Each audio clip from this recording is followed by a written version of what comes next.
This guy named Ujiha runs a small shop for hunters, selling all kinds of supplies. But there's one big problem. He's always short on crafting materials. And whatever scraps he does get after hunters clear dungeons, yeah, it's usually low-quality trash. But what if things were different? What if he had his own dungeon, where he could gather high-quality materials whenever he wanted? Even better, imagine having an entire army of trained creatures bringing him anything he needs, ready to fight to the death for their master, and evolving into a fully geared force capable of crushing anyone who dares to threaten him. And on top of that, an overpowered cat and an equally strong dog by his side. Of course, all of that sounded completely impossible, until one day, when he starts reading one strange ancient book. It turns out to be boring as hell, and he ends up dozing off right on top of it. And the moment he does, he gets pulled inside. He blinks open his eyes and he finds himself in a dense, foggy forest. A quick pinch confirms it's real, not a dream, maybe an illusion. He checks his status window, but everything's normal. The silence is unsettling. No animals, just a thick fog hiding everything around him. He pauses at a strange plant, its fruit dangling off storm-beaten branches. They don't look familiar. As he crouches down for a closer look, a description pops up, identifying it as a level 1 ether herb. Hunters burn ether to use skills, and stronger skills burn more. But with this herb, hunters can cast skills without spending any ether for 10 seconds, which amazes him. He regrets not bringing bottles to store the herb's liquid. Just then, he notices bright, lively leaves on a ruined tree and decides to help it, thinking it might die if he leaves it like that. He siphons water from nearby and lets it rain down on the tree, hoping his efforts will be enough to keep the plant alive. A flurry of notifications hits him. Plant amiability level 1 and blessing of XXX level. He stares at the screen, wondering if watering a twig could really trigger this. Out of nowhere, the old tree behind the herb lights up, and then vanishes into thin air right before his eyes, like it was never there. That's when he jolts awake, snapping back to reality. At first, he brushes it off as a dream, but it felt far too real. Then he notices the dirt clinging to his hands. His eyes widen as the realization sinks in. Everything he saw actually happened. Still not sure what to believe, he wonders if he had sleepwalked somehow. But there's no dirt anywhere near his place, so that doesn't make sense. Maybe he really went somewhere else. Just to test it, he grabs the same book and starts reading it, hoping sleep might take him back to that strange forest. Turns out he was right. After falling asleep, he wakes up in the same forest. But he notices subtle changes. The mist is thinner, and the place looks more open. That's when he realizes this is a dungeon that appears only when he sleeps, a concept completely new to him. Inside the dungeon, he spots a solar apple level, one hanging from a tree, an item that's rare even in top-tier dungeons. Health potions on their own only restore 10% of max health. But when combined with this apple, they heal an extra 20% and the recovery time drops by nearly 80%. The most shocking part is the abundance of these rare solar apples. He thinks that if he can gather these along with the ether herbs, he could craft a potion that's incredibly powerful. He thinks grabbing a few apples shouldn't be a big deal. But while he's still wondering how to take everything with him, something falls out of the sky and hits him right in the face. He catches it just in time and stares in disbelief. It's a dimensional pouch. The discovery is both exciting and a little scary. With it, he can carry things out of the dungeon and maybe even sell them at his general store. To his surprise, it even has a few bottles tucked inside. The scene shifts to the next day at Hunting Ground, a well-known hunter specialty chain store in Seoul's District 7. Supplies are running dangerously low. Hunters rush around, desperate to prepare, since they have just 30 minutes before heading into the dungeons. Paralysis resistance potions are especially scarce, with other stores like Witch's Cauldron and Pyramid already sold out. The 12th ranked hunter, Seo Hyejin, the Sword Witch, arrives at the store, turning heads with her rare Tier 4 dungeon gear. It's the first time a hunter gets a close look at her. She goes straight to the manager, who's surprised by her unexpected visit. She explains her calls weren't answered and wants to know if the potion she ordered yesterday is ready. The manager apologizes, saying the potion is still in the works due to the heavy workload and asks her to wait. However, Hyejin insists she cannot wait. Her dungeon run starts in 30 minutes. Pulling out her phone, she starts searching for other shops. Meanwhile, our guy is deep into experimenting with the items he brought from the forest. Checking off purified water, Undine's tears, and ether herb liquid from his mental list, he confirms nothing's left out. Then he adds the solar apple concentrate and mixes it all thoroughly. Suddenly, a bunch of notifications appear, showing that XXX's blessing level 1 triggered a great success on his potion. He earns alchemy level 1 and successfully creates a special potion level 1. The potion grants 14 seconds of zero ether consumption for skills and heals 14% of max health over 15 seconds. He holds the flask, amazed at the alchemy skill he gained, something self-proclaimed alchemists do not get. He wonders what this XXX's blessing is that made his potion so potent. Selling it crosses his mind, but he is not even sure how to price something like that. The potion is way too good. Just when he decides to keep the potion and test it himself first, Hyejin, the huntress from earlier, steps into his store and heads straight to him. urgently asking if he has any potions, making it clear she's in a hurry. Her eyes catch the potion on the counter. She asks if it's a health potion. Jiha says it is, but it's not for sale yet. She shrugs off the warning, apologizes, and says she has no choice. She drops some cash, tells him to contact her guild if it's not enough, and walks out fast. He stands there, calling after her, worried the potion might backfire. The narrative shifts to the sword witch deep inside the dungeon, locked in a rough fight with mole-like creatures. She uses her skill to fire glowing swords that tear through the monsters as she pushes ahead, clearing everything in her path. Two male collectors follow behind, impressed by the way the 12th ranked hunter handles the fight. The taller one says there's nothing left for them to do, a clear sign of her dominance. The shorter one agrees but feels uneasy and believes they need to raise their skills. The taller guy tells his partner to drop the idea of bothering the sword witch and just focus on quietly gathering resources instead. He mentions that if Hyejin were still the person she used to be, she'd have called them for backup. But after a certain incident, she's gone fully solo. The other guy tries to ask about that incident, but before he gets a word out, she rushes toward them, yelling for everyone to run. They're caught off guard, stunned by the sudden alarm. The reason for the alarm comes into focus: a giant creature with purple glow and razor-sharp claws. This manstalker, an aversion-level monster from Grade 4 dungeons, is notorious for its deadly poison and massive size. Panic sets in as they realize how bad their situation is. The men remain frozen despite her warning, so she steps back to face the manstalker alone. She swings her heavy sword at the towering horned beast, fighting fiercely. Still, the demon's strength overwhelms her, and her ether is nearly gone. All she can do now is hold it off long enough for the others to get away. In the heat of danger, her thoughts flicker to her partner Sung-yuk, someone she wishes were here right now. But she knows he's gone, no longer around to help. Facing the reality that she's on her own, she recalls the potion she bought earlier from our guy's store. With nothing to lose, she drinks the potion, finding it surprisingly tasty. A sudden surge of ether washes over her, filling her with power. Feeling renewed, she steps back into the fight, ready to take control against the demon. With her skill, Powerful Sword Rampage, she slices the creature in two. Surprised that the potion's health recovery and zero ether consumption let her hold the skill for 10 seconds, far beyond her usual 3 seconds. Staring at the empty bottle makes her curious about the shop she bought it from. The next day, Hyejin bursts into Jiha's shop, demanding answers about the potion she bought and intimidating him. Onlookers murmur, recognizing her as the famed hunter who single-handedly wiped out a swarm of manstalkers. Realizing her tone is too harsh, she apologizes and inquires about the potion that healed 14% of her health at zero ether cost. He reveals it came from a solar apple in a zero-tier dungeon, confusing her even more considering how rare the apples are. Jiha, feeling nervous about revealing too much, tries to stay vague. When Hyejin notices a glowing blue vial, he explains it's an ice resistance potion, 32% for 40 minutes. She's stunned, knowing most barely give 10% for 15 minutes. Curious, she asks its origin, and he recalls finding rare winter strawberries in a magical forest, though at the time they were only level 1 and gave 20% ice resistance for 30 minutes. Our guy had gathered the berries which he refined with his alchemy skill to make the potion, leveling up in the process. He claims the ingredients came from a tier 0 dungeon. Though skeptical of his explanation, Hyejin buys every potion he has, paying far above market value. She compliments his name before leaving, hinting at their paths crossing again. Later, he returns to the forest, finding glowstone, kindle gem, and plans to restock winterberries. The sheer amount of rare resources here, and the fact that no monsters are around, makes him question what kind of place this is. A rustle in the bushes reveals tiny beetle-like mythic monsters, the pterodrones. Jiha's surprised by their size, but a barrier stops him from following. Beyond the barrier, devil ants, massive hazard-class threats, battle the pterodrones. Kill one and more appear, each carrying poison deadlier than aversion monsters. But their size compared to the beetles doesn't add up since they both are supposed to be the same size. The fight turns brutal as the devil ants overwhelm the pterodrones. He's unsure what they're fighting, but sees the tiny creatures faltering. Just as he thinks of helping, a prompt pops up, declaring war between him and his pterodrones against the ants, asking him if he will join. Seeing the pterodrones listed as his, he agrees to join, and a warning prompt appears. His side is losing. He can pick one of 3 minor buffs for 1 essence or spend 2 essence on Laborer's Blessing.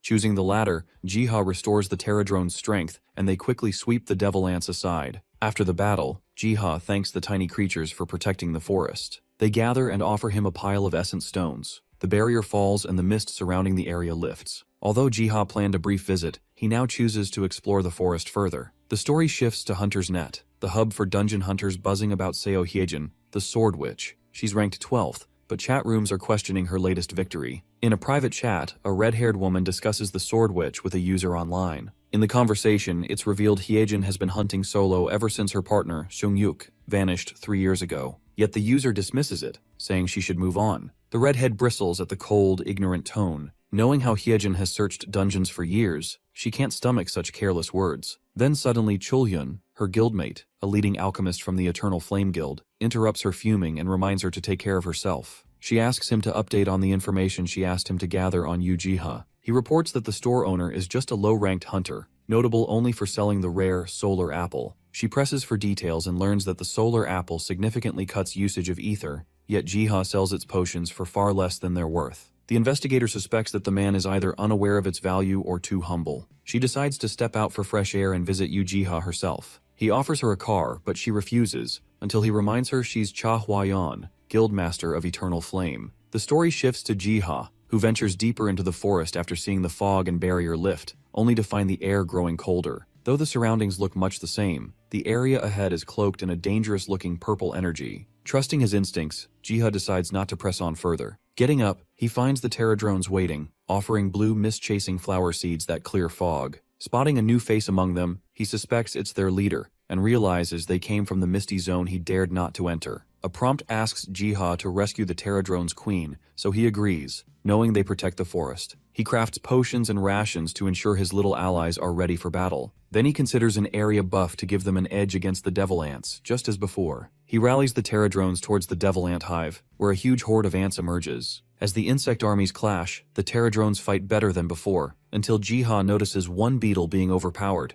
He contemplates using a special slap that knocks flying devil ants out of the air. Our guy targets a winged messenger trying to call the main army and stops it with a timely strike. Meanwhile, Huayan visits Jiha's general store, curious about the rumored solar apple and intrigued by talk that Seo Hyejin beat the manstalker after coming here. The shop looks plain from the outside, but she's determined to uncover its secrets. Finding the door locked despite the open sign, she asks a cleaner about the schedule. He says it hasn't opened since yesterday and that the owner is rarely around, hardly professional. Remembering it's closed on weekends, she suspects the store owner makes himself hard to find and senses there's more to him than he shows. While she searches, Jiha has taken down the winged devil ant to aid his legion. The Terradrones return victorious, carrying their rescued queen. When the queen tries to move, he warns her not to overexert. She then offers a contract, making him their sponsor in exchange for valuable rewards and support. Jiha accepts immediately due to the mutual benefits, sealing their partnership. Then suddenly, right before his eyes, the Terradrone general evolves into a powerful warrior, now fitting his title perfectly. Soon, a line of beetles arrives with another huge haul of essence and ether stones, far more than he'll ever need. 10 essence and a sprinkle of ether stones would have been enough, but the group clearly thinks otherwise. Jiha examines the seeds from the Terradrone general. The wild grape seed seems ordinary, but the world tree fruit seed feels mysterious. He decides its secret will reveal itself once planted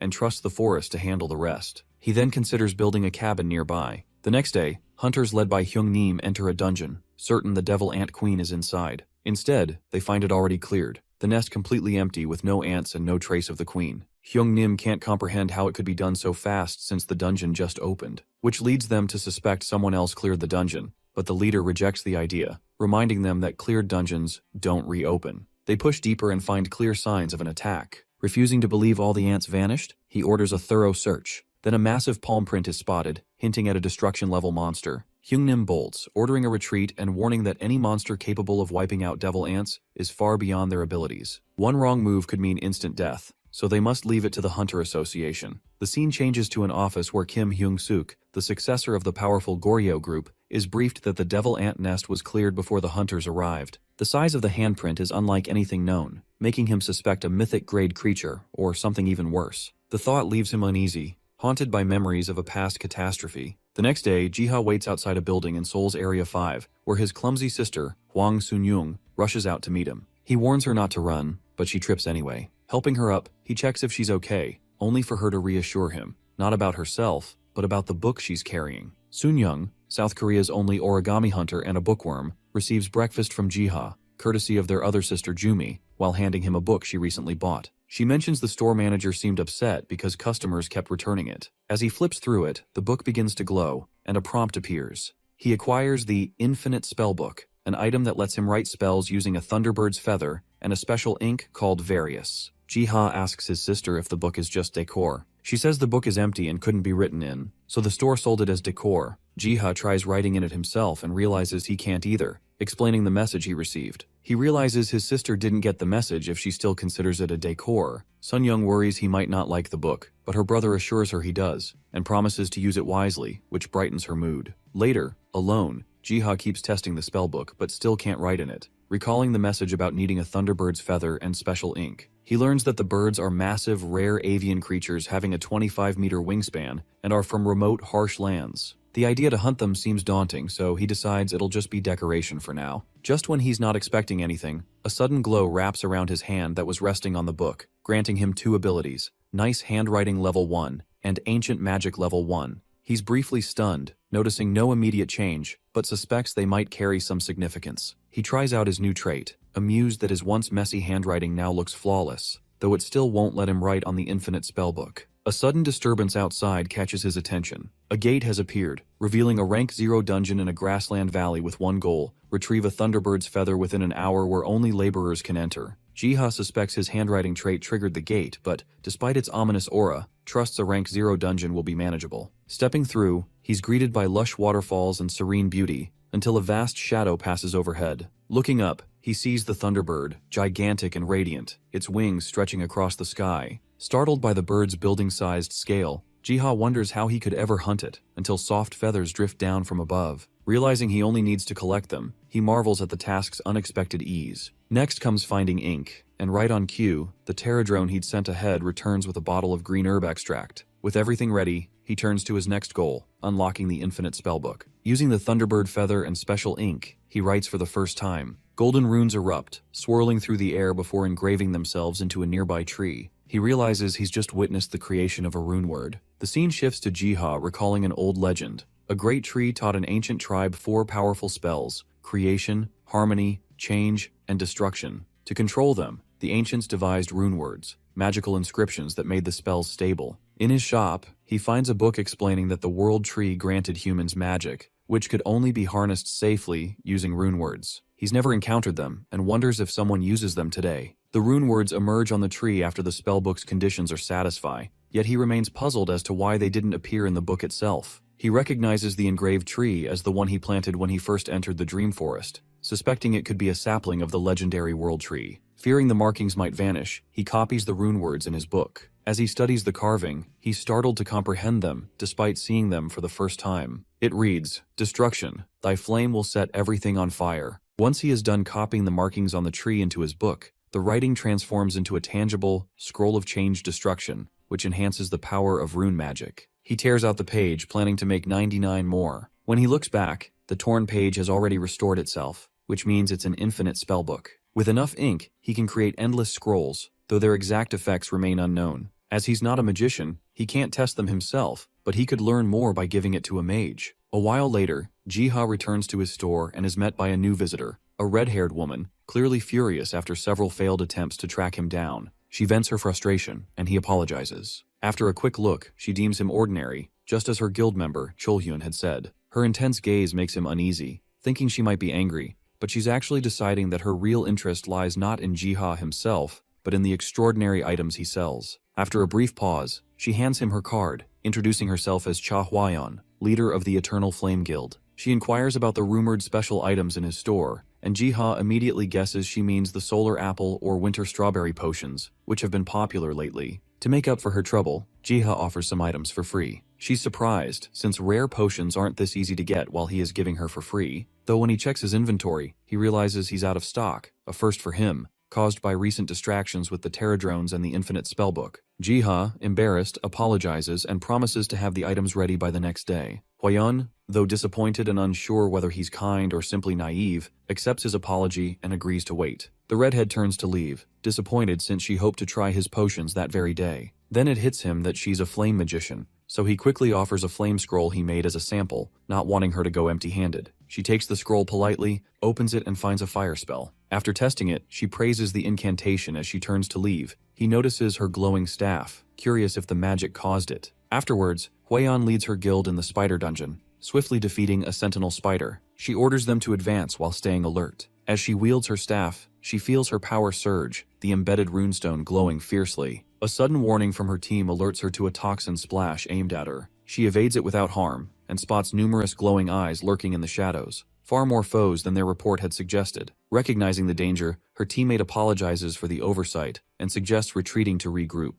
Yet the guild leader remains steadfast, confident in her strength and determined to push forward despite the risks. She ignites her staff and unleashes a fierce fire attack, scorching everything in her path. Her guild members are amazed by the sheer power of her magic, wondering how much she's improved and joking that she could clear the entire dungeon solo at this rate. The flames subside, leaving Huiyan shocked by the power she wielded, wondering if it came from Jiha's scroll. The next day, Jiha prepares solar apple and winter strawberry potions at his store, packing them in a rush for Huiyan's early visit. She arrives just as he finishes, this time accompanied by another person. The woman presents him a briefcase of cash, feeling guilty about accepting the scroll for free, especially since its power surpasses even grade S items. Noticing his modest prices, she assumes he isn't driven by money. Jiha, momentarily flustered by the sum, clarifies that he does value money, but didn't expect such generosity. Huiyan insists on paying for the powerful scroll, calling it cheat grade, which confirms Jiha's belief in the spellbook's worth. She offers to wire the money if needed, but he politely refuses, framing it as an apology for delay. Deep down, he knows he's not worthy of the payment, since his real aim was to have her test the unproven scroll. She cautions him that kindness can turn to foolishness in an instant, unsettling her companion. She compares him to a goose laying golden eggs. Giving them away freely would only invite predators. She relates Jiha's abilities to the goose's golden eggs, that they are amazing yet dangerous in the world of hunters.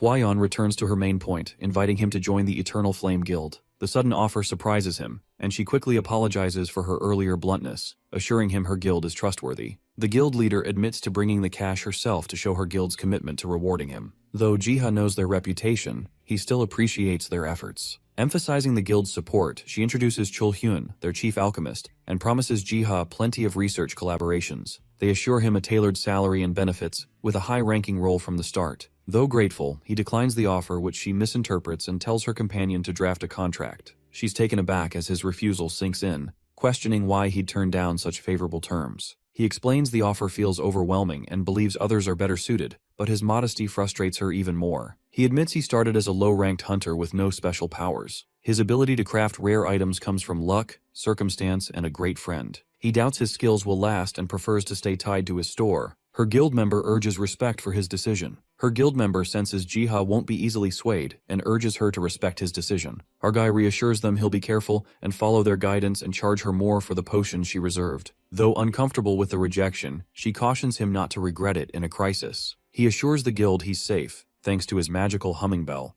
a flower that alerts him to danger. The story then shifts, reflecting on how gates have changed the world. Nature is fading, monsters overrun beaches and seas, and even mountains and valleys offer little refuge. Yet in the Dream Forest, Jiha finds a rare sanctuary, enjoying a peaceful beach, surprising him since he expected only forest here. As he unwinds, he wonders if he's fit to be a shop owner. He had expected to focus more on his store, but the encounter with Huiyan left him exhausted. Seeking rest, he settles by a campfire with his books. That's when he realizes he'd forgotten one thing. Unexpected guests can arrive any time, like the mysterious white cat he soon discovers. 2 hours earlier, Jiha relaxed by a campfire, listening to waves, an uncommon peace since the seas turned dangerous. Just as he thought about bringing others here, he heard a faint cat-like sound, wild, yet soft. Noticing his humming bell plant stayed silent, he knew it wasn't a threat. Just then, a pterodrone appeared, leading him to the source, a large white feline, named Actus, looking weak and injured. Gently picking it up, he wondered if a potion could help. As he cradled the creature, a soft whisper from the pterodrone directed his gaze to several more carrying fish. When he asked if they'd been caring for Actus, their thoughtfulness moved him, and he promised to bring more food next time. The scene then shifts back to the present. Jiha feels relieved seeing Actus respond well to the potion. The cat, once shivering, now sleeps peacefully. This sparks Jiha's curiosity about the Dream Forest. He realizes he's never seen animals here before. When Actus opens its eyes as Jiha gently pats its head, he apologizes, but the cat purrs softly. Overwhelmed by its cuteness, he cuddles it and decides to rename it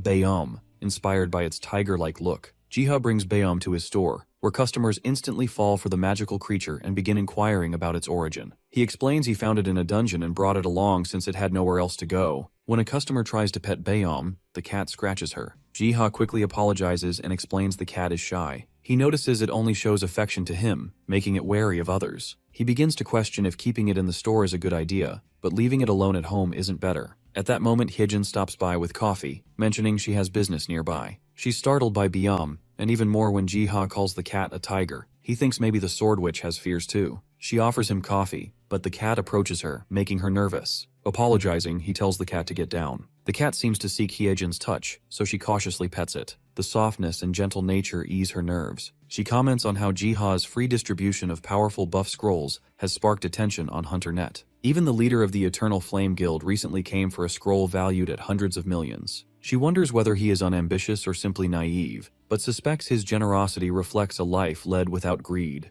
Perhaps the very reason she keeps returning to his shop. Suddenly, the magical humming bell in the shop rings loudly, signaling danger. A Type 4 catastrophe warning blares, ordering nearby residents to evacuate immediately. Hyejin shouts at him to flee at once, urging haste, but he remains frozen, clutching Baeom tightly. Hunters arrive, guiding civilians to safety as the street descends into chaos. Jiha hears murmurs that a Type 4 warning signals a Level 4 dungeon which only top hunters can handle. He tries to soothe the cat, yet the shaking ground reminds him danger is imminent. Dungeon catastrophes occur when hunters fail to clear a dungeon. Low-level dungeon breaks are manageable, but a rank 4 or higher dungeon catastrophe poses serious danger. Authorities evacuate civilians within 20 kilometers, launch military and armored operations, and assemble high-ranking hunters at the front, which is why the Eternal Flame Guild is here to control the threat. Things begin to escalate and skeletal monsters pour out from the catastrophe gate. The military responds immediately, launching fighter jets and missiles to stop the monsters. But the city plunges into chaos as the horde advances. The manager Hyun-suk, leading the military, identifies the emerging monsters as leeches, realizing this outbreak must have been caused by the failed undead dungeon attack. He orders all attacks focused on the gate to stop the monsters and curse-casting leeches, confident that the threat can be contained easily, and then they can move to battle the remnants. Then, a far deadlier creature crawls out, forcing him to rethink his plan. The commander issues an emergency order for all units to concentrate their firepower on this new threat. Soldiers unleash everything at their disposal in a desperate attempt to stop the monster. Explosions erupt across the battlefield as the creature is bombarded with heavy weaponry. Though the soldiers think their firepower is effective, Hyun-suk doubts it will leave a mark on the disaster rank monster. It spots nearby civilians, its sole intent to destroy every threat in sight. The creature charges with terrifying speed, bypassing the defenders entirely, leaving them stunned. Then its true target becomes clear, the city's main shelter where civilians are hiding. The sword witch leaps into action, unleashing her powerful sword rampage to intercept it, while the guild leader blasts it with fire magic. Yet the monster keeps advancing towards the shelter without paying them any heed. Despite Hwayeon's warnings, Hyejin rushes forward, intent on saving Jiha and everyone in the shelter. The monster breaches the civilian sanctuary and locks onto its target, Jiha, who stands frozen in terror. Just as the monster is about to strike, Baeom leaps forward, unleashing a magical attack. To Baeom, the creature is merely a lowly demon and unleashes a magical roar, its power echoing like a tiger's fury. Suddenly, Hyejin senses a surge of ether radiating from the shelter that freezes the monster in place. She takes the chance and rushes forward, signaling Cha Hwayeon, who is already casting a powerful flame spell. Her sword rampage synchronizes with the fire magic in perfect unison, engulfing the beast in a storm of blazing sword strikes. With the monster finally defeated, silence descends on the battlefield, prompting them to believe the fight is over. But the sword witch alerts the leader about the ether she felt earlier. As the dust settles, Hyejin is surprised to see Jiha still kneeling in the shelter, holding Baeom, while everyone else has fled. With the authorities concluding the situation is resolved, they begin tending to the wounded. Hyejin, however, can't shake the memory of the ether she sensed. It has disappeared. Meanwhile, Jiha returns home, exhausted from the day's chaos. Post-shower, he sits at his desk with Baeom, noticing the cat's calm expression and recalling the anger it displayed earlier when confronted with the monsters. Still intrigued by what happened, Jiha begins recording it in his legendary spellbook.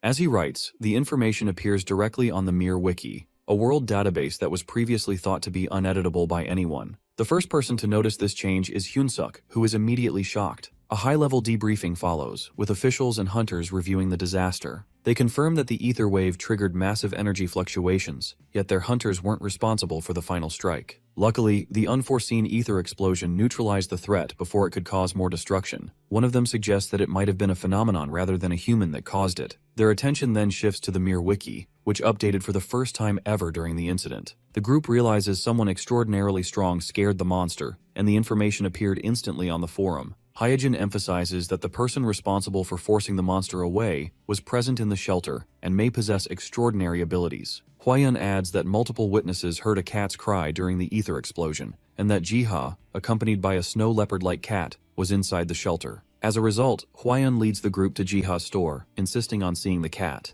Jiha, uneasy about their enthusiasm, cautions them that Biom might get scared and run away if they're too aggressive. Just then, Biom leaps onto the counter and stretches, instantly capturing everyone's attention. The guild leader scoops up Biom, surprised at how ordinary the cat looks for a creature that caused such a massive ether wave. Jiha tries to warn her about Biom's temper, but she ignores him, rubbing the cat roughly, hoping to sense something from its earlier power. The cat snaps, biting her and leaping away as Jiha frantically tries to alert her. The conversation shifts as Hyejin mentions the shelter incident, noting a cat's cry was heard just before the monstrous being retreated, and that Jiha had been there with his own cat. Biom lashes out at Jiha, clawing at his hair, which makes Hyunsuk doubt the report's validity. Although he still wants to recruit Jiha, he decides the timing isn't right. Hwayan has already been rejected, and he has no intention of competing with the Eternal Flame Guild. He turns to leave without giving him an offer, and Hwayan chases him, muttering that she wanted to see him get rejected too. Hyejin bids farewell to Jiha politely and follows after them. By nightfall, Jiha returns to the forest and begins reading a book. He comes across the Gehenna continent, a name that rings a faint bell from something he heard before. The book displays a detailed map of the continent, describing how many races once coexisted under a great tree. It explains that the tree created the nature gods to protect Gehenna.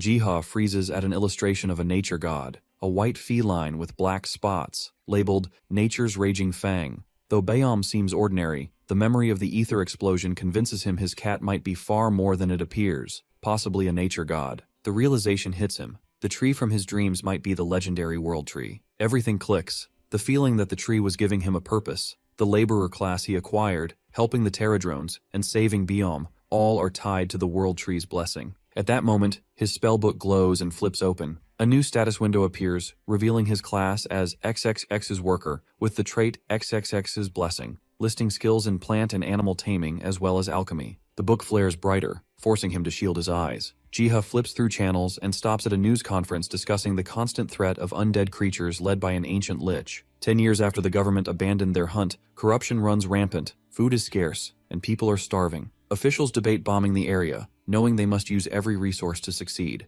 Jiha doubts hunting liches is that simple, so he turns off the TV and sleeps. Jiha drifts back into his dream forest and finds himself standing before the world tree. He realizes it was this tree that brought him here. Though he questions why he was chosen for such a responsibility, he resolves to help the tree in any way possible. Suddenly, a swirling purple vortex erupts behind him. From it, an elder lich emerges, chanting curses and demanding submission. The elder lich raises its staff, summoning an army of skeletal minions. Jiha registers it as dreadgrade but thinks they are adorable due to their miniature size. Though he is quickly reminded of the danger as a prompt warns that they are advancing and corrupting nearby land. Jiha braces to protect his lands without a second thought. When prompted to suggest ways to curb the lich's power, he accepts the task outright. Jiha considers striking the army with a slap, but realizes a lich cannot be defeated that way. Knowing only the destruction of the lich's life source and purifying the corrupted land can stop it, he shifts focus. A distant castle catches his attention, triggering a sense of familiarity. Examining it closer, he recognizes the flag of the Estrom Kingdom. It sparks a grim realization that the undead could be the former citizens of the kingdom. Setting aside the unsettling thought, he commands his Pterodrones to counter the corruption immediately. The Pterodrones charge but are stopped by a huge rock. Only the Pterodrone warrior can fly, so Jiha knows leaving it would slow them down. Prompted to either move the rock with one essence or let them handle it, he acts immediately, clearing the way.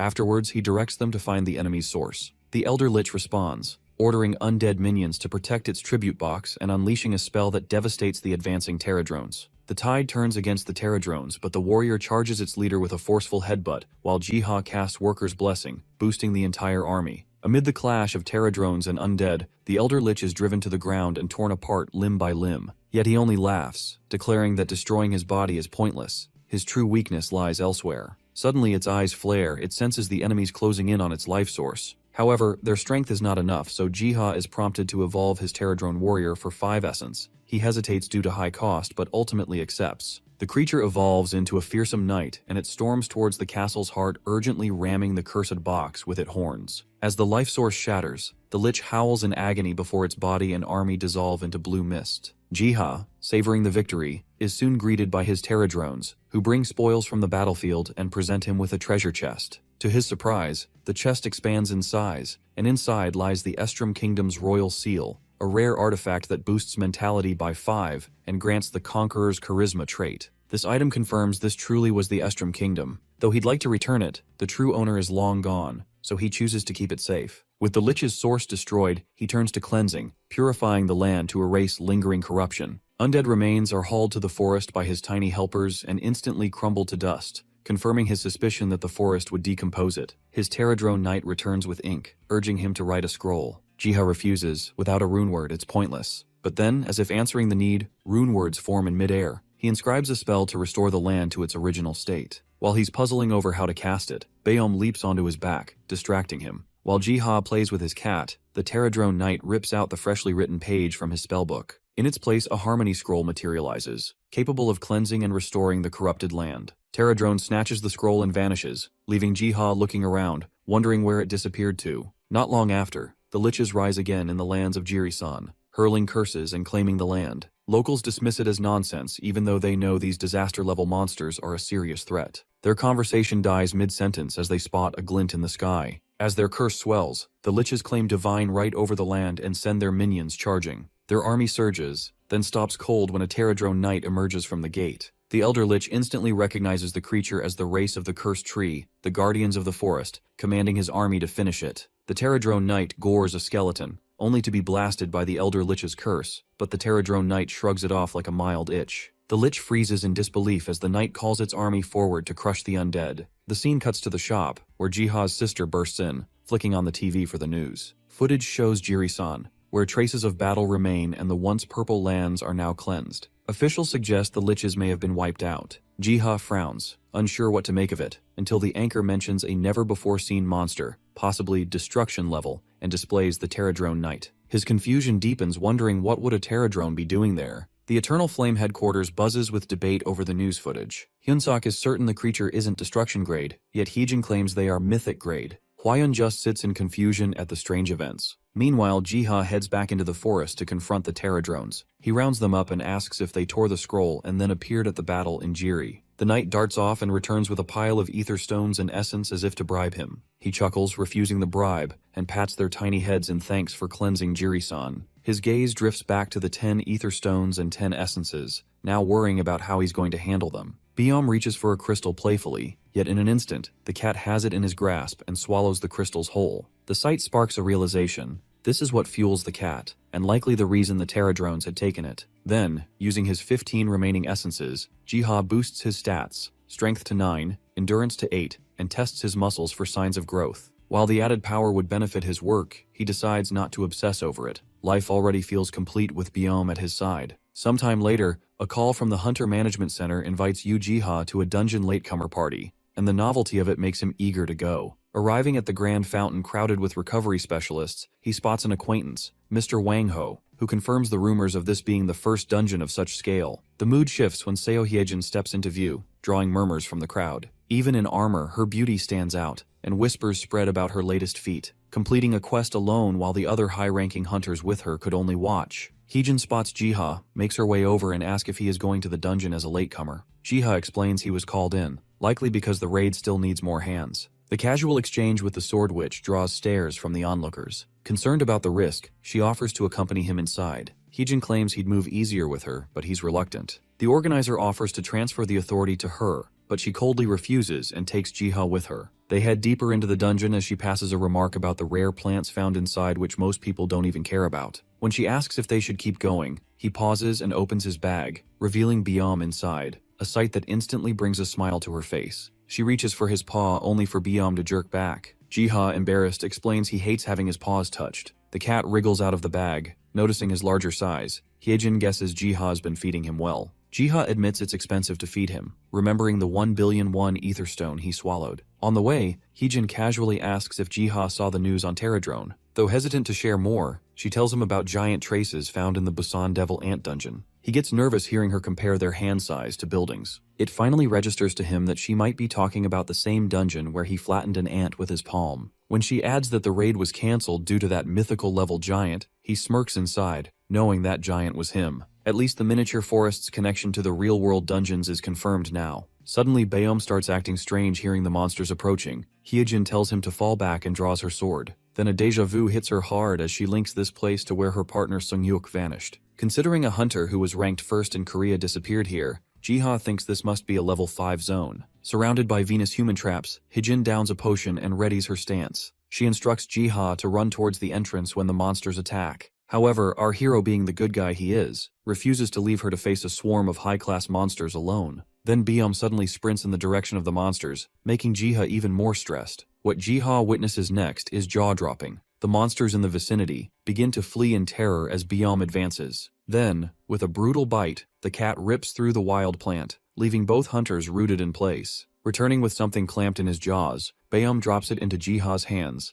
a seed. He asks the cat where he wants it to be planted while Hyejin remains frozen in disbelief. Noticing the purple mist covering the forest, Jiha warns her. She calmly urges him to leave with the cat, insisting she's found a trace of her old partner and won't leave without investigating. Jiha simply hands her a potion stating they will go together, confident that Byum can protect them. They press deeper into the forest, Byum dozing on Jiha's shoulder, until Hyejin suddenly stops, pointing to a faint light spilling from a cave, certain it might hold the answers they've been seeking. As they near the cave, they notice the erosion hasn't touched its interior and spot traces of blood, pushing them to quicken their pace. Deeper inside, Hyejin's eyes lock onto a broken sword and bloodied armor, which she instantly recognized that they belong to her partner Seung-yuk. She clings to the armor in tears. Jiha points out that the blood was only at the entrance, which means he could have come here to heal and then left. A nudge from Byum makes them look down to see a green glowing orb between his teeth. Jiha identifies it as a symbiote egg, planning to research it later, and indulges Byum's demand for a pat. He remarks that the traces they've found mean Han Seung-yuk could still be alive. Resolute after wiping her tears, Hyejin suggests going back. Outside, she credits Jiha for their lucky break and promises he can call her anytime. She offers to help him anytime he needs it and takes his hands. Byum immediately scratches at their grip out of jealousy until Hyejin soothes him with a gentle stroke. Then they part ways as Jiha has to feed Byum investigate the symbiote egg he brought. Back at his store, he hunts for information on the cave's find.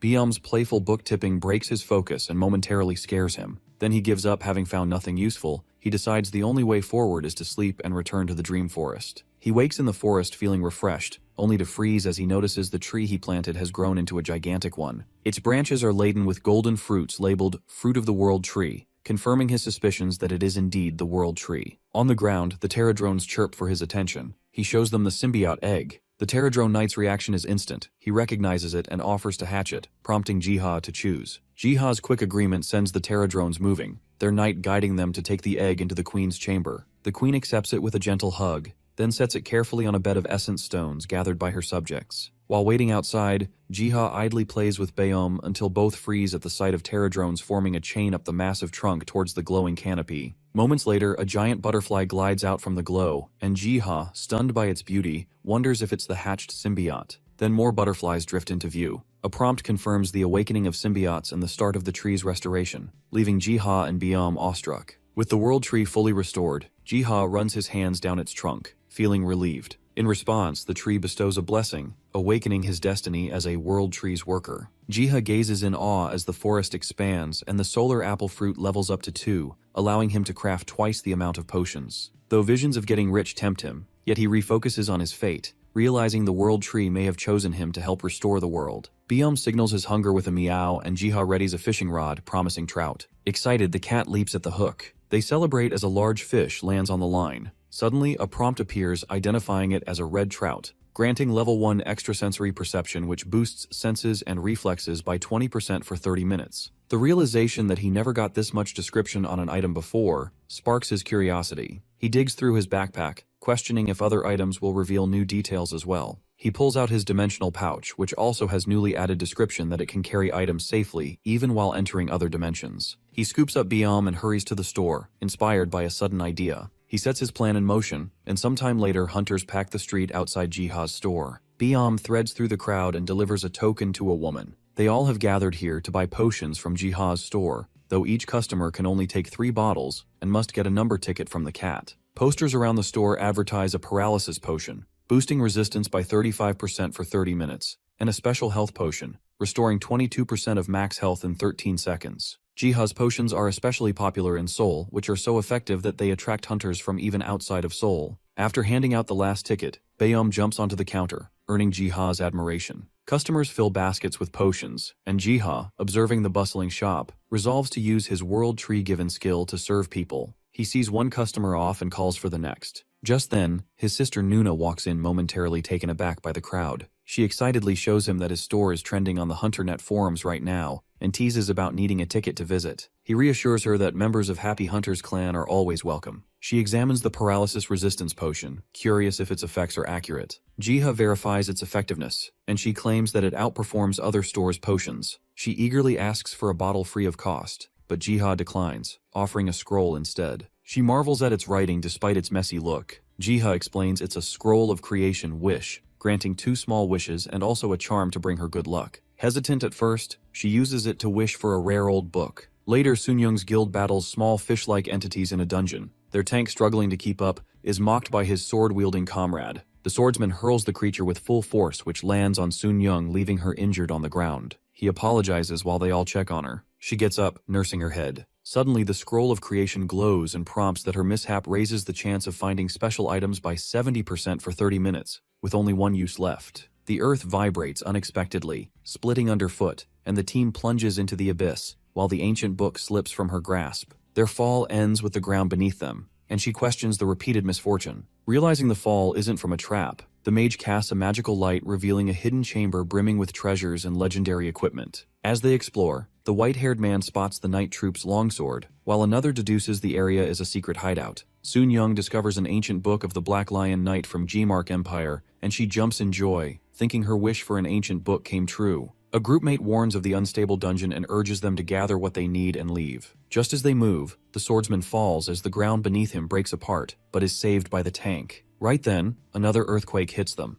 They attempt to calm each other and head back, but a sudden swarm of monstrous creatures blocks their path. Panic forces them through the corridors, only to be pursued by an even larger, terrifying monster. Sunyoung prays to God Ark, shielding herself with the book, but receives no aid. She opens her eyes to find her team huddled together, surrounded by miles of barren sand with no escape. The scene shifts to Jiha inside the dream forest. He admires the newly fertile soil, thankful for the thriving earthworms. As he ponders what to plant, Baeom presents a seed that sprouts into a monstrous, carnivorous plant. Confused, he watches as the cat enthusiastically shovels dirt, which wins him over, and he decides to lend a hand. Then his humming bell flowers start ringing, alerting him to unexpected visitors. He lifts Baeom, wipes off the dirt, and notices hunters at the window, Sunyoung burning with anger. Stepping outside to greet them, he is met with her furious shouting over the scroll. A prompt on the scroll reveals new information. Misfortune boosts special item drops by 70% for 30 minutes. Recognizing his mistake, he awkwardly invites them inside to freshen up. Everyone collapses inside Jiha's store, prompting him to ask what went wrong.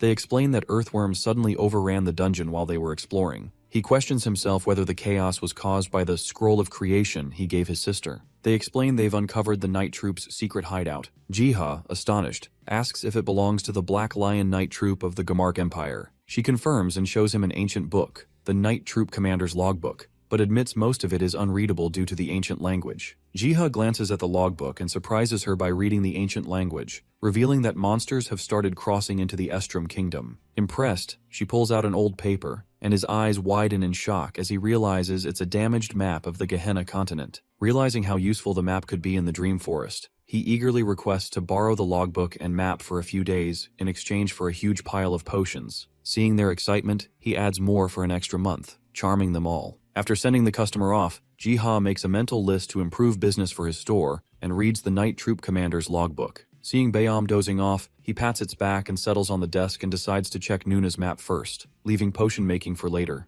Jiha examines the map and notices its detailed monster listings, identifying the Elder Lich's origin near the southern Estrom Palace and the forest from his run-in with Hyejin near Mount Apeto. Frustrated by the map's incompleteness, he thinks the Terradrones might hold more knowledge, so decides to sleep, and wakes up in the Dream Forest. In the forest, only Baeom's movements breaks the silence while the forest feels unnervingly still, making Jiha wonder where the beetles went. In an instant, the humming bells suddenly ring, indicating a powerful monster's presence. Suddenly, a Cyclops with a single red eye emerges, flanked by a Terradrone army. The gardener identifies it as a disaster-grade monster previously seen only in China. He notes its unprecedented size and lethality, remembering that dozens of hunters sent after it in other lands were crushed by its massive club. As the Cyclops strikes at the army, he asks Baeom to help them, but the cat refuses. Then he notes the absence of a mission prompt hints the beetles are handling it themselves, so he instead records the monster's details in his infinite spellbook. The Cyclops swings and misses, allowing the knight to charge its crown into the monster's eyes. Jiha shouts a warning just as a red laser erupts from the Cyclops' singular eye. He fears his army cannot match the Cyclops' strength.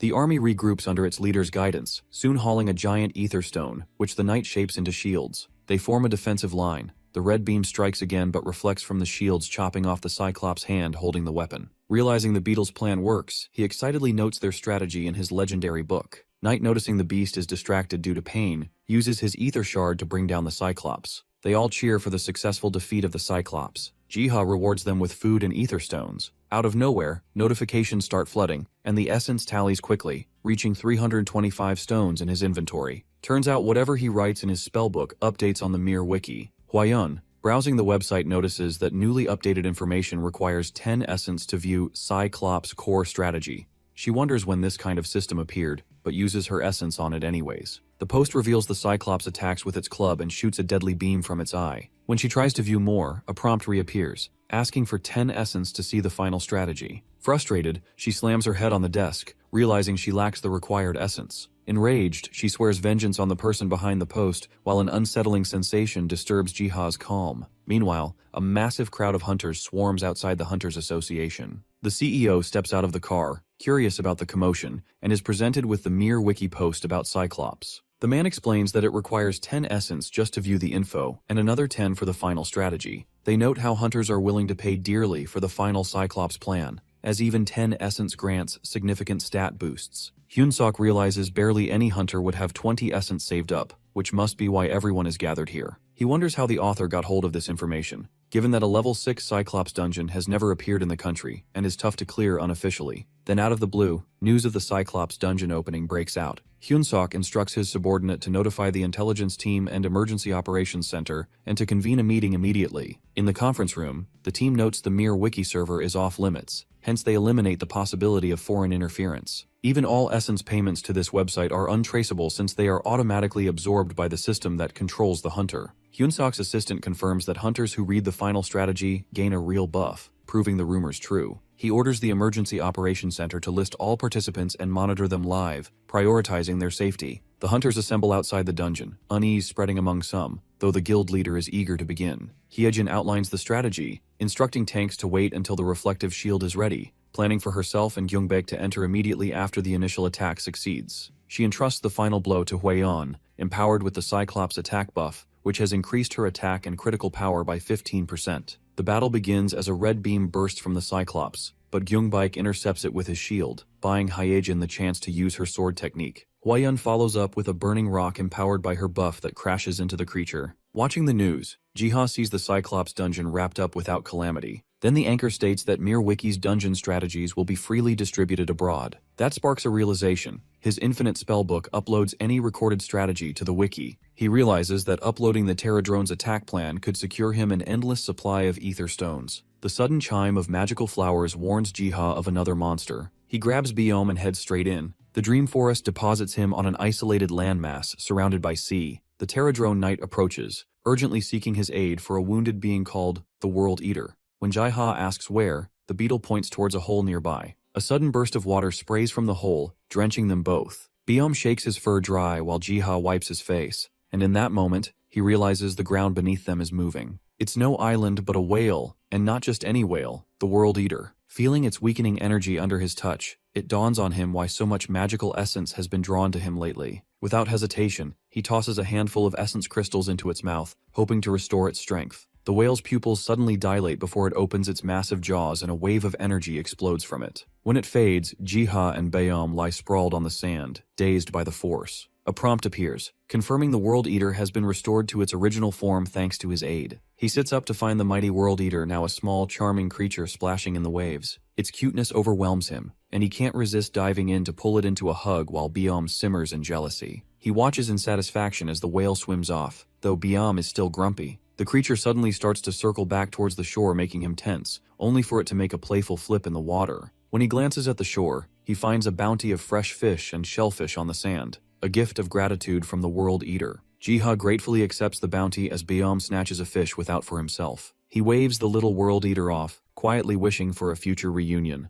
Hours later, news breaks of a massive sea monster sighted off Korea's southern coast. At night, helicopters sweep the coast with searchlights and a giant octopus bursts from the sea, smashing down helicopters from the sky. It charges toward shore, panic flooding the street. security scramble, wondering where the hunters are when an even larger shadow surfaces. Its size suggests it might be a disaster-grade monster. The octopus freezes in fear, and the whale swallows it whole. In the control room, officials watch the feed, recognizing the creature as a demigod whale linked to the first awakened human. A staffer notes its uncanny match to archived records, but they still decide to keep it under observation. They turn to recent reports. Sea monsters that were threatening Korea are now heading towards Japan. Meanwhile, at home, Jiha sits with his sister, who's been acquiring more stocks recently, so brought him old Estrom Kingdom books. He shows her his handmade map, which reaches only up to the Tails River, drawn solely from the Night Troop commander's logbook. Impressed by the map, she remarks that he describes it as if he'd been there himself. Jiha laughs it off, though inwardly he recalls the Terradrones who roamed the land and helped him chart it. He mentions that adding the southern Tails River would finish the Estrom Kingdom map. She wonders why he's so devoted to the map.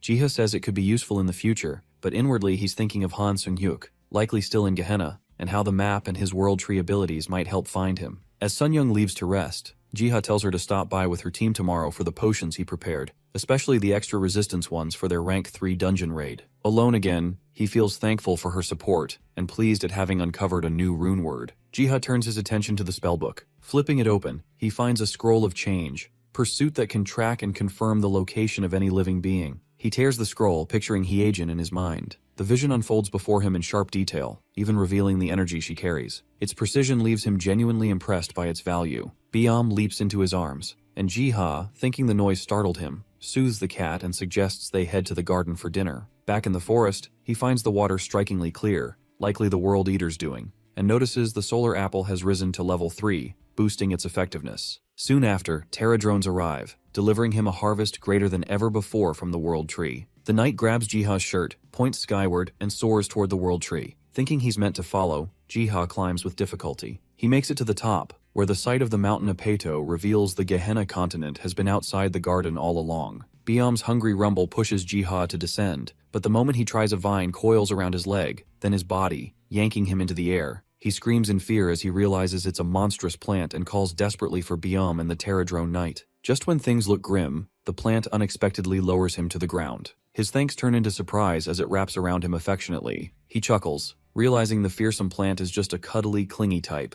and he's already thinking of making a post about it on MirWiki. Afterwards, Jiha faces the path toward Mount Apeto, the same place where those who fled the Estrom Kingdom once headed. The Terradrone's words echo in his mind. The dungeon with Han Sung-hyuk's traces lies south of Estrom, near the Tails River, and according to the map, that river runs right beside Mount Apeto. Jiha marks the path toward Sung-hyuk's traces. The garden's barrier, however, blocks his way, so he can only send the Terradrone army ahead. As the army heads for the mountain, Jiha plans to eat with Biam, yet the cat is nowhere in sight, unusual since he never skips a meal. A sudden tap from the sharp-toothed plant makes Jiha jump, seemingly pointing toward where Biam went. Returning to his store, he sits, missing his pet and thinking of all they still had to do. Lost in thoughts of Biam, he looks up to find Hyejin entering with a well-dressed man. After he greets him, the man introduces himself as Kim Hyun-suk from Hunter Management, explaining he'd requested her help to see Jiha again. Hyun-suk commends his remarkable potions. Jiha offers them tea and uses the moment to explain to Hyejin why he'd contacted her. He reveals a scroll found in an ancient book, believing it could help locate Mr. Sung-hyuk, the Scroll of Change. Trace leaves them astonished. Upon learning he translated it all by himself, they vow to keep it confidential. The air turns tense when Hyun-suk suddenly asks him if he has a contract with a demigod. Shocked by his knowledge, Jiha listens as the man clarifies he's not here to pry. Instead, he praises his potions for raising hunter survival by 20%,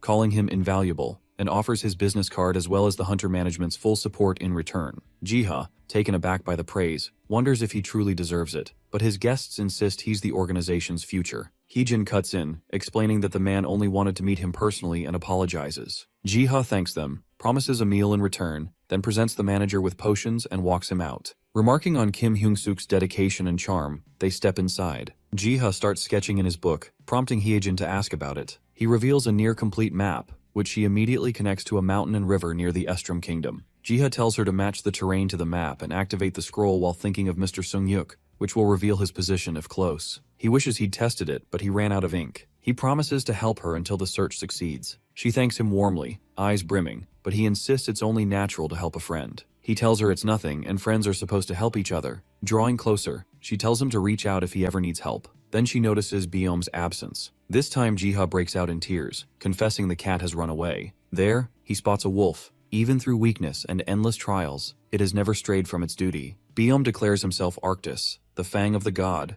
and that he has come for this very creature. The wolf lies bound in heavy chains, surrounded by goblins. It is Growler, the bearer of the will of God. Chains rattle as the wolf struggles while the goblins keep their weapons raised at him. But the balance shifts the instant Biome steps into view, his form now massive. He advances, ordering the servants of evil to leave. The wolf brands Arctus a coward, but the cat responds by breaking his chains in one swift act. Declaring the Growler's defiance meaningless, Arctus announces a turning point. The restoration of the world tree has begun. Growler rejects Arctus's authority, recognizing only the will of the gods. Without hesitation, the towering cat snatches him and flings him aside. Stunned and powerless, the wolf hears Actus declare he isn't asking for permission, reminding him that he stands as the god's proxy. Actus clamps onto the wolf's scruff, running with purpose despite the beast's protests, urging it to surrender. The scene shifts to Jiha exploring a Category 3 dungeon with fellow hunters. Sunyoung inquires why he decided to tag along since there is nothing more than an item box in a ruin-type dungeon. He explains the Black Lion Knight commander had helped Estrom refugees escape through here, hinting that hidden tunnels might still exist beneath the debris. Sunyoung points out the familiar architecture, but her teammate is more interested in discovering a rare artifact here.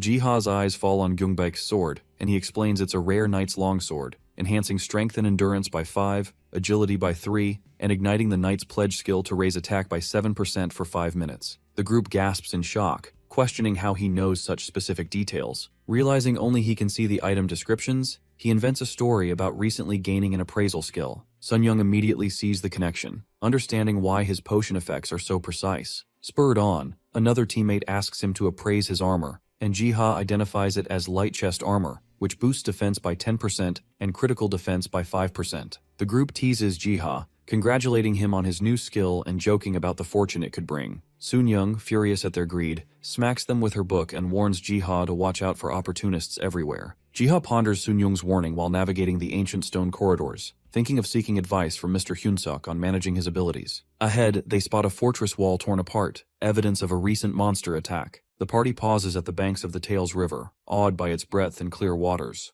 Jiha studies its depth, wondering how the commander carved the tunnel. He sketches the river in his book and makes a mental note to explore behind Mount Apido later. The others crowd around, impressed by how accurately his drawing captures the scene. Sunyoung's scroll of creation glows, granting a temporary boost to finding special items during minor setbacks for 20 minutes. At the same moment, a page from Jiha's spellbook tears off and flies through the air. He lunges to catch it, startling Sunyoung, who topples into the river, and he immediately runs to rescue her. Sunyoung is carried off by the river's strong current, prompting Jiha to dive after her. Beneath the surface, the World Eater whale appears and surfaces, carrying them both safely. He ensures she is okay as she coughs up water, thankful for the creature's timely intervention. Jiha thanks the World Eater, gently patting it in gratitude. As the party regroups, they call him over to investigate an unusual sight, a glowing pattern etched into the grass. They wave off the whale as it departs. Sunyoung sighs, frustrated at her repeated misfortunes. Her guildmate retrieves a shiny object from her hair. She recognizes it as the last brooch of the artisan,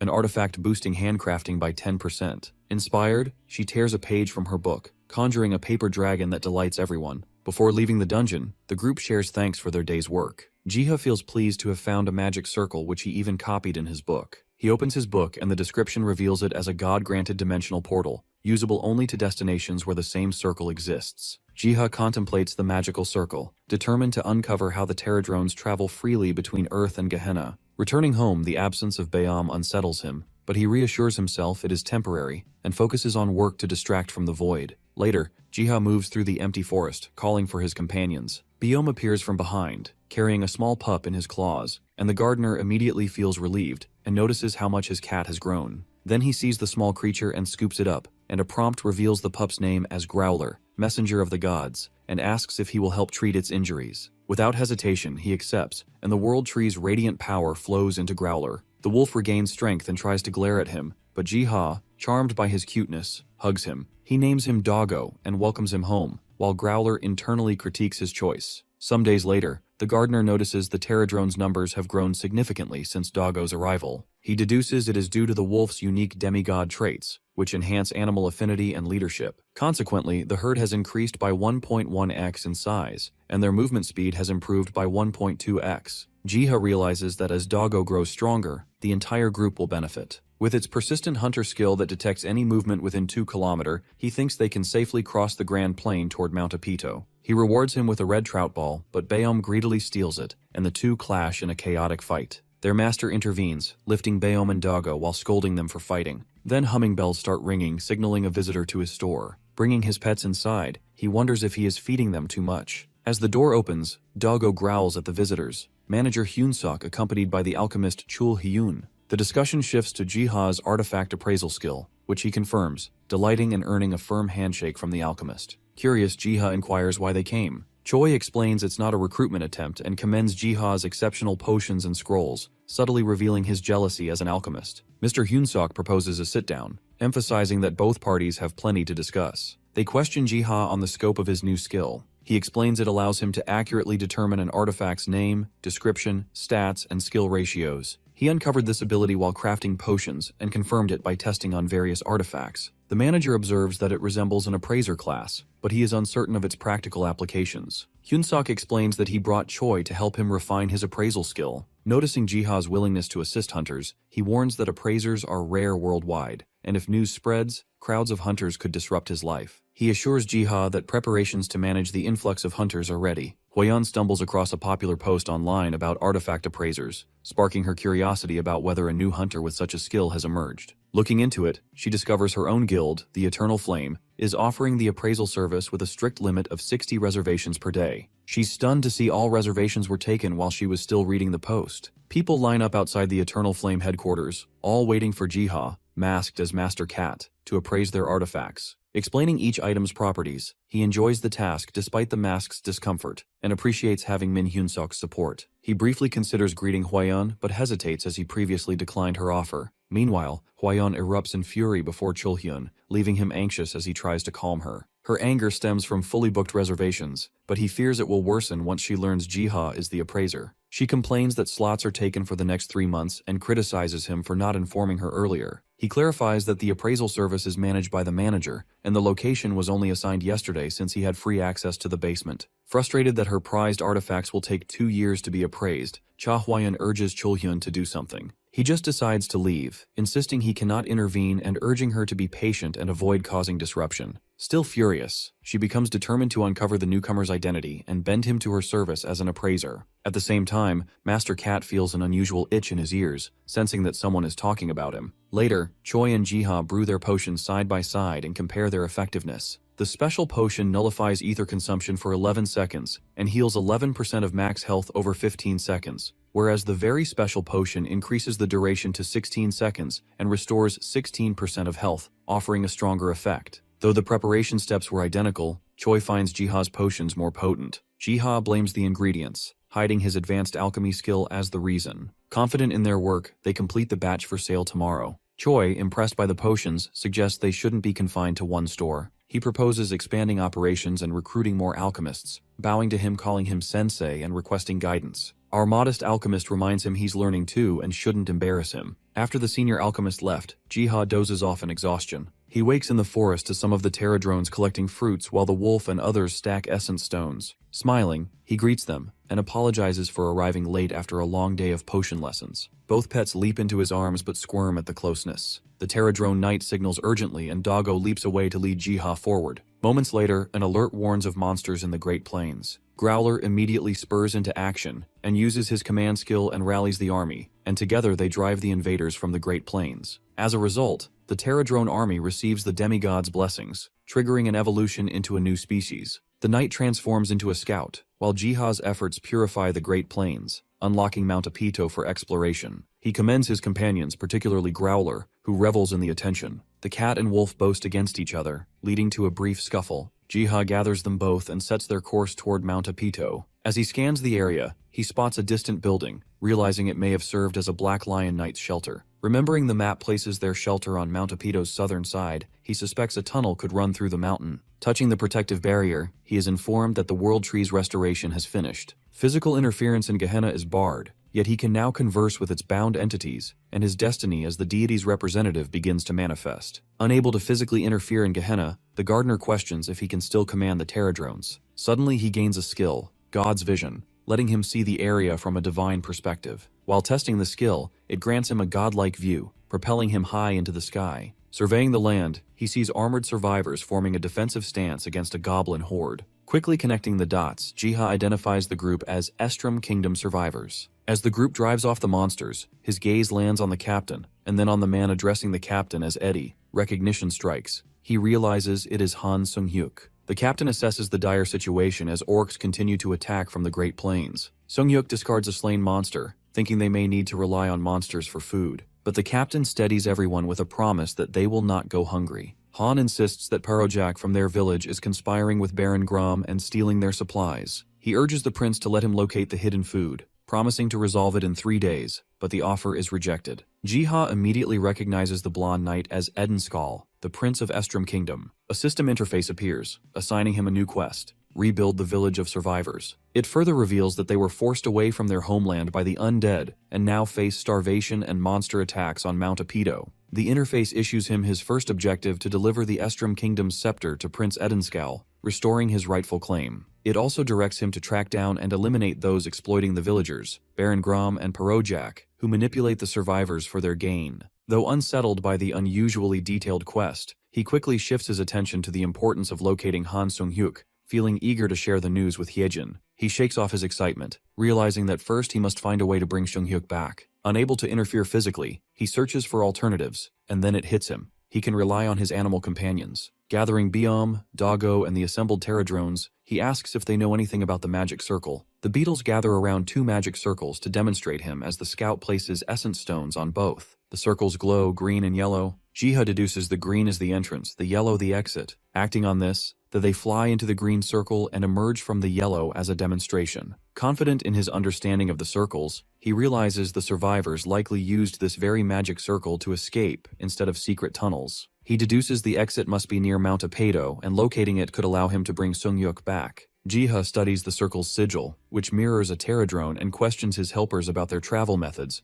only to learn they do not use circle. The scout gestures towards the world tree, making Jiha think it may connect Earth to Gehenna and serve as a bridge. So, he orders the leader to search around Mount Apedo for a magic circle. Meanwhile, the scene shifts to a bustling settlement, where villagers unload food supplies, but anxiety spikes as they realize it will barely last a week. Prince Edenskal confronts Parojak, pointing that the received food doesn't match the amount of minerals traded. Parojak deflects, claiming the other party struggles too, their farm overrun by monsters. Sung-hyuk doubts his honesty, yet the prince instructs him to drop the matter. Edenskal questions Parojak on ways to secure more supplies, but he admits he lacks knowledge. At that moment, a man steps forward, suggesting the wild elves might trade for mithril, revealing himself as Baron Grom. Though the prince is well aware of the dangers outside the village, still he listens as Grom explains a valley in Mount Apeto, where mithril is abundant. He suggests trading it could solve the food shortages. One of Eddie's men, John, seethes with anger, but he stops him, asking for directions to the valley as his people gasp in shock. Rumors of ogres and griffins at Mount Apedo unsettle the villagers, but Baron's grin only widens. Undeterred, Prince Edenskal, driven by duty, resolves to venture out for mithril to prevent his people from starving. Baron Grom decides to plan for a swift return to resume trade afterwards. The prince declares he will join them personally to trade with the wild elves after retrieving the mithril, but they warn him that their village shuns outsiders. He reminds Baron that he too was once a stranger to them. Sung-hyuk, concerned for his life and his lover waiting afar, is reassured by the prince's promise to keep him safe during the journey for mithril. The scene shifts to a sanctuary, where a woman kneels in prayer to a higher being. From the shadows, Baron watches her, sensing that the moment for his plan is drawing near. The story recounts the rise and fall of the Estrom Kingdom on the Gehenna continent. Once a realm of peace and prosperity, it is devastated by a relentless war against monsters. Survivors rally behind Prince Edenskal, fleeing their ruined homeland for Mount Apedo to escape the army of undead. However, monsters still threaten, and food remains scarce at the mountain as well. Amidst the turmoil, Baron Grom and Parojak manipulate trade with the wild elves to selfishly hoard resources, forcing Prince Edenskal to take a stand for his people. The narrative then transitions to a present moment, where through God's vision, Jiha watches the group advance toward Mount Apeto. Frustration grips him when he realizes that the group has set out to confront the ogres alone. They are dread-grade creatures with thick skin, rapid regeneration, and immense strength despite their low intelligence. With the villagers granting only a vision instead of access to his Terradrones, his intervention is complicated. Yet seeing Sung-hyuk's unmatched skill and Edenskal's victories over the Black Lion Knights, he thinks they could still shift the battle's outcome. Suddenly, Jiha hears someone's mysterious prayer. Far away, in a dim sanctuary, A saintly figure named Selena kneels in prayer, her thoughts devoted to those who bravely fight for their people. Then he receives ethereal messages revealing that Selena, the saintess, is calling for his aid. A new mission, God's merciful prophet, tasks him with spreading belief by helping the village through her guidance. He also learns that whenever Selena prays, he gains a 3-minute window to communicate and exchange items with her. He expresses his excitement, which Selena senses mid-prayer, and he quickly covers his mouth in astonishment. Determined, he organizes the garden's resources, seeking a way to fulfill the mission. A swarm of pterodrones gather, some sporting sunglasses with an air of confidence. Jiha confirms both scouts and warriors are present, then briefs them on their next mission. Locate a magic circle at Mount Apido, monitor the survivors, and report anything unusual to Knight. He directs the Pterodrone Knight to deliver a weapon to Prince Edenskal, aware their current gear is inadequate. As the army marches off, Dago and Beom watch from behind. Dago demands to know if the cat will leave Jiha be, but Beom asserts their master must grow stronger before confronting their true presence. Tension rises as Dago's restlessness meets Beom's caution, and the two break into yet another quarrel. Baron Grom and Perojak relish the prince's absence, seeing it as a chance to advance their schemes. They are convinced that the young prince's inexperience and over-reliance on his sword make him as well as his companion easy targets to the monsters. Baron questions Perojak about a substance the wild elves use to hunt monsters. Perojak confirms that even one sniff sends ogres into a deadly frenzy instead of killing them instantly. But he reminds the fat man to keep quiet and save their celebration for after their scheme is complete. Perojak steps outside, seething with rivalry and loathing for Baron, unaware that some hidden pterodrones are watching his every move. Baron Grom laughs confidently, envisioning himself as the new king of Estrom once Prince Edenskal falls, even imagining the Saintess Selena ultimately bowing to his will. Seeing Baron Grom's cruel intentions, Jiha grows desperate and longs for Selena's prayer, knowing he can only act through her. He draws some comfort from the progress being made by the prince who is battling fiercely, breaking ogres apart. Amid the chaos, Edenskal and Han Sung-yuk take charge, pushing back the monsters, and our guy gains confidence that victory may yet be possible. Edenskal strikes down an ogre. It struggles to escape only to be finished off by Han Sung-yuk. Afterwards, he asks Eddie if he has another sword since his became dull. The prince offers him his own, but he declines the offer, wishing his own hadn't broken. A massive orc suddenly grabs him and flings him through the air. The prince commands his allies to flee, yet he stands firm, ready for battle. Before anyone can react, the orc is struck by a heavy blow from nowhere, leaving both in shock. Meanwhile, Selena kneels in prayer, pleading for divine protection over the prince and his people. A notification flashes to Jiha that Selena, a disciple of Ark, has successfully offered the first prayer. Then he is prompted to send God's apostle to help the disciple. He presses yes, activating the divine intervention by using the Pterodrone Knight as the apostle. On the battlefield, suddenly, the knight descends from the sky, striking the ogre with full force. The monster swings its massive club, but the knight blocks and crushes it. Seizing the moment, Sung-yuk leaps onto the ogre's arm while Edenskal strikes its leg, their coordinated assault driving the beast towards defeat. Han lands after slashing the ogre's arm, but the cut isn't deep enough. Eddie warns him to be cautious. In the next instant, the ogre's leg hurls him through the air, leaving him coughing blood. He crashes but quickly recovers with his companion's support. Han orders everyone to stay back. The Pterodrone Knight leaps in, clamping the ogre's hands and smashing it into a second ogre, toppling them both. Edenskal, standing beside the knight, wonders why the creature is helping, but the knight simply winks in response. Jiha notices the Pterodrone Knight's strength got better as a god's apostle. A prompt appears allowing him to extend the knight's time as an apostle for 5 essences. It's costly, but the villagers need protection, so he accepts. With renewed energy, Knight clashes with the ogre, golden energy radiating from his form. Eddie recognizes Ark's radiance instantly in the Pterodrone. Han staggers up, the prince shouts, asking if he's ready, but that guy is too eager for some more action. They agree that Ogre's resilience makes prolonged battles risky, but Han smirks. He'll finish it in 3 minutes. The Pterodrone Knight soars upward and drives its claw into the ogre's shoulder,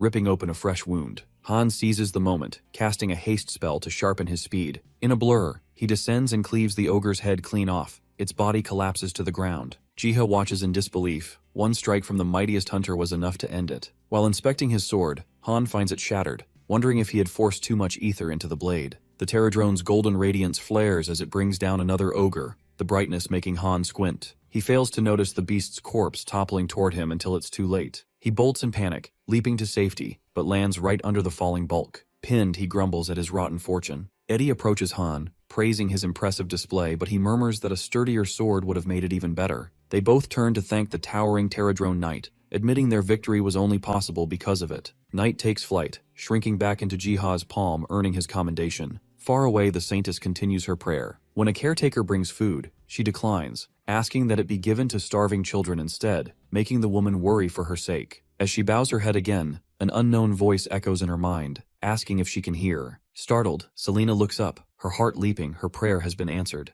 Mistaking Jiha for Lord Ark, she responds with joy. Knowing the truth but unwilling to waste time, he claims to be Ark's apostle and urges her to tell Prince Edenskal to head east for something vital. She vows to deliver the message at once. Baron Grom watches from the sides, confused by her strange exchange. Jiha catches sight of the countdown nearing end for communication and rushes to warn her about Grom's intention, but the connection ends mid-sentence. With the chance gone, he can only trust that she will carry out her task and decides to move on to other pressing matters. In the aftermath of the battle, Han receives treatment for his injuries. Although he reassures the prince he's used to such injuries, however, he admits his strength is drained from overusing ether. Their attention is drawn to the small pterodrones gathering essence stones from fallen ogres. Their curiosity is interrupted when Selena's helper rushes in. Fearing bad news from the village, he asks, but instead hears that the saintess has received an oracle, commanding him to travel east in search of something important. Though confused, since their mithril goal is north, the divine nature of the message makes him hesitate. The prince turns to Han for council Horfuses to decide for him. Still, he thinks that the giant beetle could be linked to Ark, and suggests investigating it further. The leader announces that he, Han, and Jian will scout ahead separately, instructing the rest to remain behind and wait. Han borrows Jian's sword, who glowers in anger, but in an attempt to calm him, he promises to return him a better one. Meanwhile, Jiha returns back to the real world, and heads straight to Hyejin. His sudden visit after so long catches her off guard, and she asks the reason for his arrival. He requests Sunghyuk's sword, which makes her demand an explanation. In response, he reveals he has located her partner's whereabouts in Gehenna, which leaves her in disbelief. He admits to staying silent before in order to avoid false hope, but now needs her help to bring Sunghyuk back. Stirred by the chance, Hyejin agrees without hesitation. She gives him the Crying Warrior's sword, a weapon bound by contract to Growler, only fully wieldable by its true owner. Jiha recognizes it instantly, which leaves Hyejin surprised enough to ask how he knows the name, which makes him confess his secret identity as the Master Cat Appraiser. When he takes the sword, its sheer weight almost makes him drop it, and she explains it carries ether matching Sunghyuk's immense power. He thanks her for the sword and offers his appraisal skills in return should she ever need it. She offers words of encouragement that strengthens his resolve, and he promises to bring Sunghyuk back before leaving. When he gets home to check on the Estrom survivors, Doggo and Biome block his door. Curious about their presence, he asks why they are there, but they only push each other to speak first. Then Doggo taps his foot, urging him along, and together they venture into the Dream Forest. Meanwhile, Han pauses at an iron-barred doorway, asking if it has always been there. The prince recalls using it in his escape, and that the Black Lion Night Troop once hid here. Sharing a determined glance, they step in, ready for what's ahead. As they move through the dim tunnel, Eddie explains that many such paths lie beneath Mount Apito and are rumored to be remnants of a lost tribe. Han asks Eddie if he found him in these tunnels when he mysteriously appeared in Gehenna. Eddie confirms and teases him about repaying the favor for saving his life. Han jokes that slaying monsters should suffice, even suggests toppling the Gimark Empire next. Their talk halts when they spot a red X on the floor. Han knocks on the spot, calling out, only for the floor to collapse beside them. They descend into the gap, Han lighting the way with his ether blade. Deeper inside, a swirl of golden light draws their eyes to an ornate sword Edenskal freezes. This is the legendary seal of the Estrom Kingdom. The shock deepens as he wonders how it ended up in Gehenna. The moment he raises it, the system confirms to Jiha that the Prince Edenskal of Estrom has acquired the seal. It also validates the completion of his first mission by successfully placing an item in a dungeon. A follow-up message appears, revealing from now on any prince who swears allegiance to Ark can now communicate with him through prayer. Additionally, the World Tree's blessing rises to level 3, granting boosted stats and higher resistance. Along with it comes a 1.4x boost in production operations, the ability to interpret ancient languages, and a new skill, Observation Level 1, allowing him to assess an ally's progress and help them awaken new skills once their conditions are met. Arriving at Griffin's Valley, Jiha scans the landscape, spots a cluster of people in the distance. A notification blinks into view. His Terradrone squad has discovered the valley and requests his aid in hunting griffins. Accepting instantly, he looks down at the disciplined ranks below, and his observation skill reveals a progress bar above his Terradrone knight. He wonders how formidable it would become if it awakens a skill. His eyes shift to smaller warriors, finding similar bars. He orders the griffin hunt and distributes pieces of etherstone among the troops. Suddenly, Doggo approaches, barking urgently. Jiha kneels to check, but the wolf leaps onto his backpack and pulls out Han's sword. Golden energy engulfs the wolf as it howls. Notifications reveal that Growler seeks to reclaim his power as the messenger of the gods by safe heal, but at the cost of 2,000 essence, and the risk of reverting to a primal state if it fails. Jiha doesn't hesitate, sacrificing nearly all his essence. A blinding surge of gold swallows the wolf, and he shields his eyes. As the golden glow fades, Jiha lowered his hands and finds himself in a vast cosmic expanse. Before him stands Growler, now a majestic, towering wolf. Reaching out, the hero tries to confirm if this is still his doggo, but it growls in protest, refusing to be addressed by that hideous nickname, even by a god's apostle. As his time in this form ends, Growler urges Jiha to grow stronger, calling him Kid with rare affection. As the cosmic space fades, he lands back in the forest. He reminds himself to stay focused and to honor the guidance he received, vowing to do his duty. He finds the knight awaiting his instructions to resume the griffin hunt. He retrieves the spellbook from his backpack and starts writing in the book, triggering a sudden arrival of the griffin flock. Meanwhile, Edenskal can't believe he's found the long-lost seal, Estrom Kingdom's national treasure, calling it a miracle. Han feels disappointed, thinking it was a new weapon meant for him. Afterwards, knowing hesitation could cost them, he urges acting now before Baron Grom turns on him. He offers to handle any threat, but the prince refuses, bound by loyalty to his people despite their past misdeeds. Han warns him that his kindness will only lead to more exploitation. Eddie suddenly spots something in the distance. Han follows his gaze to see Mount Apito glowing. Curiosity drives them forward to investigate. Meanwhile, Jiha's dream forest is overrun by griffins. Though Pterodrones have the advantage in numbers, their flying skills lag behind the griffins since they struggle with sharp turns, whereas the griffins maneuver effortlessly. Only the Pterodrone knight seems capable of matching them. From a cave, more Pterodrones appear with nets that briefly entangle the griffins, gaining the upper hand until the griffins shake them off.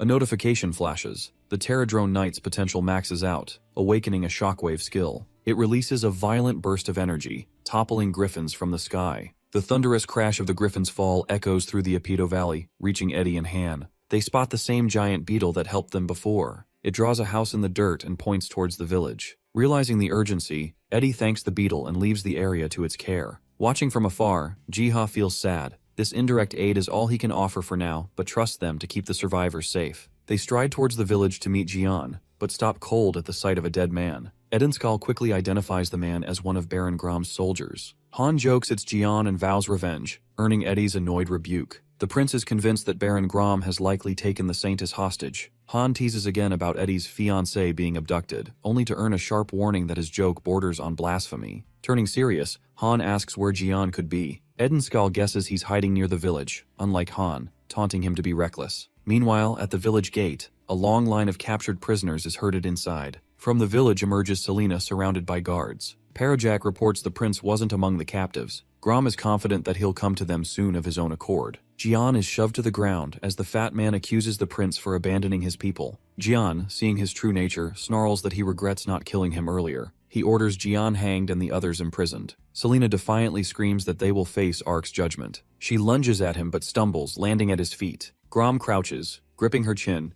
mocking her god as powerless, and demands she swear loyalty to him instead. Before he can press further, a blade appears at his back. Prince Edenskal, disguised as his soldier, removes his mask and declares he will no longer allow his people to be sacrificed. Parajak rushes to his men demanding action only to find Han among them as he drops his mask. He yanks the man down, dragging him to the prince, warning his allies to strike any who resist, and calls out to Jian that the charade is over, signaling him to join the fight. The tide shifts instantly. Grom and Parojak are dragged to kneel before Edenskal. Grom pleads his worth, but Edenskal reminds him of the trust he betrayed. Lifting his sword, the legendary seal gleaming, he leaves Baron staring in disbelief. With conviction, the prince vows to rebuild the Estrom Kingdom on these lands, and the villagers erupt in celebration. Jiha's interface confirms the second mission's success, the banishment of Baron Grom and Merchant Parojak. Immediately, a third mission triggers. Prince Edenskal, rightful heir, and Selena, divine messenger, have reclaimed their roles. The new objective demands expansion of the survivor village as the cornerstone of the kingdom's rebirth. The mission objectives appear in sequence. First, form a contract with Saintess Selena so she can spread faith among the survivors and enable direct communication without a prayer. Second, Prince Edenskal, holding the king's seal, must prove himself worthy to earn his people's trust.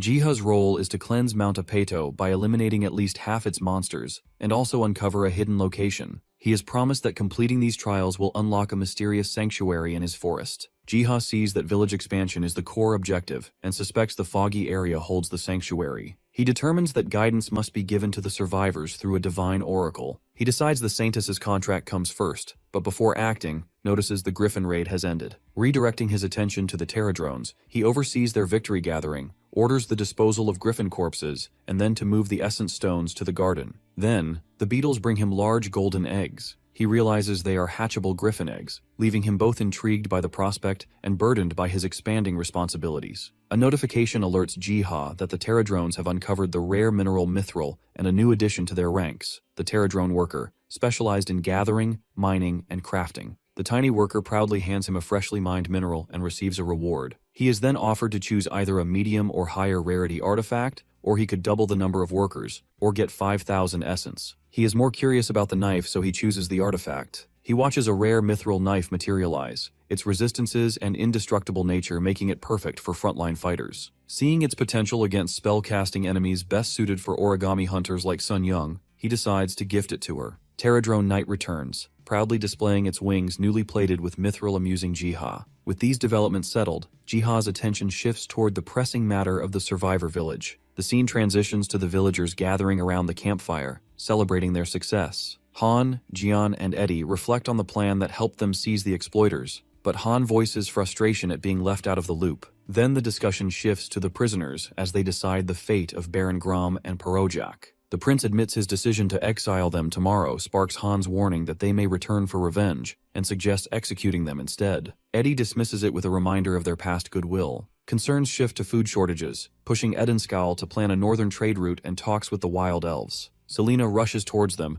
urging the prince to witness something. She prays, summoning golden script in the air. Jian reads it aloud, which says the heir of the royal family must follow the guidance of the Apostle of God. Selena explains the Apostle of Ark entrusted her with this message. Selena's prayer seals the Saintess contract instantly. Her faith reaches 100%, granting Jiha direct communication with her through divine oracle. Han speculates the golden message might concern the giant beetle, whose glow Eddie had matched to Ark's color. Hearing this, Selena asks about the creature, and Han explains its pivotal role in their last battle, which makes them think that the Ark might actually be looking after them. He asks her to request the Apostle's aid in guiding him out of Gehenna and back to his home, and she agrees without hesitation. With that matter settled, Jiha turns his focus toward leading them to Parojak's hidden food stores, as the Terradrone Knight's time runs short as an apostle in Gehenna. Back in the garden, Jiha calls for Dogo and Bayom, only to remember Dogo is still in Gehenna, which unsettles Bayom. Then he spots a pile of golden essence that he gained by posting the Griffin strategy on Mir Wiki. Meanwhile in Griffin Valley Dungeon, Sun Young's team is testing out the strategy on the Mir Wiki. She unleashes a flurry of glowing pages forming a web-like trap that descends upon the Griffins.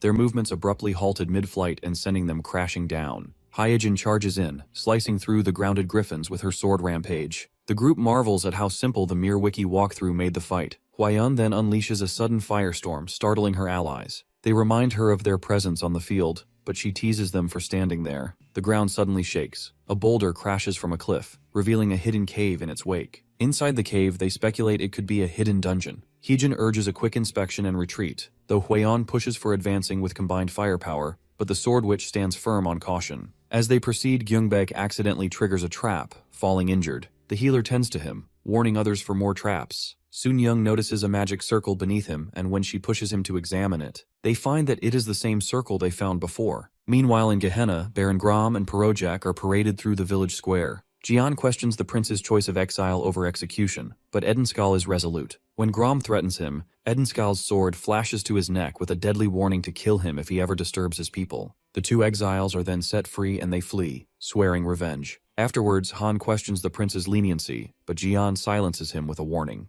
Jiha, watching, feels proud to aid the kind-hearted prince. Sensing growing danger at Mount Apido after the ogre's fall, he activates God's apostle skill to guide him. So he tasks the Terradrone Knight with protecting the survivors. A glowing magic circle appears in the village. The knight uses it to teleport straight to Gehenna, startling the villagers. Realizing this could be the God's apostle guiding them, the leader orders the group to follow at a safe distance northward through the forest. Remembering the beetles' role at Griffin Valley, they guess it must be aware of something they are not. They surmise that the path they are taking might be the same one used for trading by Parojak. Han expresses hope of finding a better weapon, just as the knight halts in front of the base of a cliff. They watch in confusion as suddenly the knight smashes through the rock face, revealing a hidden barrier, something they missed earlier. Startled, Han yells at Knight, but Eddie scolds him for being mean to the beetle. Thanking Knight for his assistance, the prince assures it they can proceed on their own, so the beetle flies away. Moments later, the rest of the party arrives, worried by the noise, but are calmed by the prince. Han then takes Jian inside to investigate, where they uncover hidden food supplies and crates, proof of Baron Grom and Perojak's treachery, and the reason the villagers were starving. Han rushes back to inform the prince of their discovery about resources that could sustain the starving village for weeks.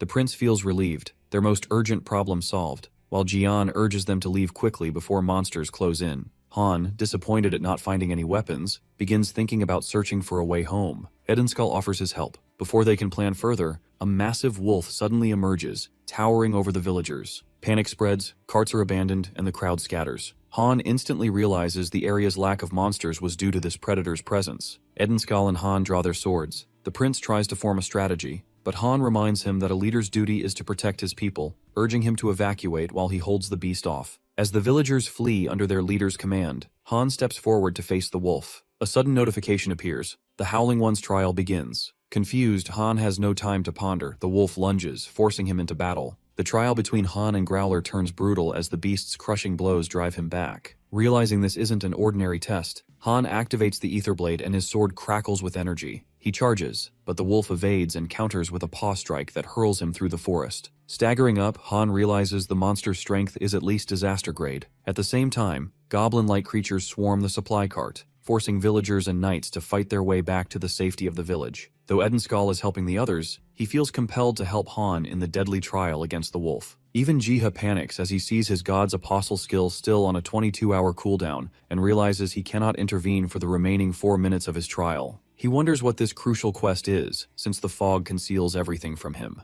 Growler springs at him again, but Han dodges narrowly, and wonder where this creature even came from since it's getting him all fired up. Activating his haste spell, our mighty hunter charges at the wolf with newfound speed. As he closes in, the wolf snaps at him, but Han blinks forward, teleporting above it, leaving the beast snapping at empty air. He dives with his sword, certain of a clean hit, but the wolf sidesteps at the last instant. His blade slams into the earth, leaving him open, and Growler's paw slams into him, flinging him violently into a tree. Han forces himself up, only to see the beast approaching with calm, measured steps. The Howling One passes its verdict that Han lacks the strength of his bloodline and is unfit to wield its power. But Han refuses to yield, rejecting the beast's verdict, calling the mighty beast a dog. The insult ignites Growler's fury, and its paw crashes down, crushing him beneath its weight. Han's thoughts race. He cannot die here, not when someone is still waiting for him in his world. The wolf's jaws close on his blade, snapping it like a twig. Then, at the very brink, a sudden notification echoes. The trial is over. Han has passed the Howling One's test. Growler growls, frustrated at its own softness, and calls him a mere peasant bound by fate, one simply granted another chance. The creature urges him to grow strong enough to carry the wolf's name.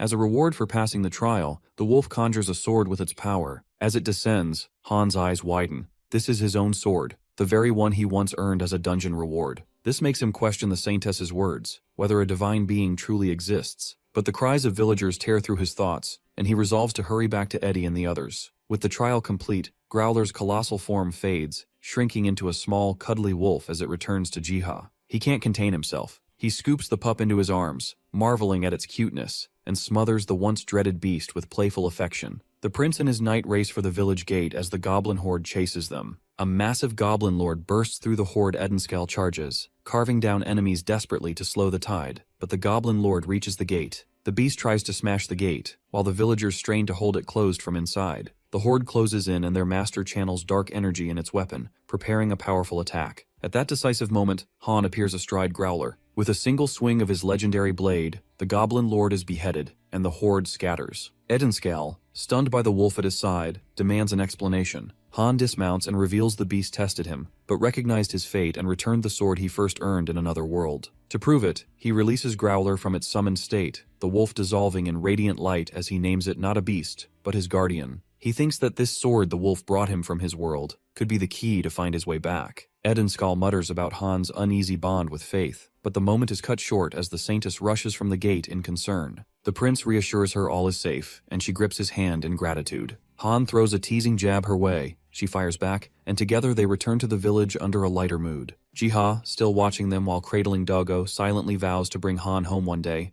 Then they return to the forest where Biam awaits. Seeing the shrunken wolf, the cat grabs it by the scruff despite its protests, mocking it for finally doing something useful. Biom drops him to the ground, telling him to focus on recovering. He even pats Growler, though the wolf loathes the unwanted affection. Snuggling into Jiha's lap afterward, Biom listens as Jiha reveals his theory. The world tree itself might have guided Growler to pass the sword to Seonghyuk. Jiha resolves to share this with Hyejin tomorrow, but the decision is cut short by the ringing humming bells. Expecting trouble, he opens it, only to find not just his sister and her friends, but also Hyejin and Hwaeon. Though the guild leader glares at him for taking too long in opening the door, he quickly ushers them inside. Jiha asks if an early morning quest brought them here, but the group insists their visit carries greater urgency. His sister shows him the sketch of the magic circle, and Hyejin explains they found its duplicate inside a dungeon where griffins appeared. At the mention of griffins, Jiha realizes it's the same circle once used by the Pterodrones. Hwaeon proudly recalls how her Inferno cannon exposed the hidden chamber, though her teammates grumble about nearly being roasted in the process. Jiha rises and asks for a moment. He returns hauling 7 massive essence stones onto the table, urging each of them to take one. Hyejin stares in disbelief, never having seen specimens so large. He explains that placing them on the magic circle and pouring mana into it will open a portal to Gehenna. He asks them to use it to retrieve Han Seonghyuk, entrusting the Sword Witch with the lead. Emotional yet determined, she accepts the responsibility proudly. Soon, they stand before the dungeon entrance, ready to carry out the task. Back in the garden, he notices the valley thriving now that the monsters are gone, and wonders if villagers might soon settle here. Yet, the peace is fragile. Monsters fleeing the plains have regrouped on Mount Apeto. His thoughts are cut short when he spots Eddie and Han surrounded by goblins all alone. Rather than despair, they exude confidence. Han summons Growler, renaming it Wolfie, though Jiha cringes at the name.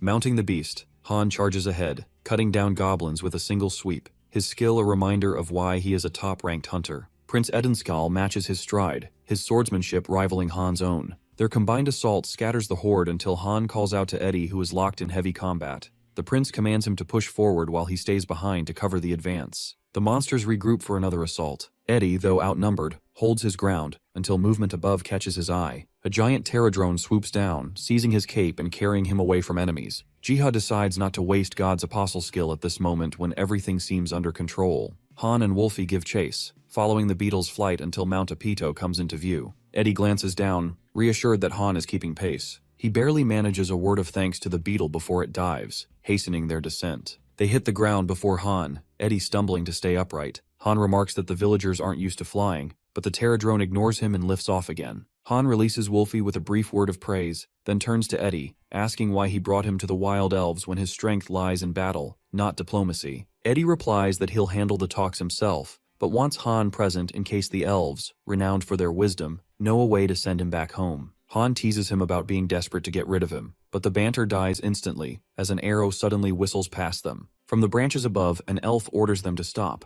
Edenskal steps forward, claiming to represent a survivor village on Mount Apeto, requesting a dialogue with them. But the elves only draw their bows, declaring they no longer deal with humans and demand they leave. Edenskal unsheathes his sword, preparing for a fight, leaving Han startled when more elves emerge and surround them. Han urges him to think twice before picking a fight with them, but the man reveals his identity as the Estrom Prince, offering his sword as proof. The elf inspects the seal and immediately connects it to their enemies, Grom and Parojak. Without hesitation, he places a blade to the prince's throat, demanding surrender. Edenskal insists he seeks to make amends and denounces Grom and Parojak's crimes, but the elf leader accuses him of endangering their people by stealing their food. Seeing no alternative, Eddie drops his sword and signals Han to comply. The elves then blindfold and restrain them, marching the pair toward the village for judgment. Led in chains through the wild elf village, Han's doubts grow heavier with each step. He curses their choice to surrender, thinking a fight followed by negotiation would have been safer. Eddie, however, stays calm, trusting the elves' judgment and believing they'll get a chance to explain. The guards throw them into a fortified cell. Han fumes, regretting following the prince, while Eddie reassures him, pointing out he could snap the bars any time if escape became necessary. Han eventually lies down to rest, while Eddie stays alert, wondering just what Grom and Parojak did to earn such hatred.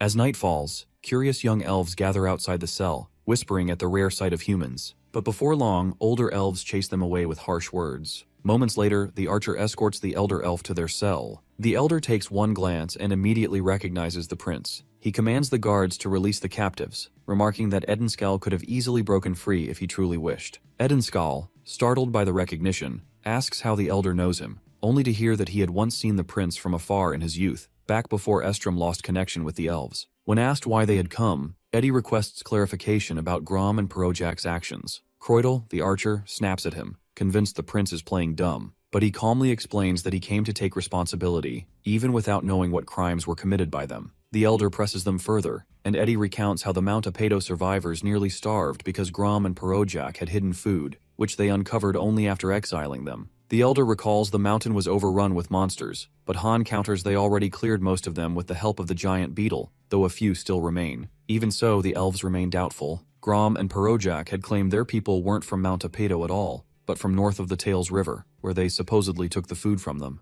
This makes the blonde knight remember how confident the exiles looked when leaving. It was clear they had a backup plan. Croydel warns the elder not to be deceived again. Yet the prince calls it all a misunderstanding and proposes to reopen trade routes and drive back the monsters. But the mention of trade only confuses the elves, who argue no such exchange ever existed despite Edenskal's claim of sending minerals and Halti in return. The pieces fall into place. The elder agrees, suspecting a third party north of the river where Grom and Parojak likely diverted the goods. Still, suspicion outweighs reason, and the elves hold back their trust. Prince Edenskal presses for a way to prove their innocence. The elder demands the hall once promised to the elves and declares the prince will stay as collateral, while Han, the one belonging to the other world alone, may leave to retrieve it. Han is surprised the elves know his otherworldly origin, and they explain that their bond with the world tree grants them awareness of those from other dimensions. Realizing Eddie was right about their wisdom, he accepts the terms. Before leaving, Han insists on reclaiming his sword. After tense hesitation, the elves return it, but warn him that any reckless act will cost the prince's life. Han asserts Eddie's power is greater than they assume, but Croydel scoffs at the notion of a human surpassing him. Just then, Mr. Beetle descends from the sky and the elves are shaken, recognizing him as a Pterodrone, the legendary workers of the World Tree, long believed extinct. Meanwhile, Jiha observes the wild elf village unlocks as soon as Han and Prince Edenskal arrive. A string of notifications confirms that he can now access this new area.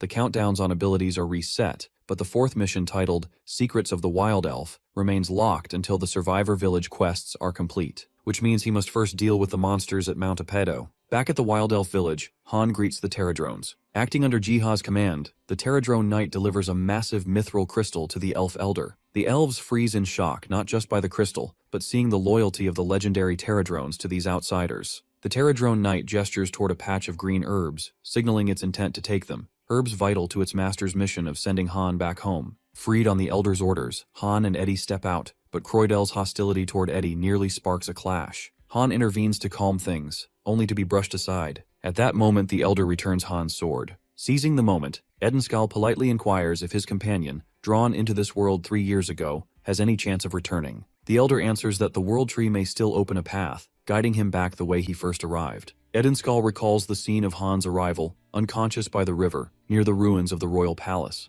The Elder explains that the real link is at the roots of the World Tree. He reveals that Han's world and theirs are parallel realms, joined by the same ancient root, and that intersections occur when energy flows through the tree. He identifies Mount Apedo as one such convergence point. He points out that Mount Apedo sits at the end of one such route, making it a place where people from other worlds occasionally appear. Since they have befriended the Pterodrones, he suggests seeking their aid, for they are workers of the World Tree and able to travel along its routes. Han recalls the Pterodrones' use of a transport circle and realizes they may guide him back. Eddie expresses gratitude and agrees to the Elder's advice. The topic shifts to the trade routes blocked by monsters. Though short on soldiers, the prince resolves that they must at least attempt to reclaim the path. The Elder entrusts Croydel with the task of guiding the humans and judging their sincerity, reminding him that his return is essential to the village. Eddie gives his word, and Han, irreverent as always, jokes about teaching the archer some social skills. Though Croydel's discomfort shows on his face, the Elder reminds him to put the village first. Mounted on Growler, the party sets out under Croydel's lead. Edenskal soon notices their route differs from before, and questions it. He learns they are headed for a hidden tunnel beneath Mount Apedo, though Croydel warns the passage is infested with griffins. Han insists the beetles cleared them, provoking yet another petty quarrel with the skeptical elf. After some time, they reach the tunnel's entrance, remarkably intact despite centuries passing. As they proceed deeper, the elf explains it was once built by the World Tree's workers, though most such routes have long been lost to monsters. His calm tone almost fools Eddie and Han into thinking he's warming up, but Croydel shuts that thought down, saying he's only here because of the Elder. He warns them to stay alert. Roots of the World Tree tend to attract monsters.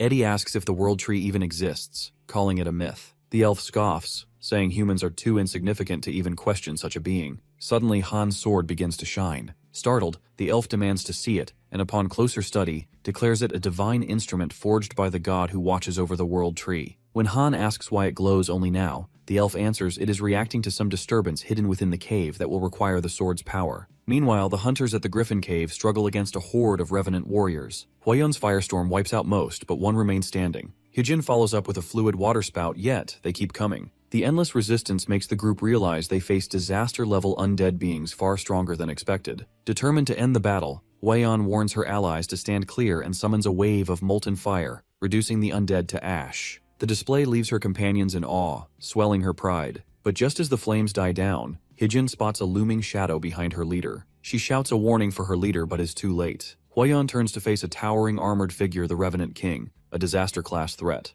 The sudden threat forces the team to retreat, but Hyejin is knocked back. The Revenant King pushes toward Huayun, but Gyungbak protects her. Sun-young blinds the enemy with paper charms to stall the monster. The hunters regroup, quickly checking on each other's safety. Hyejin senses the power of this enemy is far overwhelming than dead grade. Just then, divine text appears before her eyes. She receives the worker's blessing, a scroll of change bestowed through Jiha's essence. With God's wind, her stats surge, movement speed doubled, attack speed boosted by half, and a new passive skill, Wind of Victory, restoring health with 3 chained strikes. Though she isn't sure how it all happened, but her hope returns. In truth, Jiha had quietly used his essence to empower her, and another notification tells him he can invest more essence to grant even greater support. Seeing the Revenant King's terrifying strength, Jiha is grateful for the green herbs he gathered from the wild elves. He prepares more scrolls to help the group. The Revenant King launches a savage blow, forcing Sungho to raise his shield. The impact rattles them, but the hunters instantly recover and press forward, knowing the fight must end before Sungho falters. Hyejin tests her newfound strength, aiming for the monster's armor, but her blade cannot pierce it. Recognizing the flaw, she shifts her focus to the joints. On her command, Sun-young creates an opening with her paper spell, and Huayun follows with an explosive incantation that consumes the monster in fire. Gyungbak mutters aloud, wondering if the explosion had finished the monster, only to earn Huayun's furious glare for jinxing them. As expected, the Revenant King emerges, barely harmed, its armor scorched but intact. Yet the melted gaps are enough for Hyejin to unleash a flurry of daggers, slicing through the exposed openings. The counterattack is immediate. The monster swats her aside, sending her crashing back. Huayun snaps at Gyungbak, blaming his words, but Sungho reminds them to quit bickering and face the real threat. Watching this unfold, Jiha panics. He burns more essence, forcing enhancements onto the hunters just to buy time till Hyejin and Huayun recover. He sends them scrolls of change. Iron blood surges through Sungho, increasing his defense by 30%, with a 12% chance to nullify attacks entirely, while Gyunbek is blessed with the god's wind boosting his speed by 70% and attack speed by 30%. He also gains a passive skill, Wind of Victory's healing effect, that converts 7% of the damage from last hit into health upon 3 consecutive hits. Even so, Jiha doubts it will be enough, silently praying Huayun can turn the tide when suddenly a radiant glow appears. From it, Growler's massive form bursts forth, tearing into the Revenant King's shoulder. Jiha recognizes the radiance of Han Sung-hyuk's sword and feels overwhelming sense of relief at his arrival. Han's blade tears into the Revenant King's shoulder, stunning the hunters who gape at his sudden arrival.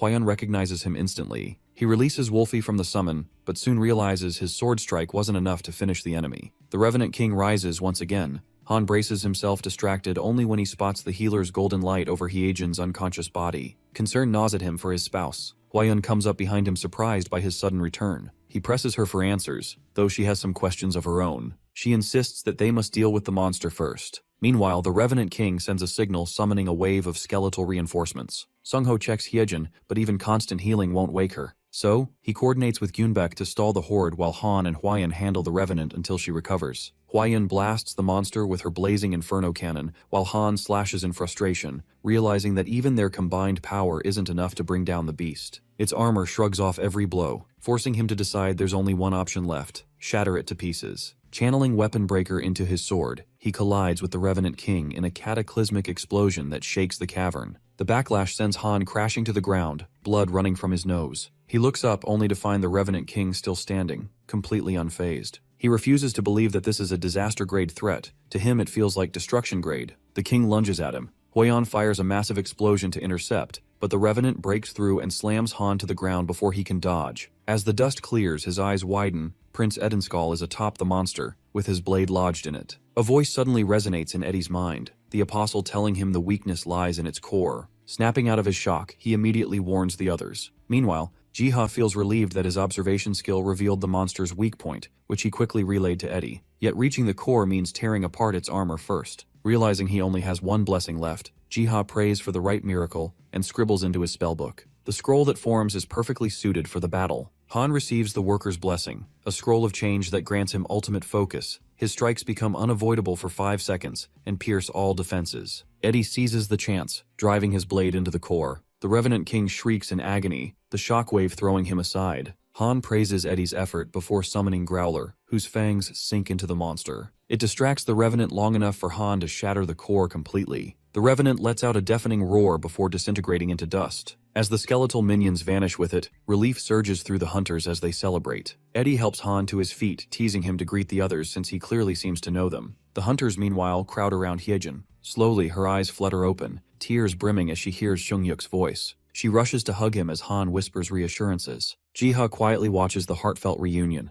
At that moment, a notification reveals the hidden tunnel is cleared, restoring the flow of energy to the World Tree and accelerating its restoration. In the distance, the cry of a being named Arkfoot echoes, a sound Jiha wonders might belong to a new demigod. A golden unicorn bursts across the sky, its speed breathtaking, leaving a trail of light in its wake. Growler and Biam freeze, stunned by the sight, then whisper strategies on how to intercept it. Biam catches the faint scent of the ocean clinging to its mane, guessing it has returned from the far edge of the continent. They suspect it must be restless in the absence of a god at the moment. Growler weighs blocking or striking as the unicorn nears, but Biam reminds him of its incredible speed. Any mistake could land them in its crosshairs. Neither of them is confident. Meanwhile, Jiha hears Doggo barking from the garden and peeks to check on the pets. His eyes widen as a radiant golden figure flashes past. At first, he mistakes it for a horse, but the way Growler and Biam react convinces him it might be a demigod. Then it clicks. This must be Arkfoot, the demigod once ridden by the Ark. He attempts to communicate with the creature but can barely track it as it streaks across the landscape.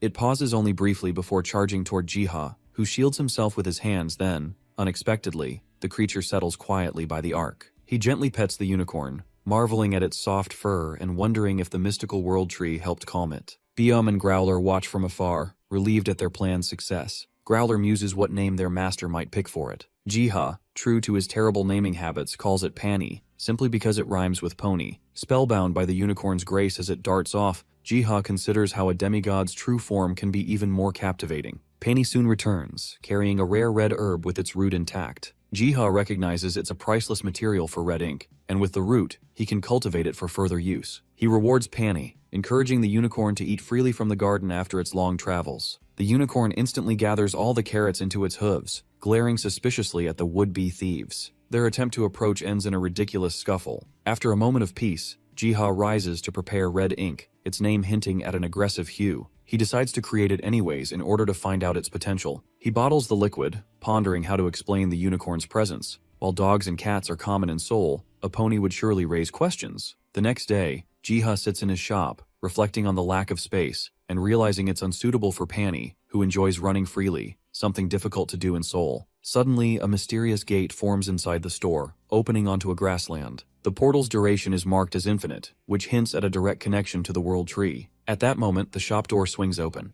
Hyejin and Sungyuk step inside, greeting Jiha warmly. Hyejin bows deeply, thanking him for helping bring Sungyuk back, and Sungyuk echoes her gratitude. Embarrassed, Jiha insists anyone would have done the same. Hyejin presses the point, acknowledging the risks he took, and he welcomes them inside for tea. Noticing Pani, Hyejin crouches to pat the adorable creature, asking him where he found it, but he politely declines to say. Jiha conversed with them for quite a while and found that Sungyuk, though safe, still dreams of the other dimension, unable to fully let go. For a while, peaceful days follow, but the calm is shattered when a flock of griffins appears in Jiha's dream forest, leaving him anxious over how to handle them. Overwhelmed by a brood of energetic baby griffins, just 4 days old, Jiha worries about feeding them all. Their rapid growth and massive appetites quickly deplete his meat supply, leaving Biam and Doggo exhausted from constant supervision. He calls to his Pterodrone Knight, directing it to lead the hatchlings to the mountains better suited for their needs. Hovering above, the beetle captures their attention, and the baby griffins obediently follow to their new home.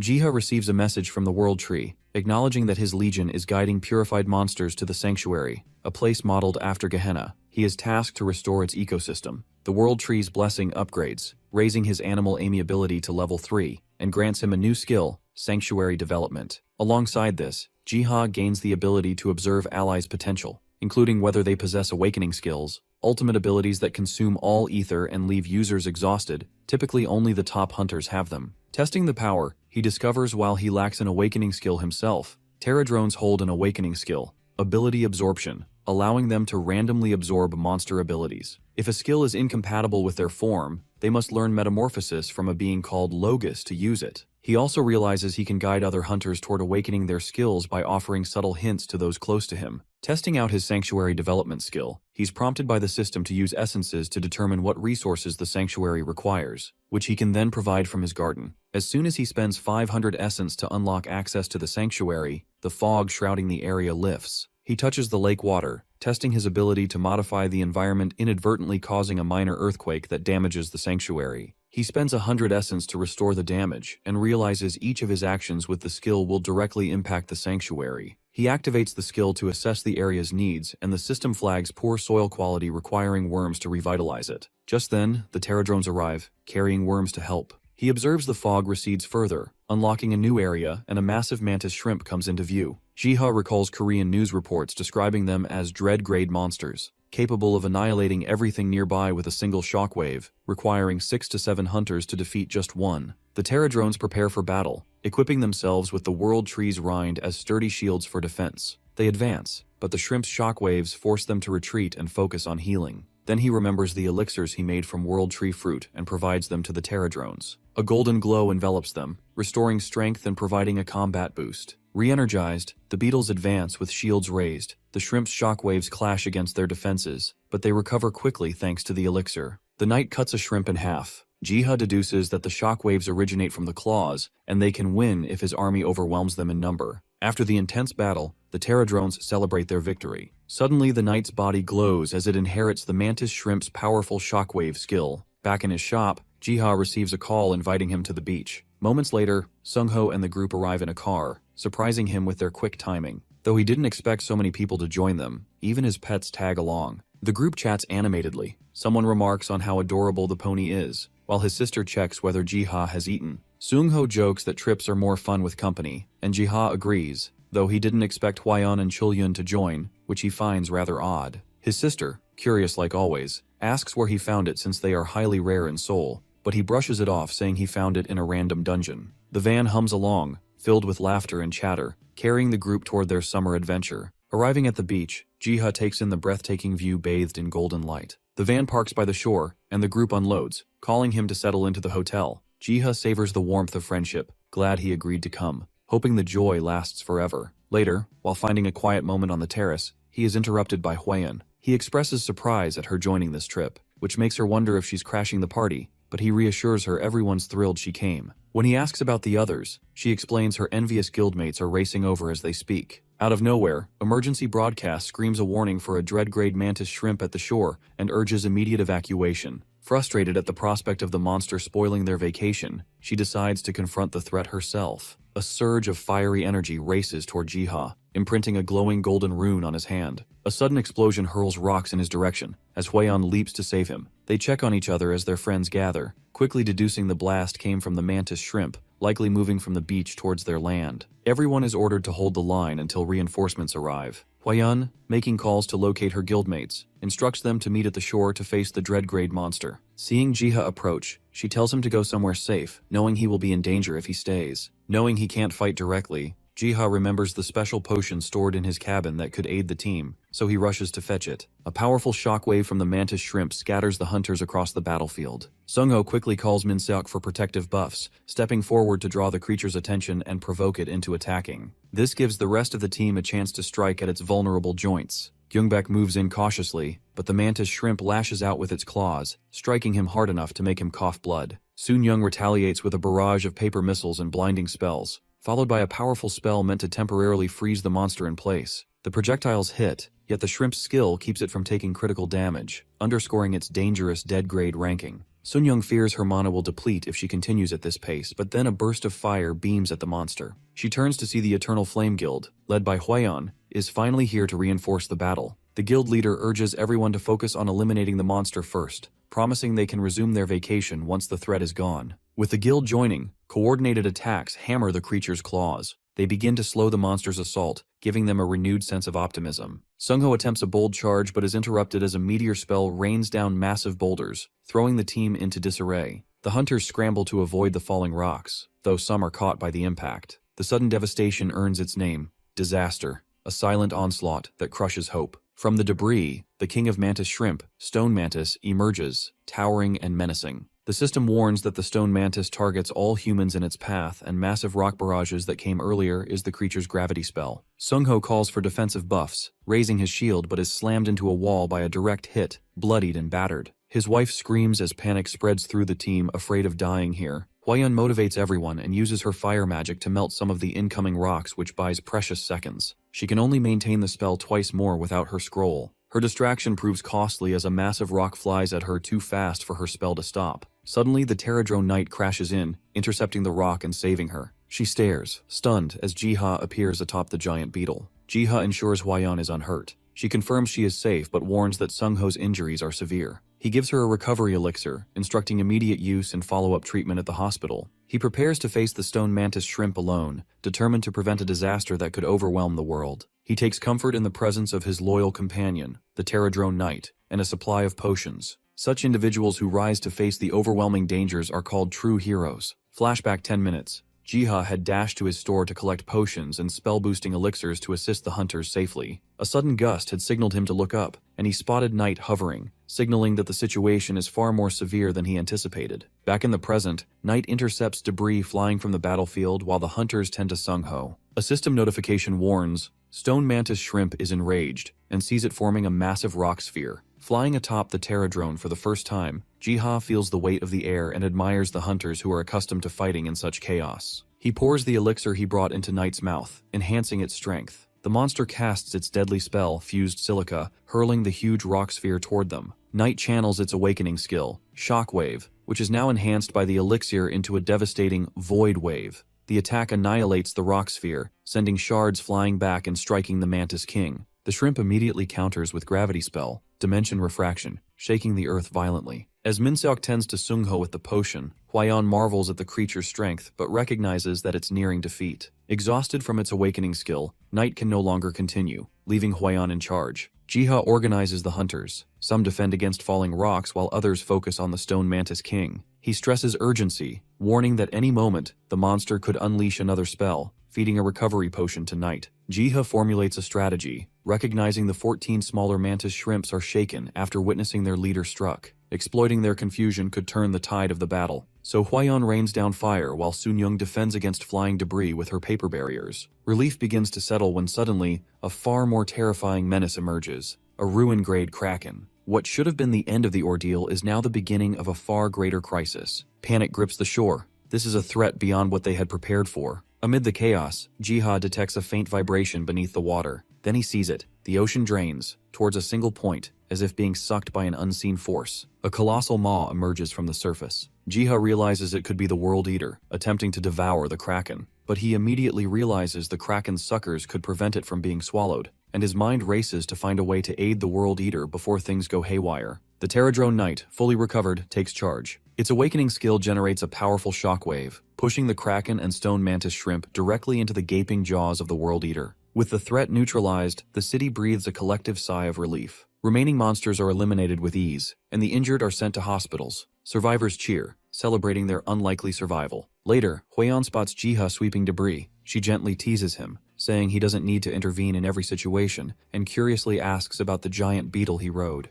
Jiha can only tell her that it's a friendly, human-helping creature. He inquires about Sungho, learning he has recovered fully, astonishing the doctors with his miraculous potions. Hwayeon expresses her gratitude, and Jiha humbly attributes it to luck. She suggests swimming, but Jiha stops her in fear of her getting trouble so late at night. Their playful banter continues, exchanging compliments and gentle teasing. Yet unknown to them, another divine threat quietly lurks in the shadows, biding its time. The group's vacation comes to a peaceful end as they drive home. The car is quiet, the atmosphere relaxed, everyone asleep except Jiha. He shares a few light-hearted words of gratitude with Sungho, quietly wishing for more vacations like this, and hoping that such peaceful moments continue in the future. When his stop arrives, he climbs out with his pets. Sungho asks him to craft a potion that enhances resistance. Our ambitious alchemist plans to improve his craft, aiming to create a potion with both defensive and healing properties. At that moment, Jiha's sister calls to confirm his safe arrival. Sunyoung explains she discovered something she cannot decipher and seeks his help. He identifies it as a destruction rune word, a spell granting critical damage enhancement for attacks. Excited, she squeals, asking him to recreate it with his red ink and to make an extra one for her. He figures the red ink suits the rune word perfectly. After transferring the rune word onto paper, it becomes a physical damage enhancement scroll, distinct from the mage's focused ones. This new scroll can be used by almost any hunter, promising a significant boost in damage. Yet Jiha knows that as hunters grow stronger, so too will the monsters, escalating the dangers they face. Determined to empower his allies, Jiha enlists the help of his magical companions to craft these scrolls. Before diving into the intensive work, he decides to rest, gathering strength for the task ahead.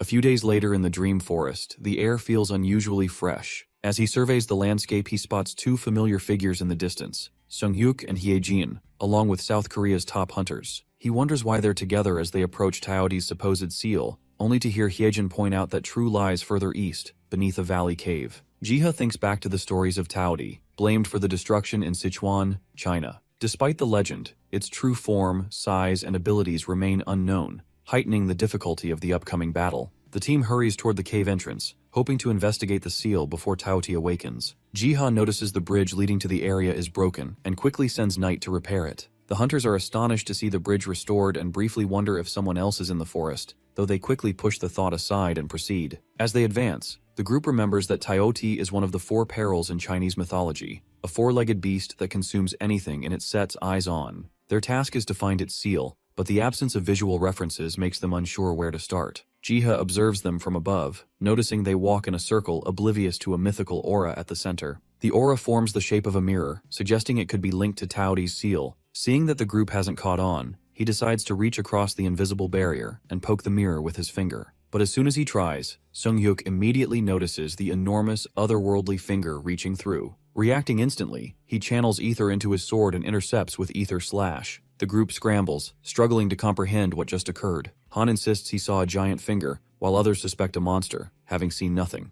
Though Jiha nurses his injured finger, shaken. However, at least he succeeded in helping them discover the Taoti's seal mirror. His efforts were successful as they have found Taoti's seal mirror, but the seal is weakening and close to breaking. Han inwardly questions whether they are strong enough to confront Taoti alone, fearing the consequences of failure. A chilling voice suddenly reverberates through the chamber, condemning the hunters wicked and arrogant, accusing them of awakening evil. From the ground emerges the temple's guardian, Seok Gamdang, declaring his intent to punish these sinners. The hunters were completely oblivious to the existence of Guardian protecting the mirror seal, are thrown into panic. Sung-hyuk quickly asserts control, calming the team. The Guardian, angered by their trespass, vows to annihilate them. He draws his sword and signals for cover, ready to engage. The Guardian casts the Jewel of Karma Flame, sending torrents of fire. Han invokes Blink, teleporting above the Guardians and shattering them with a single precise strike. The Guardians are stunned by his display of strength, giving the hunters the impression they may have weakened with age. When Han touches the mirror, a system message confirms their quest's completion. They have located Taoti's seal. Moreover, Han's actions have dealt significant damage to the Guardians, temporarily halting their movements. Jiha, witnessing Sung-hyuk's skill, is impressed. His pets, sensing Taoti's awakening,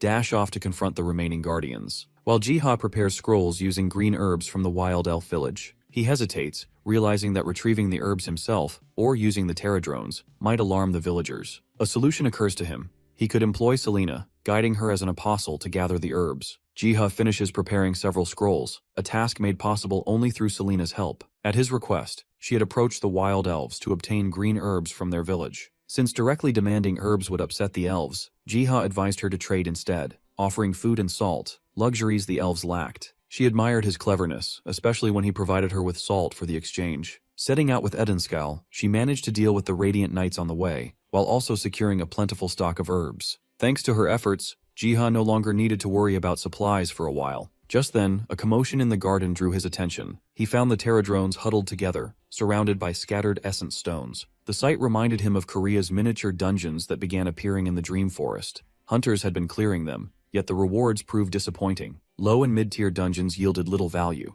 their treasure chests offering barely enough profit to cover costs. Interest among hunters steadily declined when they couldn't even afford to upgrade their stats, but Jiha longed to change the system. For a time he saw no solution until the pterodrones appeared. These creatures, using claws and horns as tools, were cutting, hammering, and even melting metal in their mouths to craft sturdy wooden treasure chests. To Jiha's surprise, they were also the ones retrieving dungeon loot and packing it inside, which he just found out that day. He wonders whether this has always been their role, or if their behavior shifted because he is chosen by the World Tree. While praising their diligence, he admits the rewards still lack real value. Yet, an idea begins to take shape in his mind, one that might finally solve the problem. A few days later, a hunting party gathers near a dungeon entrance, teasing Deo-kun, the timid shield-bearer of their team. Just before they enter, a sign carved with a shield emblem catches their eye. This is Jiha's very first reform, marking dungeon rewards so hunters of matching specialties know what awaits them. The battle that follows is fierce. Deo-kun hesitates during a key moment, yet manages to contribute enough to help the team succeed, earning both teasing remarks and encouragement. But when another monster suddenly appears, his hesitation returns, forcing a teammate to step in and scold him for his fear. Despite this, he gradually improves by the end of the battle. Once the fight ends, the group consoles the emotional Deo-kun, lifting his spirits. They then rush to check the rewards and are shocked to see not 1, but 5 treasure chests waiting. This is Jiha's second step, multiplying rewards to amplify excitement. They discover the cost to open each box has been cut down to just 2 essences, Jiha's third improvement. The contents confirm the fourth step, unique rewards prepared personally by Jiha, a radiant apple potion, a dazzling shield tailored for Deo-kun, a rune-marked note, and a candle inscribed with strange writing. Their curiosity drives them to Master Cat to have their 3 new mysterious items appraised. The new reward system, offering multiple boxes and unique loot, leaves the party thrilled and eager to hunt more, exactly as Jiha planned. Already expecting their arrival, Master Cat receives them warmly. His evaluation shows Deo-kun's shield is no ordinary gear. It is a unique grade item while the dungeon note is written in rune script. He analyzes Deo-kun and observes an awakening skill called Iron Maiden, which deflects melee attacks with amplified damage, a 200% multiplier per level. Master Cat reveals that the awakening skill can indeed be unlocked, provided certain conditions are met. Yet, he cautions, activating it comes at a cost. All ether will be consumed, leaving the user completely drained. The revelation shocks the hunters, and Deo-kun's emotions stir as he contemplates that this could mean he no longer has to clash with monsters directly. His comrades cheer him on, congratulating him. Their curiosity quickly shifts to themselves, asking whether they too can awaken similar powers. He tells them it's possible. By defeating the giant warhog, there's a chance to acquire such skills. Inspired, Deo-kun vows to face the challenge if it means strengthening his new abilities. They then move on to the remaining items. The candle is revealed to let its user acquire abilities through dreams, while Ark's protection, the shield, carries the god Ark's blessing, granting divine defense. Yet, despite the explanations, some members still fail to grasp the true value of these treasures. In gratitude, Deo-kun insists on forcing Jiha to accept a bag of gold. That same night, Deo-kun lights the candle and drifts into an unusually vivid dream. There, he witnesses a mighty knight fending off endless waves of undead. His strength lies not just in his blade, but in his refusal to retreat, to protect his people, which moves Deo-kun. Suddenly the knight's eyes meet his and holy radiance surges into him. He awakens in shock, drenched in sweat only to discover he has gained a new trait, Holy Knight's Devotion Level 1. Deo-kun sits in awe after awakening the skill Holy Knight's Devotion Level 1. Yet, his excitement quickly dims. The ability seems more suited to a knight, while his role has always been that of a tank. Though disappointed, he resolves to figure out how to adapt the skill and put it to use in his next dungeon expedition. Meanwhile, word of the discovery spreads like wildfire. Broadcasts announce the emergence of a new category of powers, awakening skills, unique to each hunter in both ability and method of acquisition. South Korea becomes the focus of global attention as the Hunter Association and countless hunters gather to witness the world's very first hunter unlock its ultimate. Determined to push further, Deo-kun prepares himself to face the giant warhog, the beast he needs to defeat in order to fully unlock his awakening. Shield raised, he stands firm while his companions cheer from the sidelines. The warhog charges, slamming into his guard with immense force. Straining to hold his ground, he realizes the moment of awakening is near. He activates Iron Maiden. Power surges from his shield in the form of an explosion, engulfing the beast and sending shockwaves across the battlefield. As the dust clears, a radiant figure appears before him, placing something into the ground. Stunned, he wonders if this could be none other than God Ark himself. In that instant,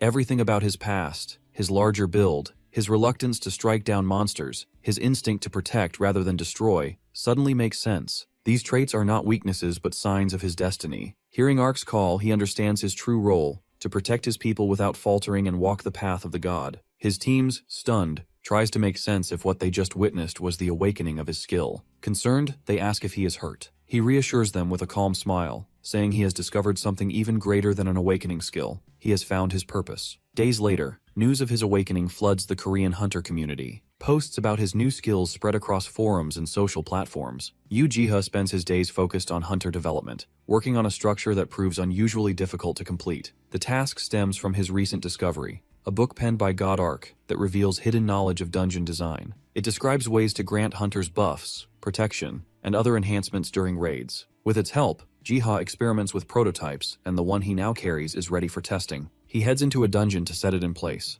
At that very moment, a group of hunters prepares to enter a dungeon to face the green serpent and the lurking monkfish. The serpent they can handle, but the monkfish is trouble since they attack from below while enemies press on the ground. Hyejin advises the team to rely on its distinctive sound to evade attacks, though only she and Seunghyuk have the senses sharp enough for it. Suddenly Han spots something strange, a statue of a praying saintess. To their shock, it grants a powerful buff, but Han freezes when he recognizes the face Selena, a figure he knows from Gehenna. He cannot help but wonder if the true source of these miracles will ever be revealed. The statues prove indispensable throughout the raid. They heal poison at critical moments, restore stamina when exhaustion sets in, and provide blessings that keep the team alive through the dungeon's harshest trials. That night, at Seunghyuk and Hyejin's home, a special candle is lit. As Seunghyuk drifts into dreams, he is delighted to see Eddie and Selena. There, his attention is seized by a golden knight, radiating with divine energy. Seunghyuk raises his sword, eager to clash and gain its abilities. But before he can act, the knight's blade descends on him with unstoppable force. Their blades meet with a violent crash, as the knight leans close, asking Han to adjust his stance. He forces the enemy back, demanding to know if this knight knows him,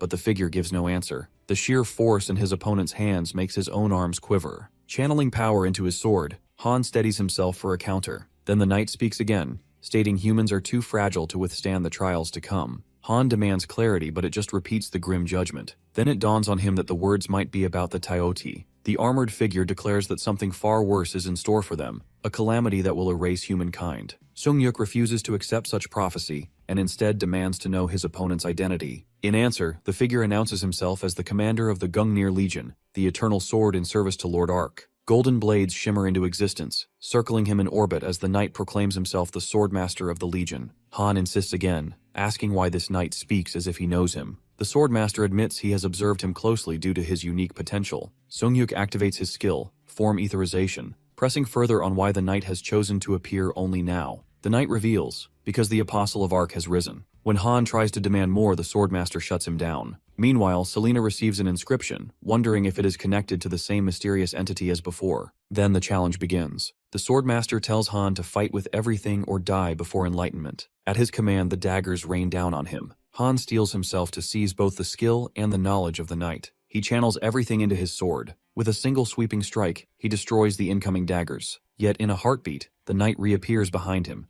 praising the attempt before conjuring a new skill. First sword technique, Stormblade. Its first form spins Han across the hall. Before he can recover, a whirlwind strike follows, detonating into a torrent of energy. The scene shifts to Jiha completes brewing a red potion, pouring it carefully into a flask. He exhales in quiet satisfaction as Master Alchemist Chulhyun applauds from nearby, astonished by the precision of his work. Chulhyun inspects the potion and is stunned. It restores 200 health in only 10 seconds, whereas the previous batch required 15. More surprising is Jiha's flawless timing, achieved without tools. That natural precision makes it clear why Hwaeon respects him so deeply. Once Chulhyun leaves, Jiha reflects that reaching alchemy level 4 has raised both the quality and ease of his work. Deciding to rest, he drifts into the dream forest where he enjoys the fresh air and searches for his pets, Biam, Doggo, and Panny. His peace shatters when the humming bell tolls, warning of an earthquake near the Tauti's seal. An alert confirms the seal is on the verge of breaking, urging him to deploy terradrones. He rushes to the site and finds them already encircling the seal, forming barriers instead of engaging directly. The choice puzzles him, though he suspects a deeper logic. Still, he fears these defenses may not withstand the Tauti's might. At that moment, the nightmare begins. Black lions, classified as disaster grade, emerge, minions of the Tauti. The terradrones swarm forward in unison to fight it. Time seemed to pass like quicksand as he carefully observed and recorded their combat tactics against the monster. By fall, a massive portal tears open in Seoul's District 7, drawing crowds of startled onlookers. A hunter party investigates, only to recoil when their analysis reveals the truth. This is a Category Level 6 dungeon. They retreat immediately, rushing to deliver the news to the association. The dungeon demands a clear outcome: seal or slay Taioti in 47 hours, 57 minutes. Though marked as plain, the Level 6 classifies it as a Destruction Class threat Eternal Flames Elite. The single numbers, ranked from 1 to 9, assemble at the gate. Han Sung-hyuk, once convinced this was a simple hunter association call, now suspects someone is deliberately orchestrating District 7's downfall. Hwa-yeon dismisses his grim humor, but voices her thoughts about how different he looks ever since he returned. Han thinks the same. Every member of the clan feels different too. The core team has completed their awakening, thanks to Jiha's guidance. Before entering, Hyejin recalls Jiha's potions and distributes them. These aren't ordinary elixirs. Each restores half health, stamina, and ether in an instant, boosts all stats by 23% for 2 hours, and grants 7 seconds of invulnerability. Fully buffed, the hunters step into the gate, rallying together. From his dream forest, Jiha monitors the miniature battlefield, knowing that while Terra drones can hold against black lions, but none can face Taioti itself, the fate of the world rests on the awakened hunters. Nearing the seal, Han spots familiar Saintess statues and orders everyone to receive their buffs before advancing. One of the hunter downs one of Jiha's potions, shocked as his stats nearly double. Yet Sung-hyuk grimly warns that even this may not be enough, but Hwa-yeon insists they stay optimistic. Black lions soon emerge. Han takes the first hit, using himself as bait so his team can strike back. Hyejin unleashes a ferocious sword rampage, while Hwa-yeon follows with Phoenix Shot and Lava Inferno, drowning the field in fire. Their tank holds the line, countering with such force that the beast is stunned and driven back. All this gives enough time for Sung-hyuk to steady himself and unchains his newly learned skill from the Dream Knight, the Storm Blade technique. Its first form, Whirlwind Strike, explodes, carving the Black Lion down instantly, leaving the team in awe. However, the sense of triumph is short-lived as a Blood Lion rises stronger, faster, and one rank higher than the Black Lion. Han orders everyone to reapply buffs and drink potions. The beast lunges, its claws aim to tear him apart, but Han counters it with his ether blade. Hyejin cries out in fear, dreading he'll vanish again if he overexerts. Her teammate pulls her back to focus, reminding her that only Sung-hyuk has the power to withstand the monster. She snaps out of her emotions, asking her team to gather intel on the beast. At first, their search comes up empty, but then someone checks Mir Wiki and finds fresh details posted just moments ago. Meanwhile, Sung-hyuk struggles. Maintaining Etherblade after unleashing Stormblade drains his ether dangerously fast. Just as his stance falters, their tank unleashes AoE Taunt, pulling the beast's attention and exposing its stomach mid-charge. The opening is all the team needs. The mage unleashes a poisonous spell striking the Blood Lion's vulnerable spot. The Blood Lion reels back, staggering from the hit. Hyejin rushes forward with Sword Rampage, carving into its flesh with rapid strikes. She calls out for Sung-hyuk to finish it, and he summons Growler in his massive form. With one strike of his claw, the Blood Lion is flattened.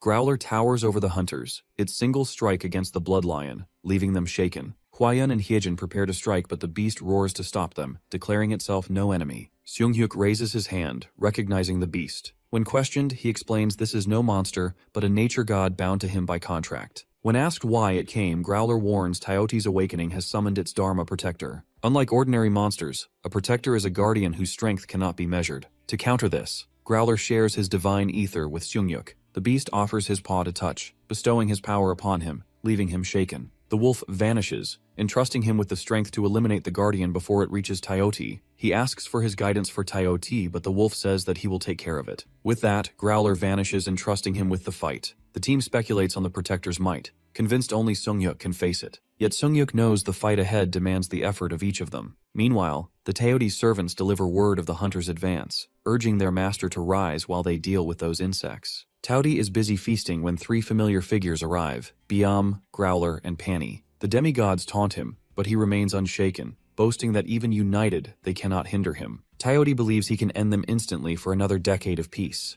Pani fakes a pounce, drawing Taioti's eye, while Biam and Growler lunge in for the real attack. Driven by madness, Taioti snarls that no trick will fool him and swears to annihilate everyone. Pani charges with its horn aimed at him, while Growler and Biam tear into his flesh, bent on dragging his soul back to where it came from. His core leaks energy until Taioti suddenly snaps, roaring and flinging the 3 aside. Pani spots the dimensional wall tearing open, the crack widening into a large hole that begins sucking Biam toward it. The battle resumes instantly. Biam and Growler pin Taioti down while Pani drives her horn deep, landing a decisive blow. Taioti staggers, stunned at their resilience, then screams for his father, but before an answer comes, all 4 disappear without a trace. Jiha watches the scene in horror as they disappear. He searches everywhere, but no trace remains where they vanished, not even signs of battle. Panic spreads through Jiha as the humming bell tolls. Fearing the worst, he rushes to the miniature world. There he sees the Sung-hyuk's team facing the Grand Dharma, Taoti's guardian, a 2-headed dragon known as one of the most formidable opponents. Flames pour from its mouths, setting the ground on fire. Sung-hyuk orders Gangmin to shield him.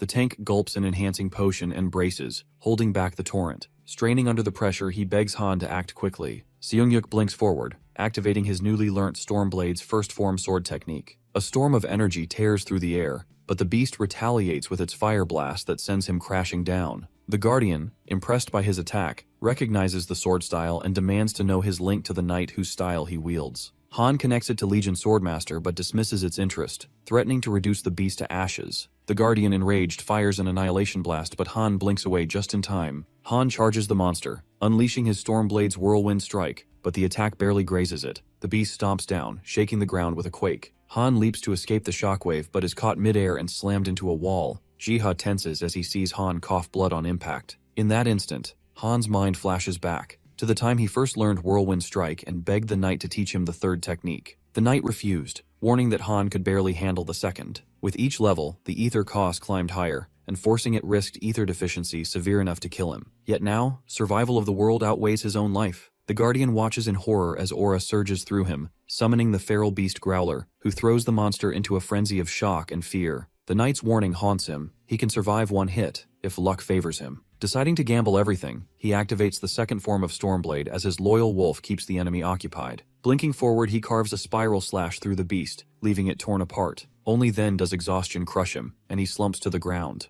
Jiha celebrates the Protector's fall with his Terradrones, hardly believing his eyes. He quickly commands the beetles to aid in rebuilding the seal and tend to the injured hunters. But then a worry strikes him. He hasn't seen his pets in far too long. Fearing the worst, he asks the knight to search for them. At last, growls echo from the mist. Jiha weeps with relief as his companions return unharmed. Afterwards, they curl around him. He swears to be the safe haven they always return to, for only they can face horrors like Taudi. After the clash with Tayoti, Biam, Pani, and Growler lie battered and resistant to treatment. Jiha forces medicine down their throats as they vanish at every mention of it. Out of desperation, he threatens to withhold food. Only then do they obediently accept care, a cruel tactic he justifies as necessary for their recovery. Meanwhile, the world shifts from celebrating Taudi's defeat to questioning who had accomplished it. Reports surface of a Chinese helicopter spotting 3 enormous, unidentified silhouettes besides Tao Tie. They stirred fear among the civilians until the figures were identified as nature gods. The revelation that one of them is contracted with a Korean hunter sparked international concern. Thus, Korea convenes a secret conference Korea.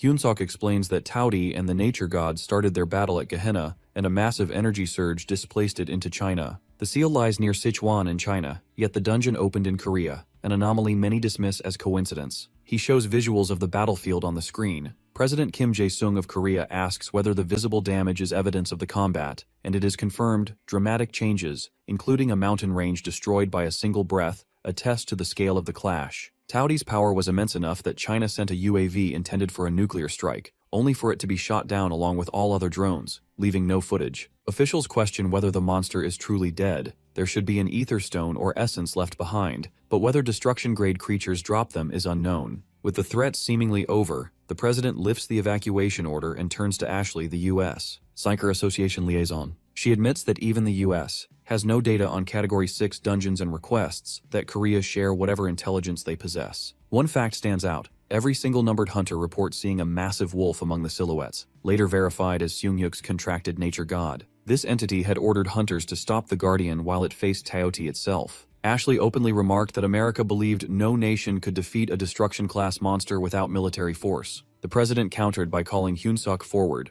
demanding the truth of how Korean hunters accomplished what the world deemed impossible. Hyunsuk acknowledges that the battle's success hinged entirely on Jiha, the alchemist, who had strengthened the single-numbered hunters with awakening skills, elixirs, and specialized scrolls. He emphasizes that without him, the battle would have been lost, prompting an elder statesman to demand that this invaluable man be protected at all costs. They realize they cannot force Jiha to relocate, leaving him vulnerable to anyone with ill intent. The president assures the committee he will devise a solution, and Hyunsuk infers that the Korean government will fully commit its resources to safeguard the alchemist. He then shifts focus to preparations for future destruction-grade threats, while Ashley's thoughts remain fixed on Jiha out of curiosity. Meanwhile, the ether stone the government speculated about is in Jiha's hands. He asks Bayam if it's from Taudi, The cat meows yes, gesturing toward the world tree, as if to suggest it should be offered there. As he approaches, a branch reaches out to absorb the stone. Leaves shimmer and a radiant glow spreads across the tree's branches, mesmerizing Jiha and his companions. Drawn by the spectacle, he notices a fluffy sheep approaching, opening a golden portal. Wondering if this is yet another nature god, he follows through the swirling light.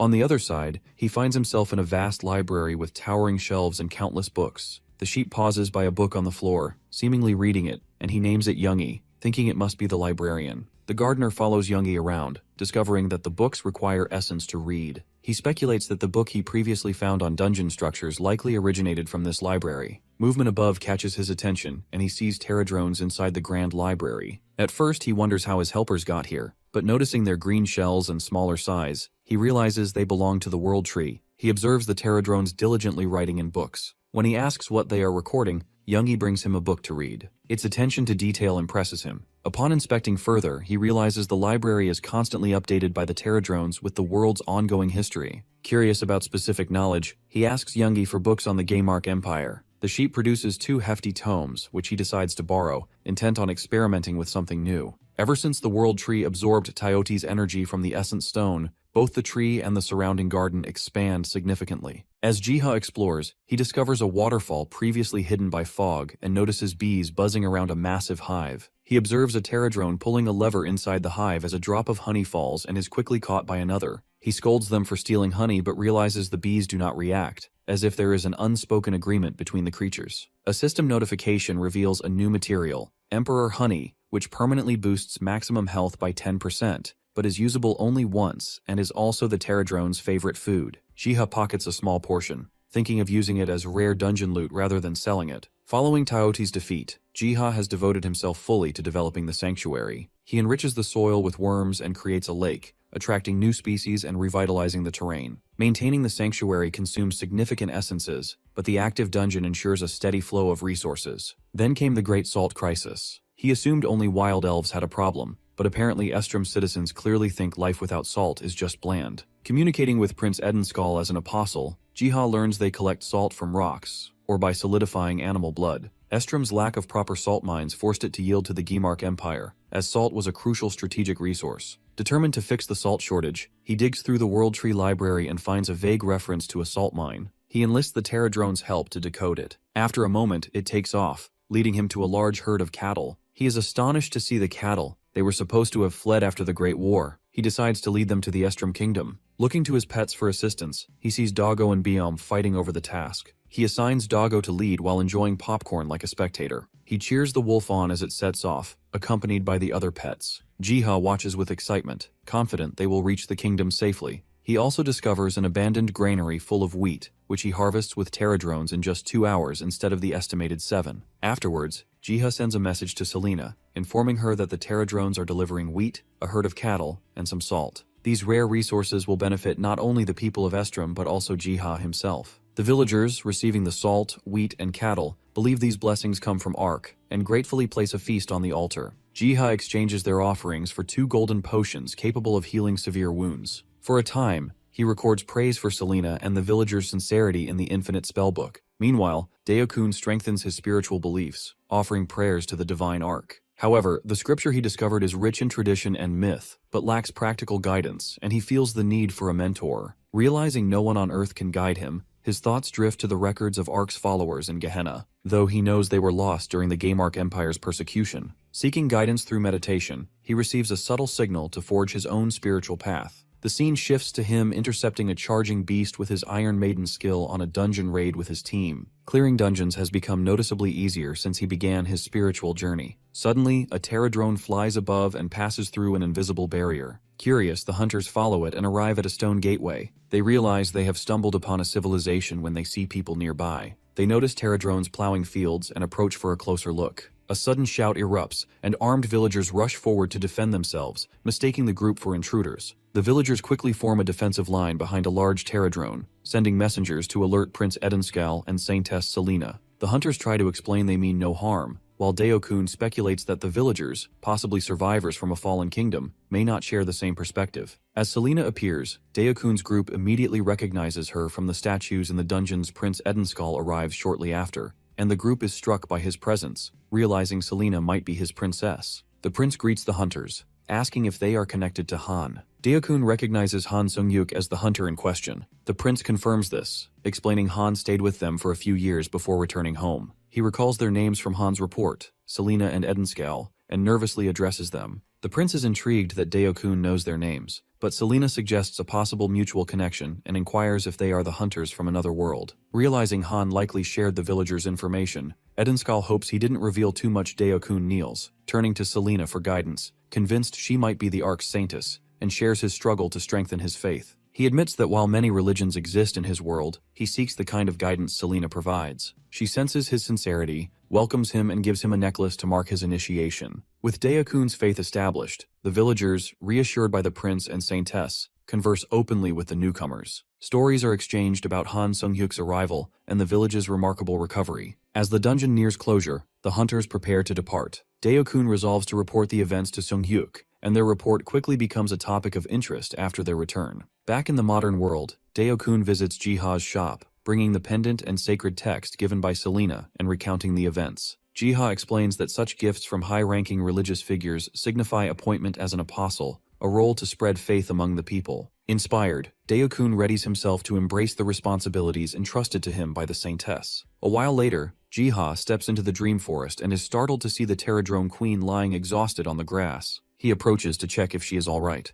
The queen unexpectedly spits out an object, which the system identifies as a pteroseed. The system identifies it as a fertilizer that enriches soil and accelerates crop growth, though the delivery method utterly bizarre. A twig lands near his foot, leading his gaze to pictorial instructions carved on the ground by night. Carefully deciphering them, she realizes that combining honey with an elixir can produce a special jelly that greatly enhances ether absorption. After creating the potion, the knight brings him a pot of soil, gesturing for him to plant the pteroseed and ether stones, then pours emperor jelly on top so the seed can absorb. Within moments, a healthy green sprout emerges. Amazed by the rapid growth, Jiha decides to collect more seeds. After some time, when the Eternal Flame Guild clears a dungeon, they find a surprisingly small chest. Initially skeptical due to its size, they notice it costs 10 essence and suspect it contains something valuable. Opening it, they find a small seed that significantly enhances crop growth, unlike anything seen on Earth. Though wary of planting it in case it attracts monsters, Sung-ho assures them the chest only drops items beneficial to hunters. His confidence proves correct. Within days, the government and the Goryeo group begin funding the purchase of the dungeon seeds for their incredible crop-boosting power. Hwaeun watches the broadcast at Jiha's place over a meal and asks for his insight. He explains that stockpiling and using the seeds could revolutionize farming,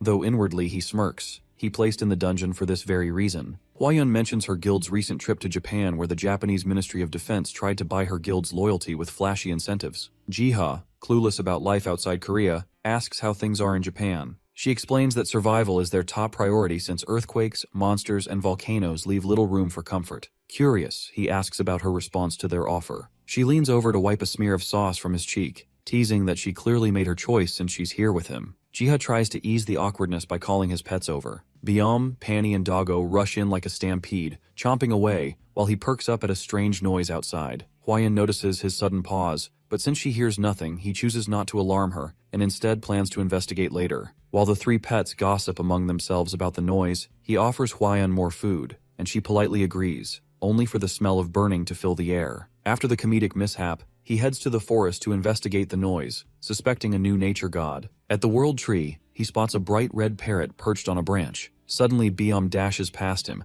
agitated by the parrot, making Jiha wonder if the two creatures know each other. The cat lunges in fury, failing to climb. Doggo only growls in frustration at both of them. Jiha concludes it must be a nature god if Biom reacts this way, and names it Hong after its distinctive cry. Hong excitedly perches on his shoulder, and he welcomes it home. He immediately tests Hong's abilities and learns it excels at separating, collecting, and storing seeds. Like Youngie the librarian, Hong can open a gate, this one a vast storage vault for seeds. He digs deeper online and discovers that these vaults serve as seed repositories, designed to preserve food sources in the wake of global catastrophes. His research reveals that Korea's seed vault perished in the Great War, while the world's last safeguard, the Svalbard Global Seed Vault, is on the verge of permanent shutdown. To preserve them, he considers relocating the seeds into Hong's storage. However, the vault's remoteness near the North Pole makes the trip impractical. As he ponders, his pets gather, trying to help. Suddenly, Hong tugs his hair and to his shock speaks in human words, offering to take him there. Though stunned, he follows, only to watch in awe as the bird swells into a massive form and gestures for him to climb on. When Jiha asks about the destination, Hong reveals it intends to fly straight to Svalbard, leaving him astonished at how it even knows of the place. He voices his doubt about the distant journey, but Hong reassures him. Reluctantly, he climbs onto the bird's back, clutching its feathers as if his life depends on it. His nervous cries are quickly lost to the wind as they soar toward the Arctic. His fear slowly melts into awe, and the warmth radiating from Hong soothes him, making him wonder if the bird is a phoenix. As Svalbard comes into view, Jiha drinks a cold resistance potion to brace for the frigid weather conditions. Upon landing, he discovers his Terradrone knight and its companions already waiting, prepared for the work ahead. As they draw closer, Jiha spots movement in the shadows, werewolves slipping out of the dark. He didn't expect monsters here, so he quickly divides his forces. The High Knight leads some Terradrones outside to battle while Jiha brings the rest inside to collect seeds. The vault's interior is eerie, sealed for years, making him worry the seeds may have decayed. As they advance, a werewolf sneaks up from behind. The sudden noise startles them, but one Terradrone lunges first, killing it with a single strike. Assuming the seeds must be ruined if monsters had already broken in, Jiha braces for disappointment, only to find them perfectly preserved. The group begins carefully moving boxes of seeds. Hong keeps the gate open as the Terradrones haul box after box of seeds inside. It is a grueling task with nearly 4 million crates to move. He then steps outside with Hong, finding everything is buried in snow. He asks if the bird sees anything but the phoenix squawks that humanity has run out of time. Jiha freezes, realizing his biggest problem isn't monsters, it's explaining this bird to people, if it gets discovered. A thud breaks his thoughts as the Terradrones drop the lifeless werewolves at his feet, proving that the battle is over. Jiha praises their work, and with the task complete, they prepare to return. He instructs the Terradrones to deliver seeds to Estrom village and to Hyunseok. Soon, villagers plant and harvest them, while Hyunseok files detailed reports on it. The Goryeo group industrializes the process, unveiling soil-free smart farms powered by these seeds. A few days later, Jiha's sister visits his shop. They discuss HunterNet, the outdated trade market for hunters. She criticizes its lack of visibility and conservative name, while Jiha suggests renaming it into an exchange center. Soon-young points out that with a proper system, the market could thrive, but she leaves in a rush, promising to return soon for Byam.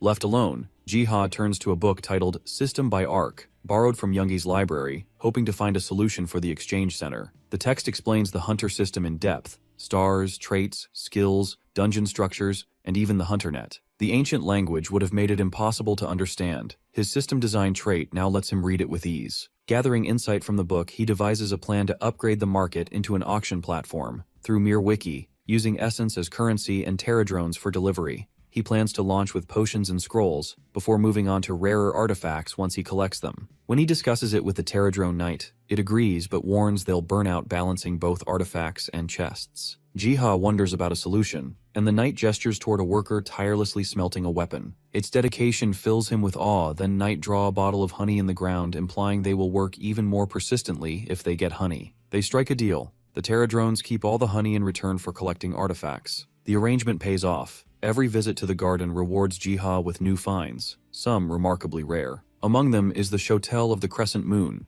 a weapon that boosts strength by 5, agility by 10, and grants traits like swordsmanship, lockpicking, and even a shroud skill. Despite their small size, the Terradrones excel at their craft. While Jiha examines the rare artifact in awe, his pets trot up with an unexpected guest, a small bear wobbling after them, tumbling with each step. The sheer cuteness nearly knocks Jiha flat. He scoops it up like a toddler, debating names, Winnie or Cuddly, before settling on Winnie. But when he asks about its food, the bear smacks him across the face and goes on a rampage, terrorizing everyone. It claws at Byam, charges at Panny, and only stops when it takes a kick to the stomach. Far from harmless, Winnie clearly enjoys irritating everyone. Jiha gathers the battered cub into his arms and tries calming it with a forest tour. He shows Winnie the fields, promising all the food it wants, so long as it spares the garden. Winnie pays no attention, its eyes fix on a beehive, enchanted by the smell. Worried the bear would intimidate the bees next, he warns that honey can only be taken through him. Handing Winnie a bottle of honey, Jiha is stunned when the bear opens a gate leading to a hidden stockpile of weapons and armor.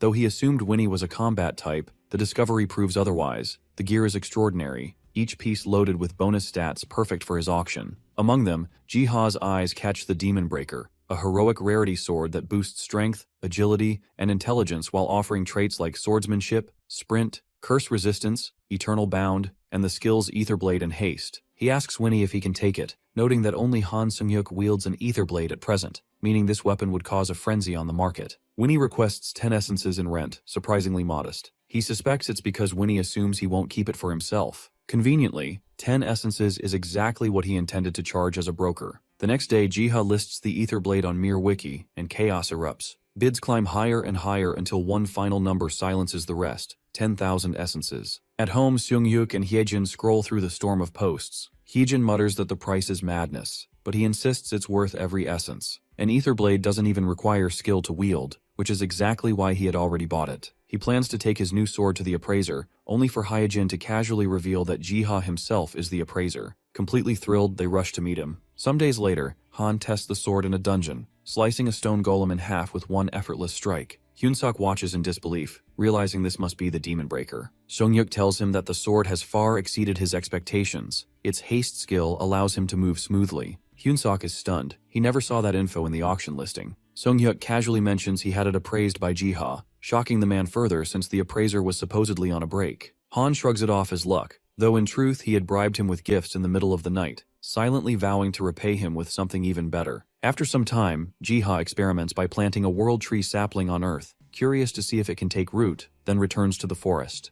The place feels emptier. Most Terra drones are out delivering auctioned artifacts, while the few remaining work tirelessly on crafting and packing. He asks Knight if the beehive can be moved to Estrom village to expand production. At the thought of losing honey, the poor Terra drone bursts into tears. Jiha reassures it, promising not to deprive them, but to increase honey output, guaranteeing a steady supply. Carefully, he retrieves the hive, intending to transplant it to Estrom village, where conditions are more favorable for its growth. He calls out to Selena within the miniature world. She immediately responds to his call. He greets both Selena and Eden Skal, offering them the beehive, on the condition that they cultivate it and send him the honey in return for an equal amount of sugar. When he shows them a sample, the two light up like kids in a candy store since sugar is considered a luxury in Estrom village. Tasting the sugar, Eddie asks the apostle how he managed to get it. Selena remarks that such things are hardly surprising for the gardener of the world tree. Jiha had thought honey held greater value, yet Edenskal pointed out that sugar was far rarer in Estrom, as it comes only from a limited supply of sugar beets. The deal was accepted without hesitation. At the U.S. Government Complex Management Office, Hyun-seok and Seung-hyuk arrive for a high-level conference. On the way in, Hyun-seok remarks that other nations envy the privileges Korean hunters enjoy. Still, he says, to gain something better, they must be ready to give something up. That, after all, is why they've come to this meeting, to negotiate. Seung-hyuk admits his guild pushed him to attend, though he personally doesn't care for politics and is happy just being a hunter. Hyun-seok urges him to think beyond hunting and reminds him that Jiha and the Neko appraiser, two names that are, in truth, the same person, will surely be brought up in the meeting. Han is curious to see what kind of proposal Jiha will receive, but Hyun-seok points out that Jiha doesn't care much for wealth, making him a tough person to sway. They enter the room and find Ashley leading the session. Seung-hyuk lightly tests her loyalties, but she firmly replies that, despite representing the US, she won't take sides. Her only goal is fairness. Seung-hyuk seems satisfied, while Hyun-seok cringes at the awkward exchange. Seung-hyuk brushes it off, saying he only wanted to make sure Korean hunters wouldn't face bias. Ashley opens the meeting by setting ground rules, urging everyone to be respectful and concise, though Hyun-seok doubts they'll listen. He's proven right when a man slams his desk, demanding confirmation about Korea's events and whether Jiha and the appraiser are real. Chaos follows as others talk over him, some questioning if the dungeons are altered, others accusing Korean hunters of gaining unfair advantages. Hyun-seok finally confirms that everything is true, silencing the room. He states that Korea has no reason to lie. The truth is already out. When officials demand to know why Korea kept quiet, he fires back, pointing out that every country hides things, like the US, concealing the mini-ether reactor. Someone tries to argue that ether industry products and hunter-related information aren't the same, but Hyun-seok firmly disagrees, saying both are tools for national advancement. He brings up the giant dungeon China hid until Korean hunters cleared it, emphasizing that information holds value only when kept scarce. Seung-hyuk finally snaps, addressing the room with sharp frustration. He gets straight to the point, aware that others want a quota system and access for foreign hunters to Korean dungeon raids. He firmly reminds them that they aren't there to be interrogated, and makes it clear they expect something in return. They got what they came for, the prototype ether reactor and 10 developers. After the meeting, Hyun-seok praises Seung-hyuk's negotiation skills. Seung-hyuk believes that sidelining Korean hunters is no different from sidelining Korea itself, something he won't tolerate. Besides, foreign hunter invitations were already a monthly demand. Hyun-seok, however, feels guilty Jiha gained nothing from the settlement. Seung-hyuk muses he would have refused anyway. Hyun-seok brainstorms ways to thank him, and Seung-hyuk proposes a treat box for Baeom, but the suggestion gets immediately rejected. He suggests setting up a container by Jiha's shop with alchemy equipment, charging a fee for every 2 hunters who use it. Part of the income goes to a hunter academy or orphanage, the rest to Jiha. Han, impressed by the idea, remarks that rich always find ways to profit. After a few peaceful days in Estrom village, Margreta, the vice captain of the Black Lion Knighthood from the Gaymark Empire, arrives at the gates. She pauses, taking in the transformed village, astonished that it has overcome food shortages far worse than those of Gaymark. Prince Edenskal and Selena greet her at the entrance and immediately ask the reason for her visit. Margreta explains she's come to inquire about Baron Grom and Perojak, as all contact with them has been lost. She's taken aback to hear they've already left the village with other troops. Surveying the surroundings, Margreta asks if they were the ones who left the cattle behind. Edenskal explains the cattle arrived after their departure. Farming only began once the previous troops left, due to differences and their failure to meet expectations. Still skeptical, Margreta doubts they would leave voluntarily,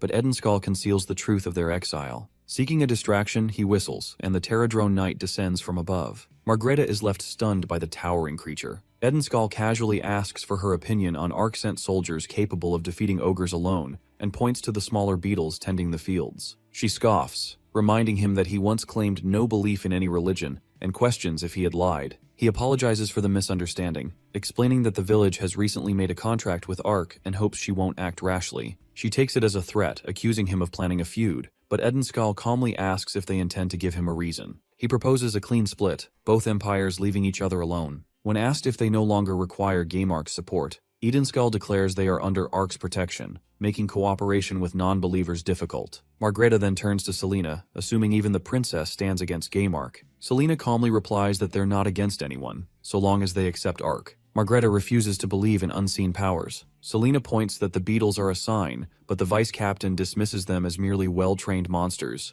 not proof of Arc. Selena responds that while it's not proof, it's still a sign of Arc's presence. Seeking to assert her ego, Margreta declares she will accept Arc only if rain falls immediately. A Terradrone nudges Jiha, pointing toward the miniature world. Hearing Selena's challenge, Jiha scans the area and spots a sprinkler quickly showering water on them. She can't believe her eyes as a heavy downpour nearly drowns her and her knights. Moments later, she wakes up in Selena's chamber, struggling to recall what happened. Selena gently explains that she passed out after the rain, and now, as promised, she must join them, since Arc truly answered. Still doubtful, she questions if the rain was truly Arc's doing. Sensing her struggle, Selena takes her to the sanctuary and kneels in prayer, asking Arc to reveal himself. Margreta's eyes widen as a giant hand descends from the ceiling. Selena urges her to come closer, sensing Arc's will. The following day, Margreta reports to Bolander at the Gaymark garrison, explaining Estrom's transformation and the disappearance of Grom and Perojak. Although the tale seems unbelievable, the captain accepts it, trusting her implicitly.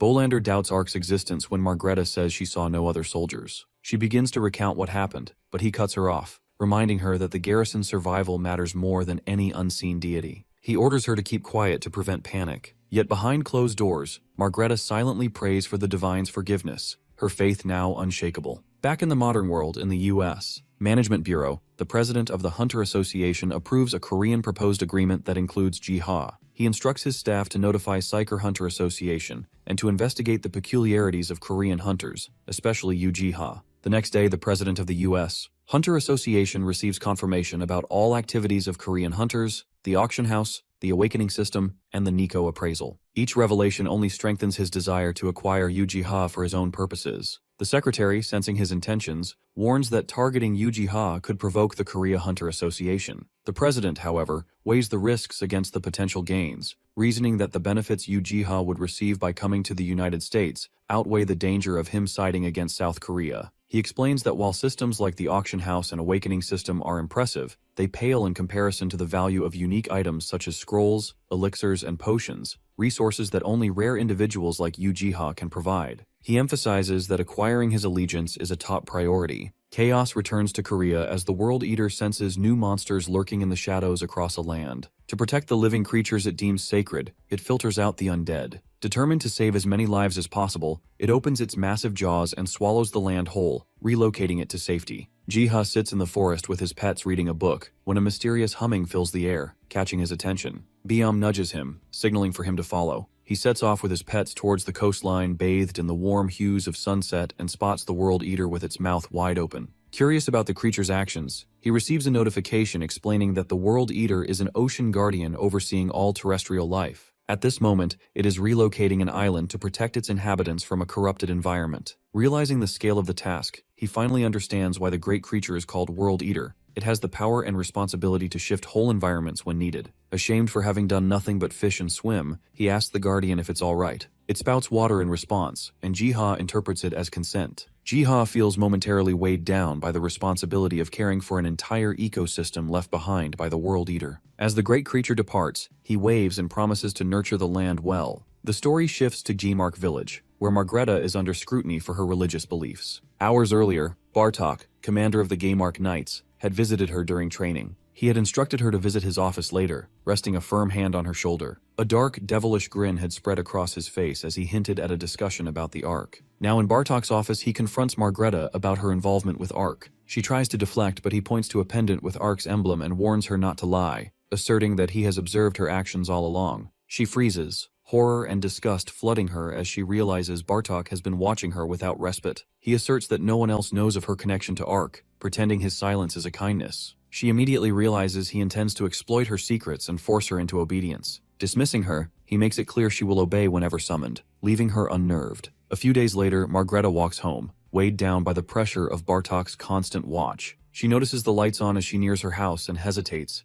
unsure if she left them that way. She steps inside cautiously. A chilling unease replaces her sense of safety. She barely crosses the threshold when Bartok screams her name, shaking her to the core. Bartok's presence looms, demanding to know why she's home so late, and she can barely mutter that it was due to training. He waves her diary in the air, claiming it as proof of his earlier suspicion that a Gmark Knight believes in Ark. With the scripture in hand, Bartok mocks her supposed fascination with Ark's legendary affairs with many women that birthed countless species. Margreta protests, flustered, but he gestures to a bookmark and reads aloud, deepening her humiliation. Bartok taunts her with the sensual passages, speaking of Ark's divine incarnation and Silverbird's love with a cruel relish, dwelling on the bird's beauty. His words echo through the room, pushing Margreta to snap. She lunges for the book, but Bartok's knights step in, blocking her and demanding respect. Bartok accuses her of betraying the Gmark Empire. He reminds her she once swore to further the Empire's dominion over the continent. That was the reason she became a knight. But now her loyalty lies with Ark. He looms over Margreta, threatening her to make her pay for the broken oath. He even ridicules her upbringing by Bolander. He claims the captain of the knights made a mistake in trusting her as vice-captain. Pushed to the edge by his threats, she snaps, demanding what he wants. He then delivers his chilling ultimatum that she is to submit to him every night,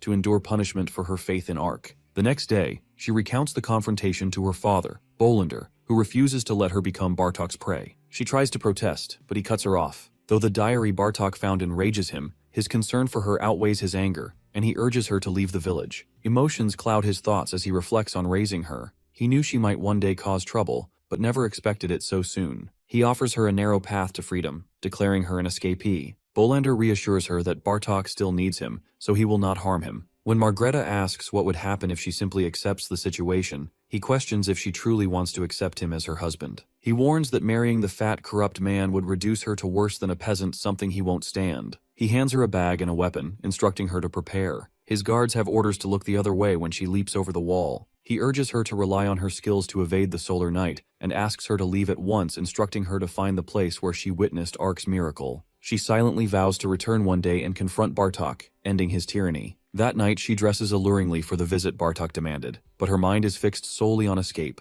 As she steps outside, two of his knights wait, their gaze filthy and intrusive. Using a restroom excuse, she puts her escape into motion, while the guards trade crude bets on her submission to Bartok. 20 minutes pass without her return. Both knights grow uneasy, and one heads to check, but it's too late. Margreta has already broken through the wall. The alarm bells are rung immediately. One knight spots her fleeing south on horseback and alerting others. Bartok commands every knight to chase her, promising a reward to whoever captures her and forces her to kneel before him. He charges after her himself. Margreta races across the field, glancing back at the army of knights closing in. She weighs her options: flee into the monster-ridden forest, or risk the open plains where her horse cannot outrun them. She scans desperately for another escape. Just as Bartok's hand nearly grazes her, a blinding bolt of lightning crashes down, splitting the earth between her and the pursuing army. The shockwave hurls the knights back, giving her the precious head start she needs. Unbeknownst to Bartok and his knights, the lightning strike had been Jiha's doing, delivered by Pani. Earlier in the garden, the beetles from the World Tree Library had arrived in a frenzy, scribbling notes in their tiny journals. They handed Jiha notes detailing Margreta's blackmail, escape, and the knight's pursuit. Horrified, Jiha began searching for her, first near Estrom and Gaymark, but she was nowhere in sight. Then he spotted her racing across a field with the Solar Knights at her back. Without hesitation, he turned to Pani for help in rescuing her. Bartok, stunned and fearful, can only stammer, seeing the majestic being glowing in golden light. As he tries to make sense of what this creature is, his men shout that the lightning's destruction has made it impossible to chase her. Margreta, recognizing the miraculous intervention, approaches the horse, offering her immense gratitude. She climbs onto its back, clutching its mane, and they surge forward in a blaze of light, crumbling Bartok efforts into pieces. Riding atop the radiant steed, Margreta is awestruck by the speed and how the world looks so small as Estrom village comes into view. As they descend to the ground in Estrom village, she wonders if all this is a blessing of Ark. Margreta is immediately recognized by the townspeople who alert the prince. She collapses on the ground and Edenskal rushes towards her. Experiencing the miracles of Ark, Margreta Rustle finally swears allegiance, and thus comes under protection of Jiha. He turns to Pony, who returns after safely rescuing her. With this unexpected crisis resolved, Jiha decides to shift his focus to his next task. He arrives at the Hunter Academy, curious about the system it employs. The Hunter Academy is a government program designed to train young hunters, cultivating their talents from low to high rank. Jiha watches two students sparring from outside, and as he surveys the facility, he thinks the place is far too small to prepare them for real-world situations. He thinks though theoretical and fundamental education seems fine, still students' experience is limited to controlled environments. He reflects, the place lacks real combat training, wondering if it is because students don't face real monsters. He thinks without exposure to actual threats,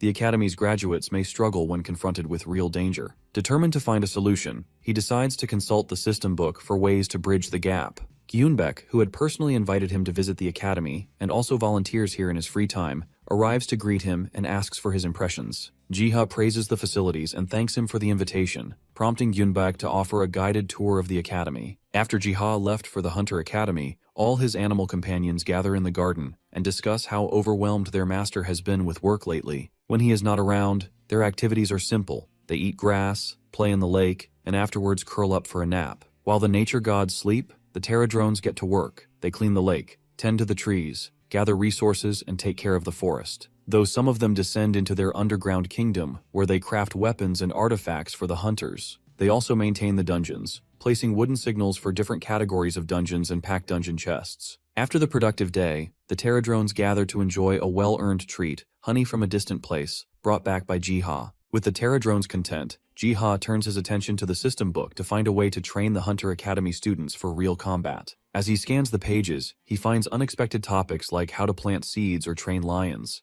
Then he spots something truly intriguing: methods to form a miniature world. Jiha feels surprised to discover he can create a miniature world. Reading further, he learns these concepts seem entirely different from the world he knows. He marvels that if the world he sees is just a fragment of a dungeon, then what he is reading is like creating a world and breathing life into it where only souls can enter. He contemplates preparing a body for the souls to enter the miniature world, allowing them to return after gaining new experiences. He thinks about using this for creating a controlled environment for Academy students to train in real combat scenarios. Unsure if it will work, he decides to try. He shapes small clay figures, meticulously adjusting each feature. Curiously, he and his pets peer down at the three dolls, one crafted to be a monster. His pets stare in silent judgment, disappointed by his horrendous lack of skill. The book explains that if a soul enters a body and Jiha grants it essence, a miniature world will form. He decides to test it on the Terradrones, bribing them with honey to enter the clay dolls. At the thought of leaving their bodies, they panic, shaking like leaves, but he reassures them that it is harmless. Following his instructions, they hop through the portal. Once inside, their souls slip into the clay bodies, and they stare at their new ridiculous limbs. They feel even more unsettled by the fact they have become clay dolls. Outside, the remaining Terradrones collapse in grief, convinced their friends are gone for good. The Terradrones come to life inside the clay dolls.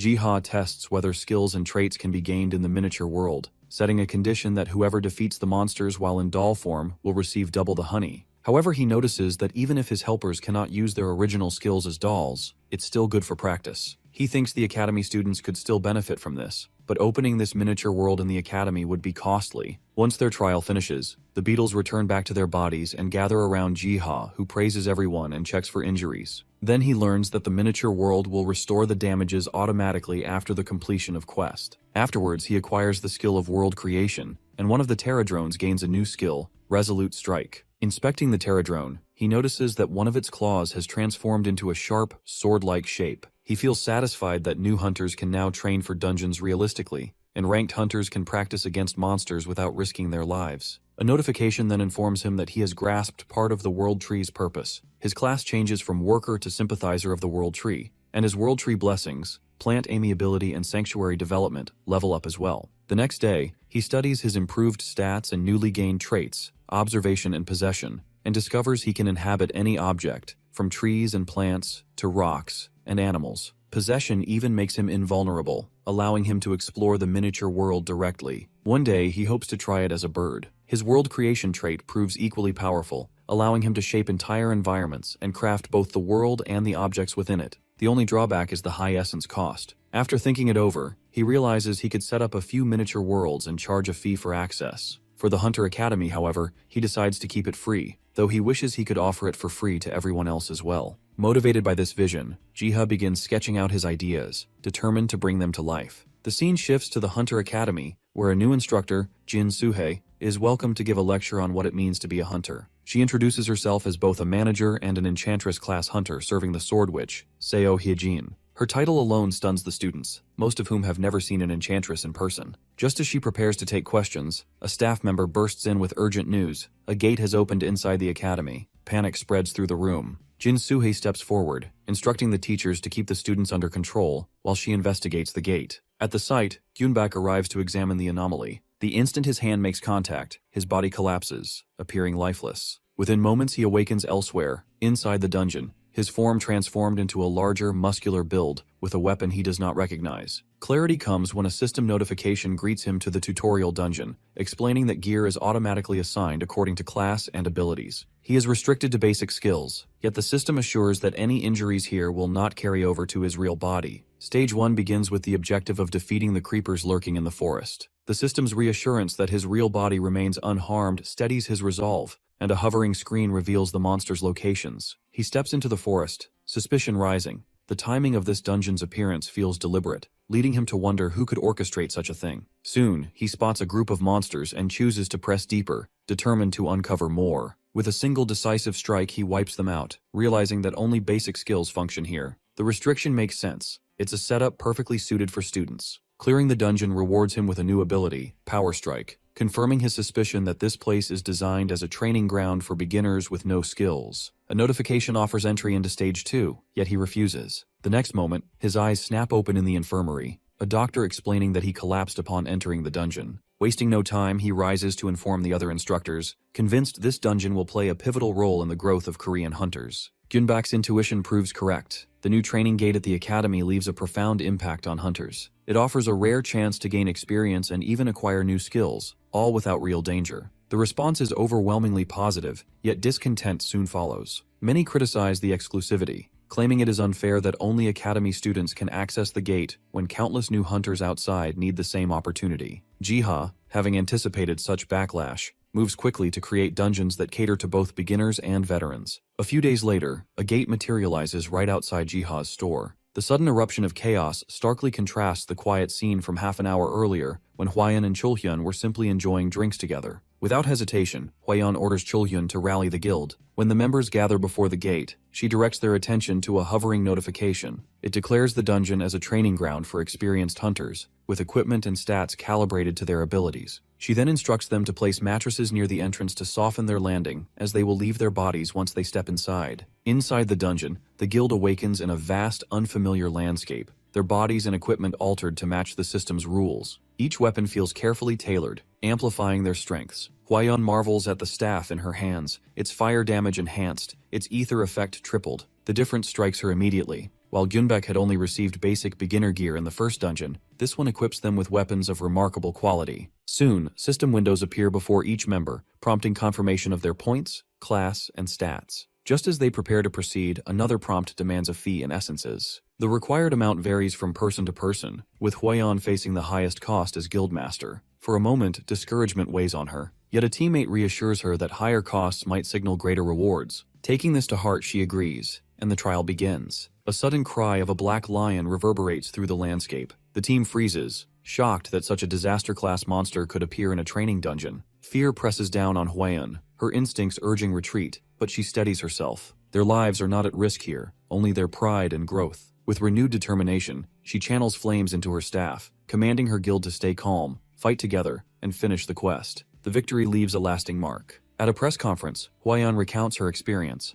emphasizing how this dungeon proved that, with the right equipment, even disaster-class monsters can be overcome easily. She declares that such training grounds will accelerate the growth of Korean hunters. Meanwhile, Jiha watches events unfold with quiet satisfaction. Releasing the dungeon in Hwayeon's presence had been a calculated choice. The variety of monsters ensured every participant walked away with unique gains. In his mind, the credit belonged to Edenskal and Selena. Their knowledge of Estrom's creatures had provided the foundation for creating these varied trial monsters. At first, Jiha made mistakes. He accidentally created monsters too strong for the Terradrones to handle. Yet it became a learning curve. Even Margreta is thriving in her new environment, helping everyone around her. While researching, Jiha comes across a new idea to implement in the training. He considers occasionally providing better gear to push hunters to test their limits. Meanwhile, at the academy, a group prepares for their turn in the training dungeon. A girl named Young Dasil expresses anxiety, but her teammate Shin Hyesung reassures her, reminding everyone that their actual bodies remain safe, and the goal is to defeat as many monsters as possible. Sangmoon suggests aiming for a new record, but Yumi doubts they can even surpass Group 3. She presses him on how he plans to outdo Myung-hoon from that group. Sangmoon is confident that the monsters inside are weak and that if they face the same monsters, they can fairly compare their results. He notes that Group 3 reached Stage 3 in 8 minutes, so they only need to be faster than that. Still, Dasil worries, knowing Myung-hoon has a reputation as the Academy's version of Han Sung-yuk. Their turn begins. The students launch into action against a monster called Flesh Thorn,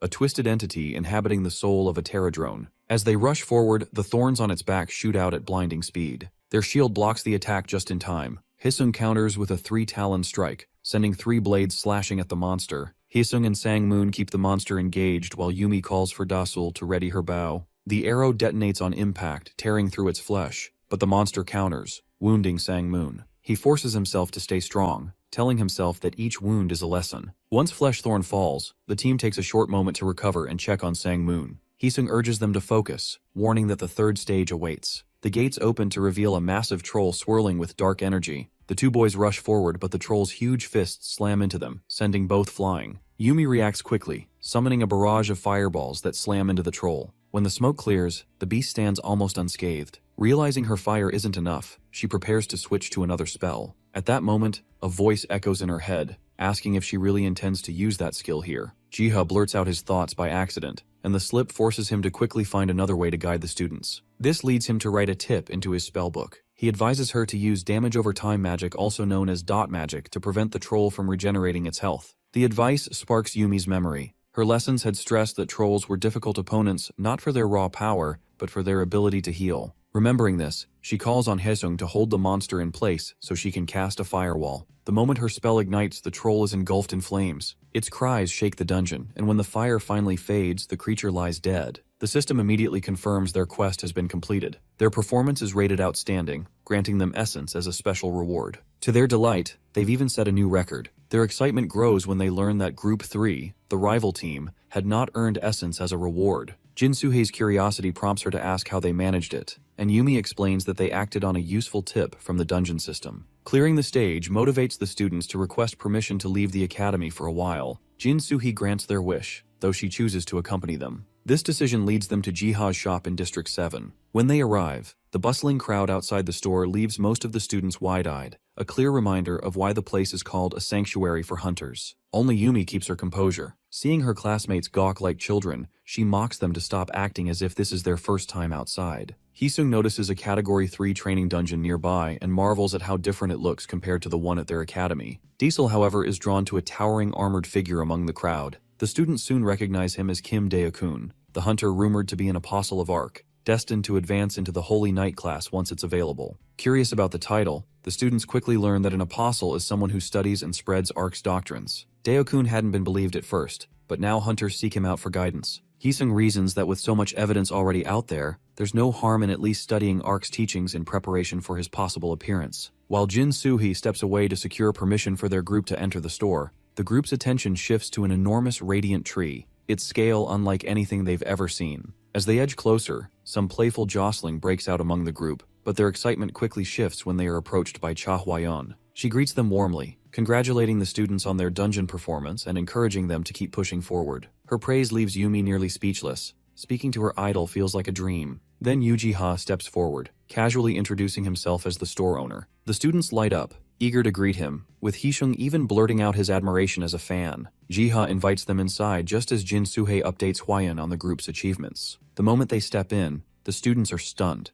The shelves lined with legendary scrolls and potions make the place feel like a treasure haul. Upon realizing they are the very group that cleared the academy's dungeon, he calls them over. With a smile, he presents them with a basket brimming with potions and scrolls, wishing them success on their path to becoming great hunters. Meanwhile, Soo-hye and Hwaeun talk about the effectiveness of the tutorial dungeon, agreeing it provides an incredible opportunity for students. The instructor expresses her satisfaction at seeing them so motivated, which Hwaeun admires. After that, Ji-ha strolls through the orchard, picking apples while reflecting on his unexpected encounter with the very students he had once guided inside the dungeon. Seeing their progress, he wishes more students could benefit from training dungeons, believing they could transform the overall hunter environment. His quiet moment is suddenly broken when his pets leap at him with excitement, startling him. He pets them and hands over the apples he gathered. As they eat, Ji-ha notices small pterodrones carrying away the leftover seeds and flying off to replant them. Before long, new saplings sprout, adding to the flourishing garden. Observing the orchard, Ji-ha realizes the vegetables and fruits have been staying ripe much longer than usual. After some thought, he connects this phenomenon to the presence of the world tree, which seems to preserve their freshness.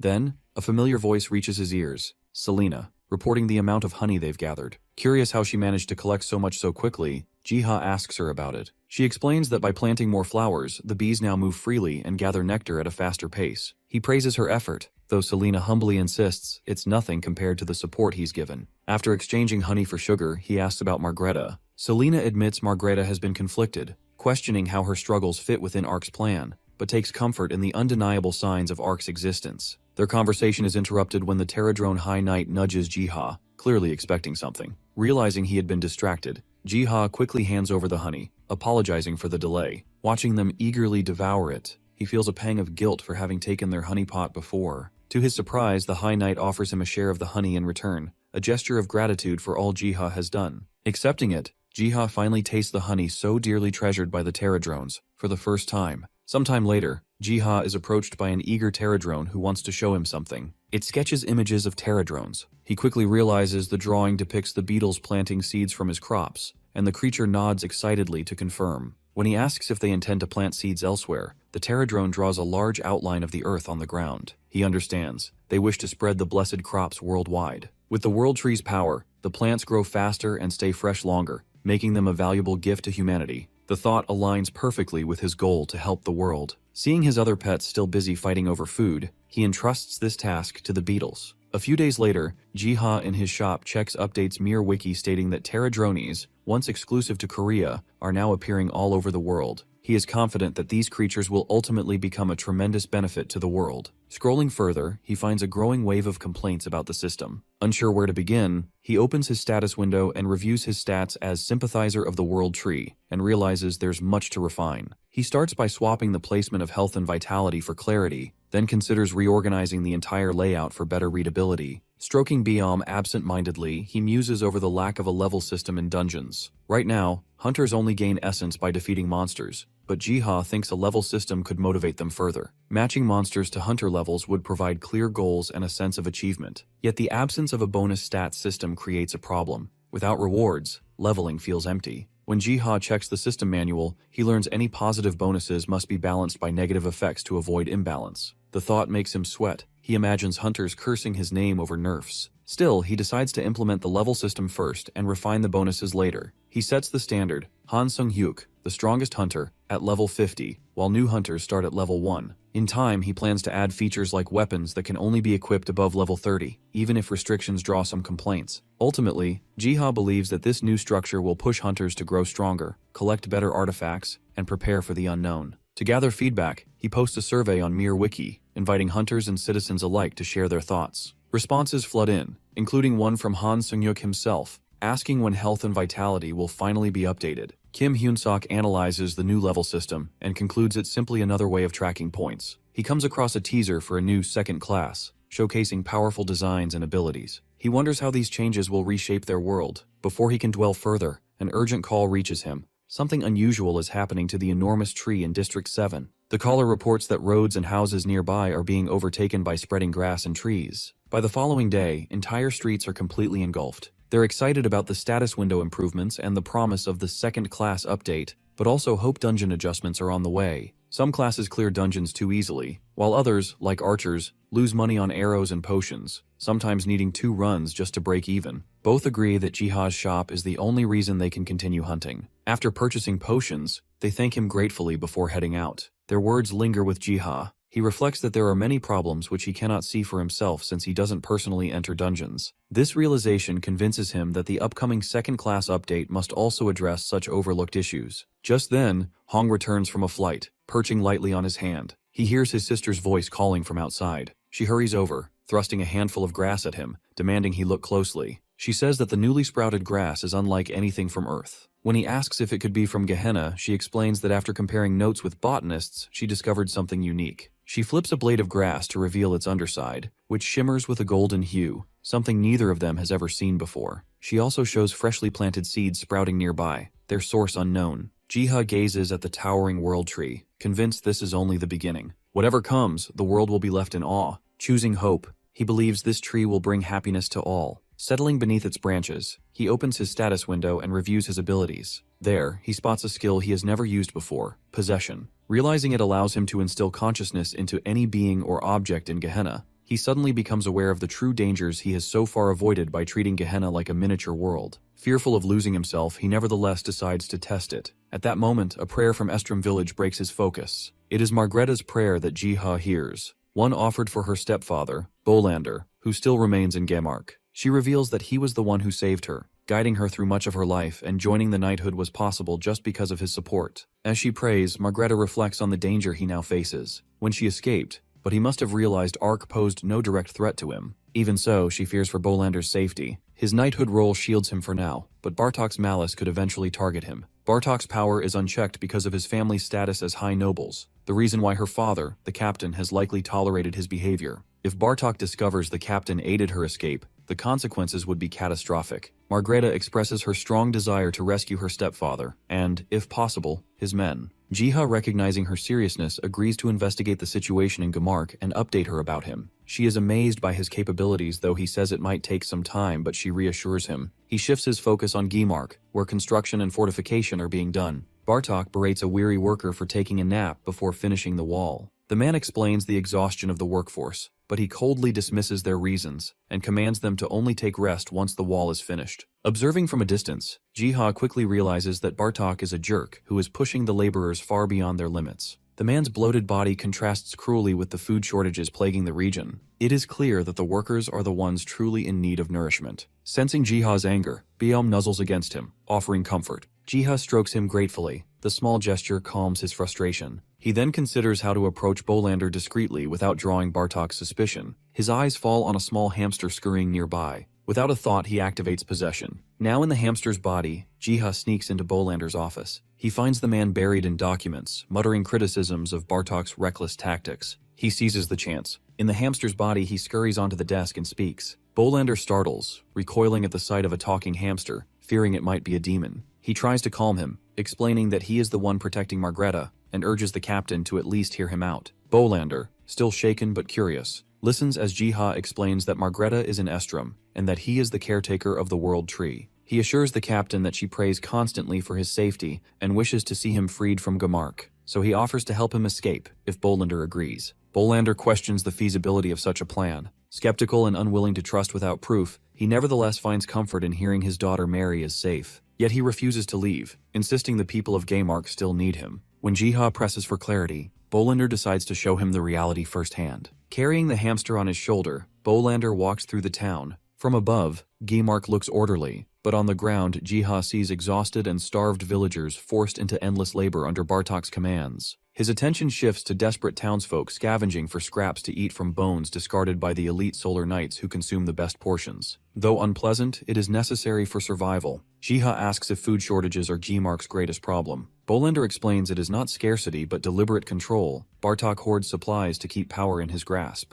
Jiha blames Bartok directly, but Bolander corrects him. Bartok is more than selfish. He acts like a monarch, who feeds his inner circle with luxuries while condemning everyone else to misery. The stark contrast between rich and poor strikes our guy harder than expected. He realizes Gmark is on the brink collapse, with death and suffering looming if nothing changes. Determined to act, he asks whether Bartok can be separated from his hold on the people. Bolander explains that survival is so precarious to people here that even a single potato a day is enough to keep them loyal out of necessity. So, they need something more than rumors to turn the people against Bartok. Then Jiha comes up with the idea to show people something that would demonstrate the strength of a god. Bolander asks what kind of strength might be possible. He says he will reveal it to him once they are back at the quarters, all while he thinks Pani could help in the success of his plan. Bolander has an urgent meeting, so he leaves Jiha in the body of the hamster to his own devices for a while. So he decides to look around Gmark, wondering if bringing Pani could truly inspire change in people's minds, or would it frighten them if they're not ready. He realizes he needs to learn more about what would work for the people. He thinks if the miracle that saved Margreta spreads further, momentum could swing in his favor. But his thoughts are cut short when a pair of rough hands snatch him up.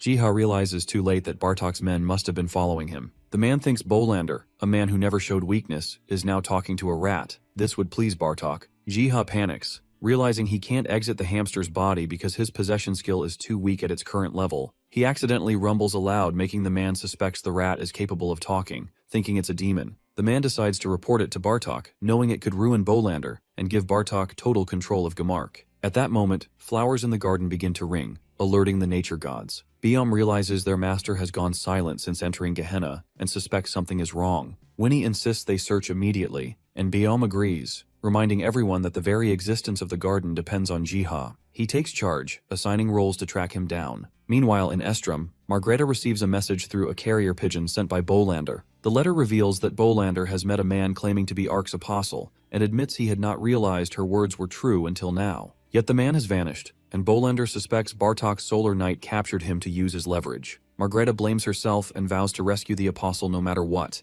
even if it means cutting Bartok down herself. As she prepares to leave, she finds Pani waiting outside. Stunned by its timely arrival, she mounts and rides hard toward Gmark. Inside Bartok's office, the knight presents the rat, mocking Bolander for consorting with a demon. The commander is delighted at the chance to smear Bolander's name and promises the knight a reward. Jiha, still trapped, curses his recklessness with the possession skill. With an hour left before it ends, he desperately searches for a way out. But before Bartok can decide how to use this leverage, another knight bursts in, shouting about a monster in the skies. Bartok looks out the window and freezes in shock. The messenger, panicked, begs for his orders and urges him to run. The knight challenges him, asking if he plans to abandon the Solar Knights. But the messenger insists the order survives only if Bartok does. Horror grips Bartok as he recognizes the pony in the sky, the same one that struck lightning to free Margreta. Realizing it has returned to finish him, he bolts in a frantic attempt to flee. Seeing the sudden commotion, Jiha realizes that Pani is here and starts shouting desperately to signal Pani of his position. The pony descends to the ground and Margreta gets down, determined to finish what she couldn't before. The ground splits open in Pani's wake, sending shockwaves that shatters Jiha's cage, sending him tumbling through the air and lands on its muzzle. He thanks Pani for coming to his aid, and politely asks to be set down so he can track Bartok's movements. As Jiha scurries off, his eyes fall on the battlefield, Solar Knights collapsing one after another by the hands of Margreta, cutting them down with ruthless efficiency. Jiha realizes Pani brought her here because her strength was what Gmark needed most. While she purges the oppressors, he resolves to play his own part. In her relentless battle, one of the knights shouts, calling her a traitor, and attempts to strike her, but Bolander intercepts the attack with his shield, protecting her. Thus, she reunites with her stepfather on the battlefield. After laying waste to the Solar Knights, he checks on her, voicing his worry since she hadn't sent a single letter about her safety. She apologizes, but he reassures her, praising the righteousness of her choices. He encourages her to finish what she came here for, and promises the support of his Black Lion Knights. Meanwhile, Bartok shoves his way through the streets, barking threats at anyone in his path. Just as he nears the city gate, he hears Margreta's voice calling his name. Panic floods him, and he quickens his pace, convinced that if he can reach the forest, the wild elves might tip the scales in his favor. Suddenly, as he nears freedom, a rope tightens around his ankle, yanking him down. The next instant, Margreta's Black Lion steps carry her forward like a storm. Her strike slams him to his knees, and her sword hovers coldly over his neck. Margreta declares Bartok's reign is over, but he refuses to surrender. In desperation, he launches one last attack to kill her. That very defiance seals his fate. She unleashes her Black Lion claws, tearing through him and ending his life. His final cry echoes through Gmark as justice is delivered at last. Jiha, who witnesses Bartok's death, feels conflicted. He had not wanted Bartok to die, yet Sunghyuk's warning rings in his mind. Generosity can backfire, and loose ends are dangerous. With that realization, Jiha accepts that the world of hunters is harsher than he imagined. His respect for hunters only deepens, and he resolves to observe their path with sharper eyes from now on. Just as his possession skill nears its limit, Margreta senses something unusual from the nearby hamster. Yet before she can act, Jiha slips free of the body. Turning his focus to Gimark's displaced villagers, Jiha draws up a plan. Using a map, he directs the Pterodrones to locate survivors and guide them to Estrom village, promising honey for each person they rescue. The beetles hesitate, doubting his promise, so Jiha sweetens the offer. He will give them honey whenever they want. With this assurance, they agree. Thanks to their help, the housing and food crisis is solved quickly. Yet a larger issue emerges, the cultural divide caused by Gimark's migration into Estrom. Jiha worries the Estrom villagers may resent sharing their home with people who once opposed Ark. To confirm, he consults Selena. She reflects that their devotion to Ark runs deeper than old grudges, and affirms that Estrom will welcome the newcomers. She admits there may be friction at first, since Gimark's people are outsiders, but assures him that as long as they strengthen their faith in Ark, they will be treated as family. Relieved, Jiha promises to make sure everything is prepared so that Estrom isn't harmed. The next day, under Prince Edenskal's orders, houses and roads rise near Estrom village. He works shoulder to shoulder with the laborers to speed up construction. Soon, one of his men approaches, reporting that the site he requested has already been completed. Edenskal inspects the finished work, and commends the villagers for clearing the grassland so cleanly that newcomers can walk through with ease. They, in turn, credit his leadership, yet he cannot accept the praise. He recalls how panic struck him when he first learned that 2,000 immigrants were on their way, and how unprepared they truly were. It was not his guidance, but the Ark's apostle who sent the beetles, to help them in carving paths and building homes with impossible speed. Thanks to them, the settlement stands ready just in time. Edenskal, pleased with Estrom's expansion, pushes everyone to finish the infrastructure quickly. From the trees, Kreudel and Kreutz watch the sudden commotion. Kreutz suspects the construction is meant to welcome immigrants, judging by the cleared roads and new village rising beside their forest. Kreudel assumes the newcomers must be from Gimark. Kreutz voices concern about the cultural differences that might arise, but Kreudel insists it is simply Gimark forcing their way in. He decides to do something in order to keep their ties with Estrom strong. His motivations are only driven by two things: his endless craving for Estrom's salt, which he has already eaten in excess, and his belief that those blessed by Ark might know where the world tree lies. Just then, Jiha, in his hamster form, approaches the elves, startling him by speaking. He extends an invitation for the elves to attend a joint council with the villagers that very night. When evening arrives, both sides assemble in Estrom Hall, their eyes fixed on the entrance as they await the appearance of Ark's apostle. Suddenly the doors slam open and Biom strides in. The villagers and elves freeze, mistaking the apostle's true form to be leopard, until they notice the small hamster perched on him. Jiha calmly explains he is merely possessing the animal, though his true self is not so different from theirs. The meeting begins. Each community shares its current struggles, and together they discuss how best to help Gimark's people adapt to their new lives. Watching the dialogue unfold, Jiha reflects that this is the first step toward his dream, a Gehenna where every race coexists with respect and unity. He vows to see that future realized, no matter the cost. Sometime later, the meeting comes to an end. Selena rises to thank everyone for attending and expresses her hope to hold more such gatherings, earning approval from everyone. Kreudel, however, interrupts, stating that his purpose was solely to gather clues about the world tree, since resources and materials hold far less importance than it. Edenskal expresses his gratitude to Ark's apostle for making the meeting possible, and Jiha instead thanks everyone for showing up voluntarily. Afterward, he approaches Selena to give her a gift from his garden, a branch from the world tree itself. The moment they hear it's from the world tree, they practically sprint to plant it, throwing up a fence around it like it's a priceless treasure. The elves hover nearby, eyes wide, whispering if it's really from the legendary tree. Within hours, the branch shoots up into a massive tree, leaving everyone staring in stunned disbelief. They are all astonished, as the world tree had burned during the Great War. Kreutz and Kreudel bow before the hamster in respect, thanking him for allowing them to witness the world tree once again. Jiha asks them to protect the tree, and they promise to do their best. The nature gods peer into the miniature world and spot a world tree finally sprouting in Gehenna. Winnie mutters nervously, questioning if it's ready to be summoned. Growler nods, explaining that world trees across different worlds resonate with each other, so they'll need to start cleansing to trigger the summon once Biom returns. Hong asks if they really have to do it. Growler sighs, pointing out that the Pterodrones already have enough on their plates. Winnie pipes up, noting there are over 1,000 Pterodrones. Surely some of them aren't busy. Growler's patience snaps, and he yells for them to just do it without questions. 2 hours later, Growler, Biom, and Winnie arrive in District 8,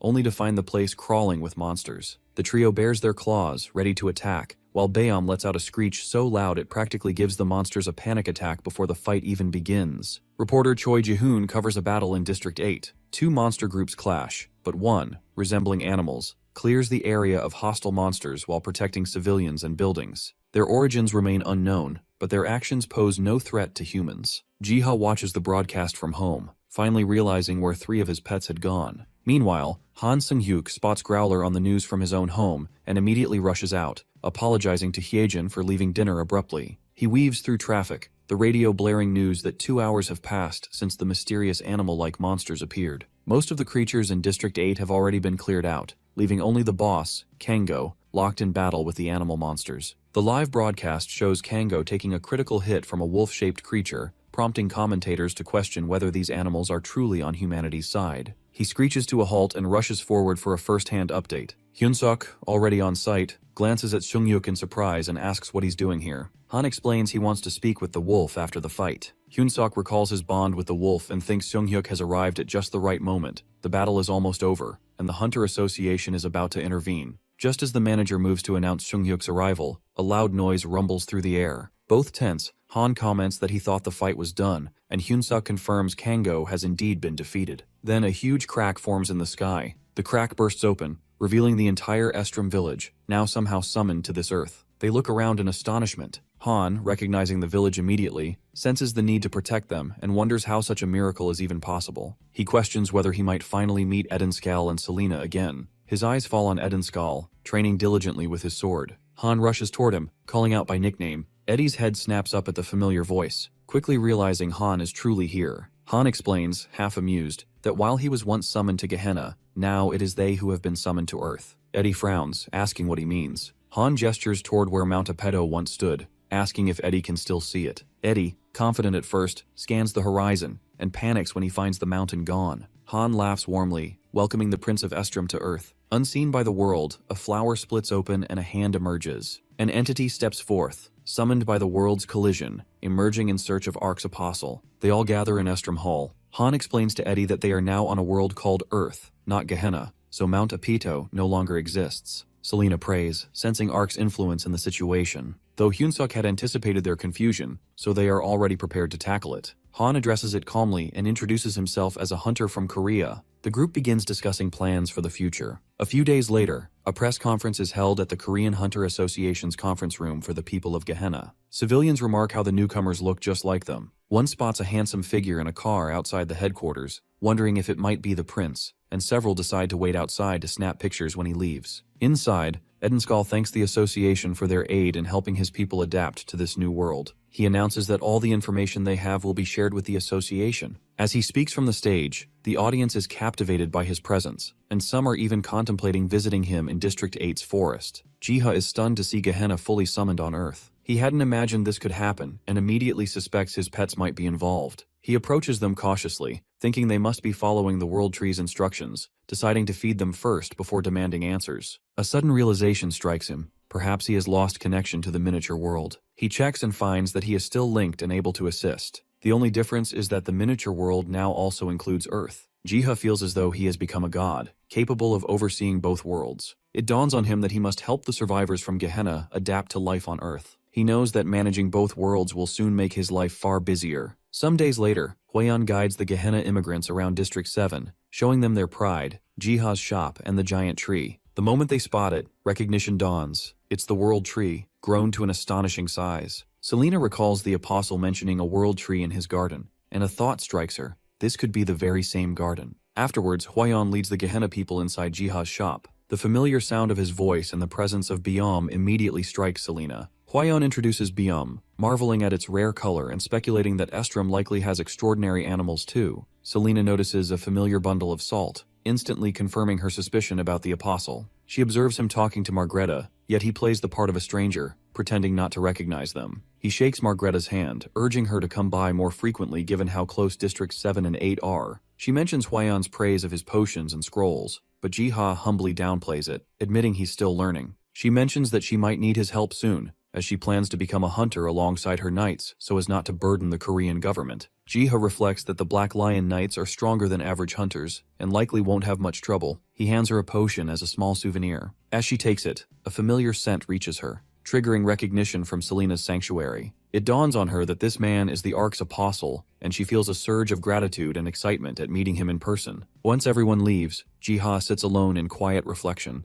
struck by how odd it is to see them outside the miniature world. His eyes catch a note on the desk. Opening it, he discovers it's from Selena requesting him to visit Estrom. She has something important to tell him. Though Jiha met Selena for the first time today, her request leaves him feeling uneasy. As he reaches the door, the thought of entering in human form makes him pause. The moment he hesitates, Selena and Margreta swing it open, welcoming him inside. They invite Jiha inside for a cup of tea, and he expresses his surprise at receiving her note. Curious, he asks Selena what she wanted to tell him. She begins her questioning cautiously, asking if he believes in Ark, though she isn't sure what Earth calls it. Back in their world, it is Ark. Selena explains that he had once created and watched over Gehenna, but then vanished. Recently, an Ark's apostle appeared, claiming to be from another world and began taking care of Gehenna. This apostle mentioned having a world tree in his world. Seeing the enormous tree in District 7, Selena suspected it might be the world tree of this world. She admits that she initially considered the world tree near his store a coincidence, but the bag of salt in his possession and biome confirmed her theory. She then asks Jiha directly if he is the Ark's apostle. Seeing the certainty in her eyes, Jiha realizes there is no point in denying it. He admits to being Ark's apostle and recounts how he became the apostle, as well as the role he has played so far. He shares everything he can think of, including how he has been helping Gehenna. Relieved to finally have someone to talk to about the ordeal, Jiha feels the weight of secrecy lift from his shoulders. Selena kneels before him, convinced he is Ark himself,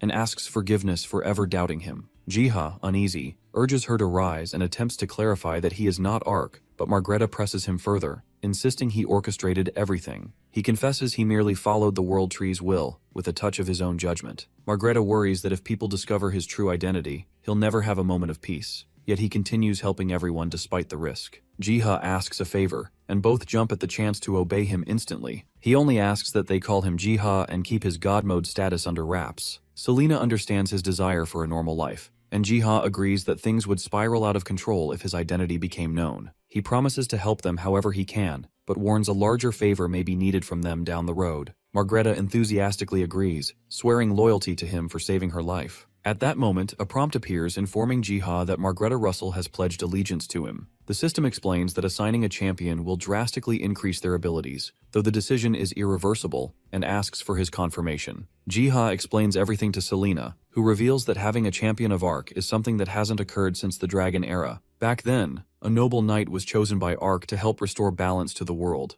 These champions serve directly under Ark, acting as his agents in maintaining order. Jiha asks Margreta if she's truly sure about becoming his champion, stressing that the choice is permanent. The girl is burning with enthusiasm, declares that she was reborn thanks to him, and promises to serve him with her life. He hesitates at her intensity, then rejects the idea, unwilling to let her gamble everything on him. While Selena tries to show understanding for his decision, Margreta's disappointment is palpable. Jiha patiently explains that he doesn't want to claim someone's life and ambitions by making them his champion prematurely. He insists they must build trust before making such a significant decision. Margreta finally relaxes, understanding that human relationships are more important than system rules. She asks Jiha to call her Mary from now on, a name only the captain ever uses. Selena then hands Jiha a study guide from the Dragon's Era. He accepts it gratefully, having not even known such a book existed. She explains that the book will help him understand dragons, how they disappeared without a trace, and includes information about champions. They spend a while reminiscing over memories of their past experiences with him. In the following days, he studies the book Selena provided, which contain guides on dragons and beings called neutrals. He learns just how powerful dragons once were, which explains Margreta's enthusiasm to become a champion,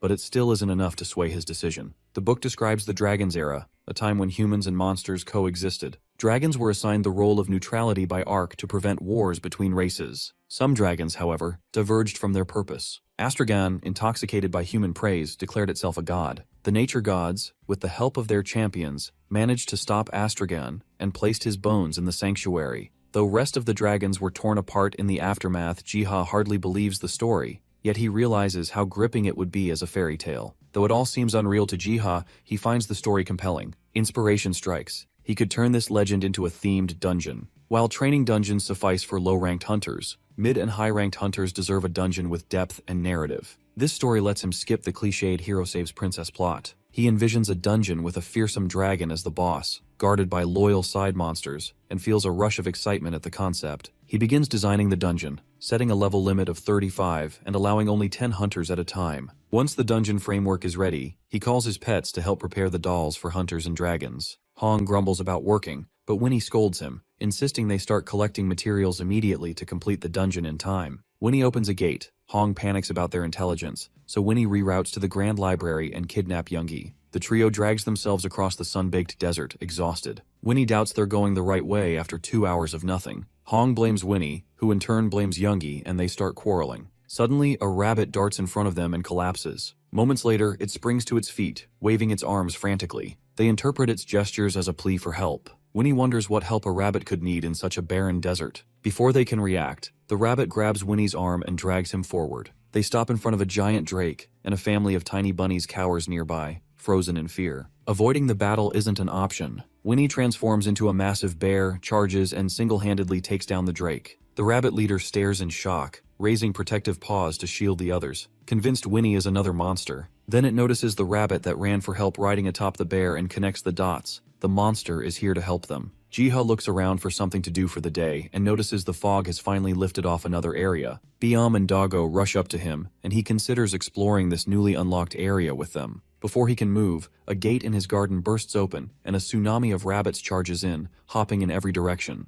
Jiha freezes, staring at the absurd crowd. Somewhere in the chaos, he spots his 3 other pets, who look way too proud of themselves, and he realizes they are here to stay. Jiha frets over where all the rabbits will stay. One bold rabbit hops forward and he pets it, realizing this tiny fluffball must be the leader. He starts explaining that there isn't enough room in the garden, even imagining calling the pterodrones for help. Before he can act, the rabbits glance around, then energetically start digging, burrowing a cozy home for themselves. Jiha blinks, stunned. They've already solved the problem themselves, and since they're now part of his family, gives the leader a name, Mooney. Curious, Jiha asks how they met Winnie and the others. The rabbits explain that they were rescued from the drake during the desert trek. Jiha is astonished. A drake in a desert is highly unusual, as such creatures typically dwell in marshlands. Fascinated, he watches as Mooney opens a portal, revealing dragon bones in its possession. Connecting the dots, Jiha realizes the drake had been drawn to the bones, as drakes can evolve upon contact with dragon remains. He puzzles over where Mooney found the bones and which dragon they came from. Mooney draws on the ground with a twig, depicting animals battling a dragon guarding the bones of another behind a mountain.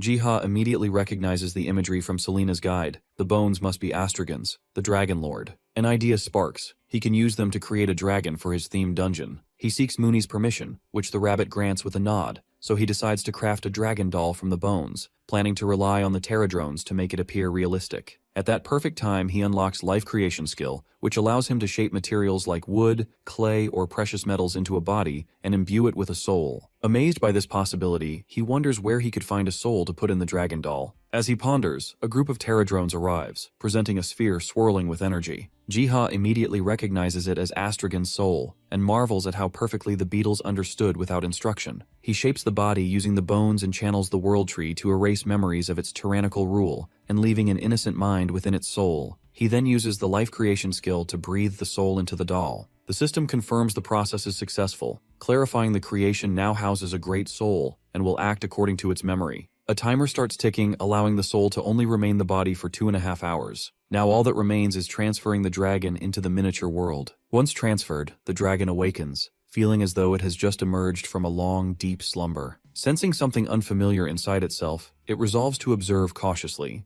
Taking flight, it scans the barren landscape for the Empire's capital but sees only wasteland, leaving it confused and disoriented. Suddenly, a massive swirling portal appears. Unable to evade it, the dragon is sucked inside, panic and disbelief filling its eyes. The portal spits the dragon into a completely different world. Meanwhile, Huayun is at Jiha's shop, uneasy as she observes the growing closeness between Jiha and Margreta, who had only recently met. Her thoughts are interrupted when a man rushes in, shouting that a dragon is wreaking havoc in District 7. The hunters immediately check Mir Wiki, but there is no entry for the dragon. This confirms it is an entirely new type. Just then, the Eternal Flame Guild arrives to take charge of the situation. Huayun leads the guild, while Margreta insists on helping to protect Jiha's shop, much to Huayun's irritation. She commands her team to attack, determined to showcase the guild's strength. The dragon spots the group and releases a searing breath of fire, only to have it blocked by Huayun. Margreta launches a black lion attack, while Huiyan casts her flame spell, sending meteors hurtling toward the beast. The dragon is left stunned that its breath is so easily nullified, wonders whether this is because both are champions, or if time has weakened its strength. Deciding that Soul is not part of its plan, the dragon attempts to flee. Just then, a giant hand descends from the sky, leaving the people utterly shocked, though Margreta feels a sense of relief, knowing exactly who it belongs to. The hand swiftly scoops the dragon high into the air.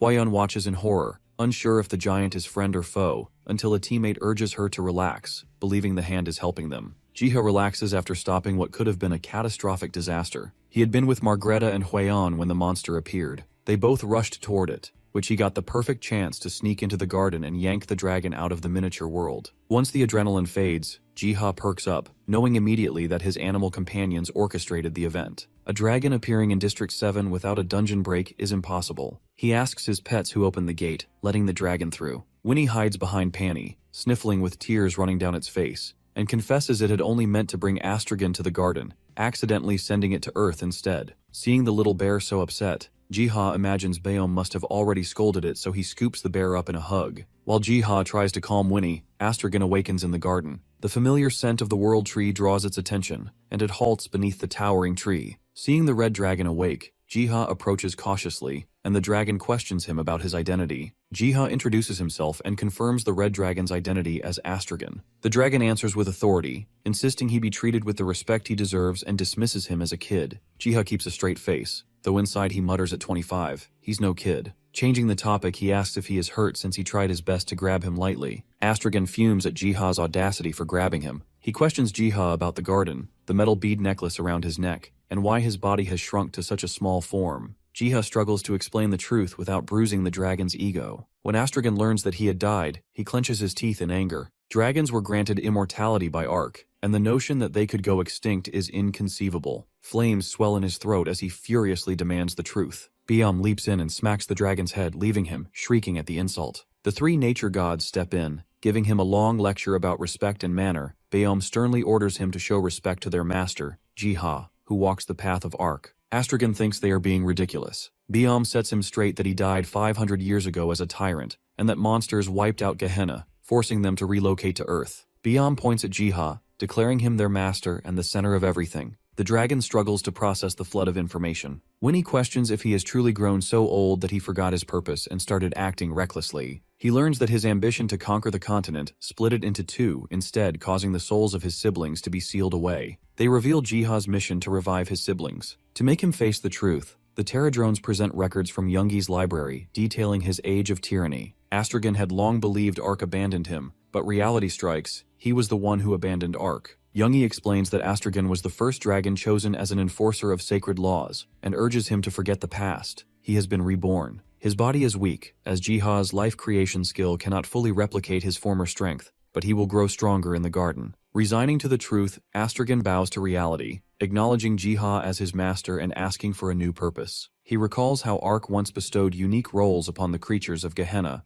elves meant to live in harmony with nature, dragons tasked with enforcing the sacred laws, each guided by Ark's will. He insists that without purpose, they are nothing. Jiha counters that purpose need not be complicated. He can simply become part of the garden, living a peaceful life. A gentle breeze passes through, and Astragon admits to himself that this place might not be so bad. Jiha finally names the dragon, deciding Astragon is far too long and settling on Yang instead. The cat, ever the practical one, reminds the dragon that while he has done well, he should be careful not to get carried away. Yang finds his new mission far too simple. Being asked only to join the garden for free feels unworthy of a dragon. He presses Jiha for a greater purpose, and that is when it occurs to Jiha that he could appoint Yang as the final boss of the themed dungeon he had created. Intrigued, Yang asks how difficult this task will be. Jiha trains him step by step, and after several days, the lessons are finished. At last, Jiha opens the dungeon, cautioning Yang that hunters are on their way. Jiha advises Yang to use his maximum power since death inside the dungeon isn't permanent. Hearing that his opponents would be the same ones who had attacked him in District 7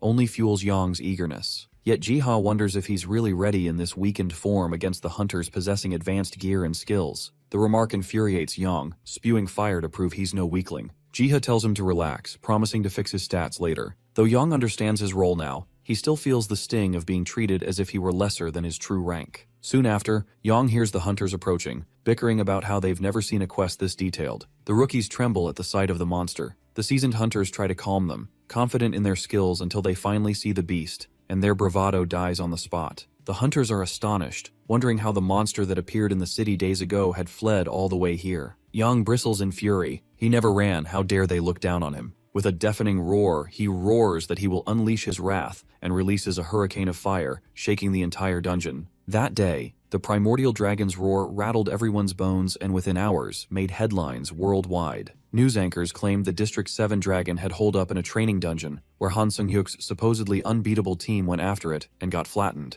The dungeon has been placed under investigation. Meanwhile, Cha Hwayeon rallies her guild for a second attempt, urging them to carry resistance potions, scrolls, and other essentials. On a live broadcast, the news anchors invite Kim Hyun-suk to shed light on the dungeon. He explains that the dungeon appeared suddenly and has already gone viral worldwide. When pressed about the boss monster's classification, he clarifies that the system itself identified the quest as Red Dragon, confirming it to be a dragon-class entity. He further explains that every challenger who enters receives a special buff called Hero and a temporary title, Dragon Slayer, marking this as the first ever true-themed dungeon. The anchor presses for details on potential rewards. Hyun-suk predicts they'll be nothing short of amazing, given the dungeon's brutal difficulty. Meanwhile, Jiha's sister's team is hard at work planting when Min-seok walks in with food. Kyungbaek nearly weeps with relief, saying he was starving. A brief argument breaks out between him and Sun-young over the work, but Min-seok steps in to ease the tension, inviting everyone to sit down and eat. The food has everyone drooling, and Sun-young calls Jiha over. He walks in, apologizing for being late and thanking Min-seok.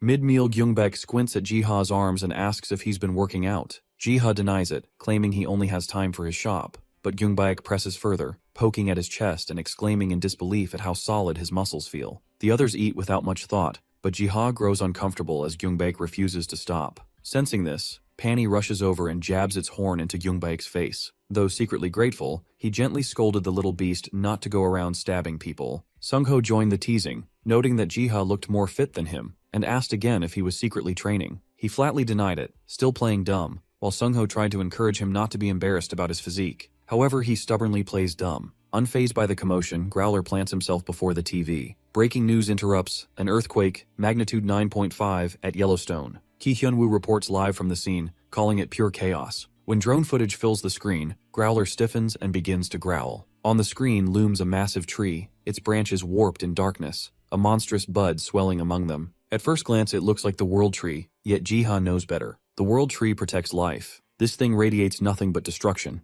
That evening in the Dream Garden, Youngie tugs on his sleeve and pulls him through a portal. He steps inside, realizing it leads to a library, though not the one Youngie had shown him before. This one descends deeper, down into a shadowed basement. There he sees, hanging in the air before him, is a majestic book, radiating light as if it were alive. Inside the book, Jiha finds chilling details about the Tree of Destruction, the same entity that triggered the Yellowstone earthquake. It is said to belong to the Lord of the Abyss, a figure possibly on par with the High Lord Yong had once mentioned. If the book is right, then even America isn't safe. The text explains that the tree consumes the earth itself, its presence alone capable of drowning out the World Tree's light. Realizing only he can confront it, he decides to call Hyun-suk and take the U.S. up on its offer. Jiha requests that he be stationed near Yellowstone. Hyun-suk hesitates, warning that the area is already swarming with monsters, but our guy insists the tree must be dealt with. Though reluctant, Hyun-suk recognizes he wouldn't insist without a reason. Hyun-suk decides it's wiser to keep an eye on Jiha and quietly assist him rather than press for answers he won't share. He arranges his stay in a nearby town called Casper, just outside Yellowstone.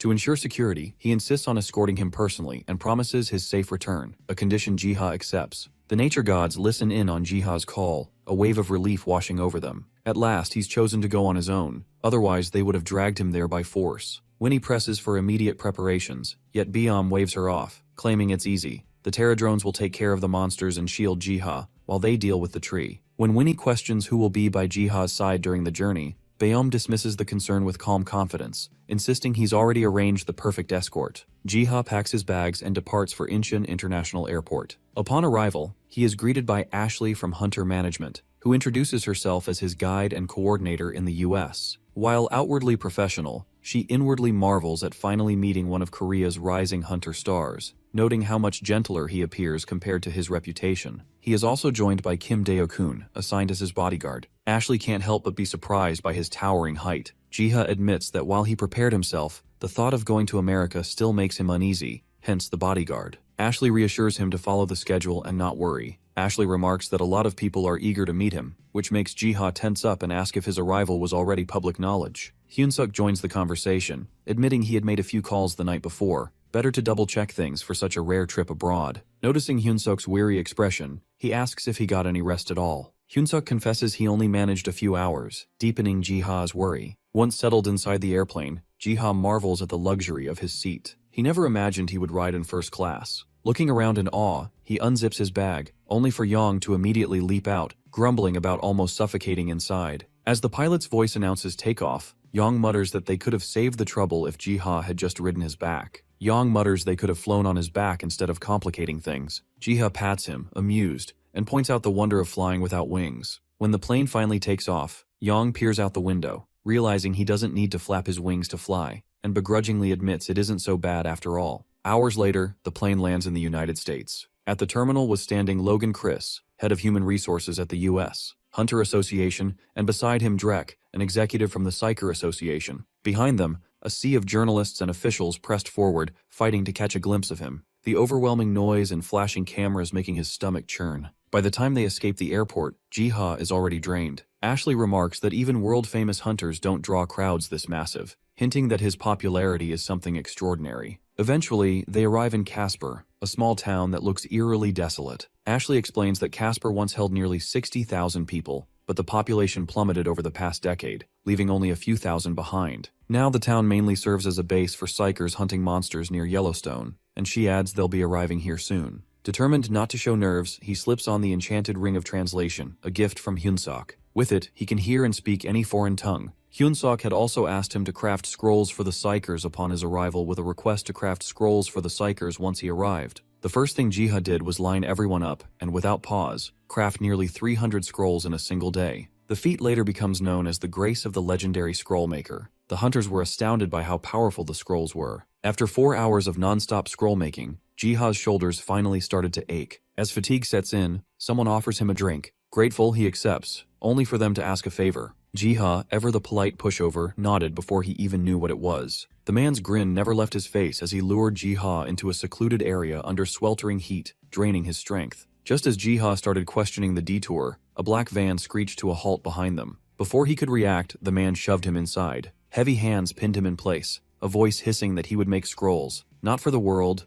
not for hunters, but for them. Forever. The van speeds off, and the only comfort Jiha finds is knowing that Yang, his dragon, is still with him, tucked away in the suitcase. He forces out the question of where they are taking him. The men only smirk and reply that he'll know soon enough. Realizing escape is impossible on his own, he decides he'll have to rely on Yang. Just as he reaches for the zipper, the van lurches to a violent stop. Vines coil around the wheels, anchoring the vehicle in place. The leader tells his men to keep an eye on Jiha and moves to step out. But before he can react, the plant lets out an ear-splitting shriek. 2 of the men in the front are stunned in place, and in the next instant, the vines whip around and yank them straight out of their seats. Jiha seizes the opening, scrambling out of the van, and freezes at the sight of the creature looming before him. Yang, fed up with being cooped up, leaps from the bag and sizes up the wild plant, asking if this is the monster they are here for. Jiha confirms it is for now. Yang, having seen far worse, tells Jiha to take cover behind him. The vines snap toward them, but Yang unleashes a torrent of flame, reducing the monster to ash within seconds. Jiha, overjoyed, pulls Yang into a tight hug in gratitude. Yang can only blush, slightly overwhelmed by the affection. While figuring out how to return, a sudden noise catches their attention.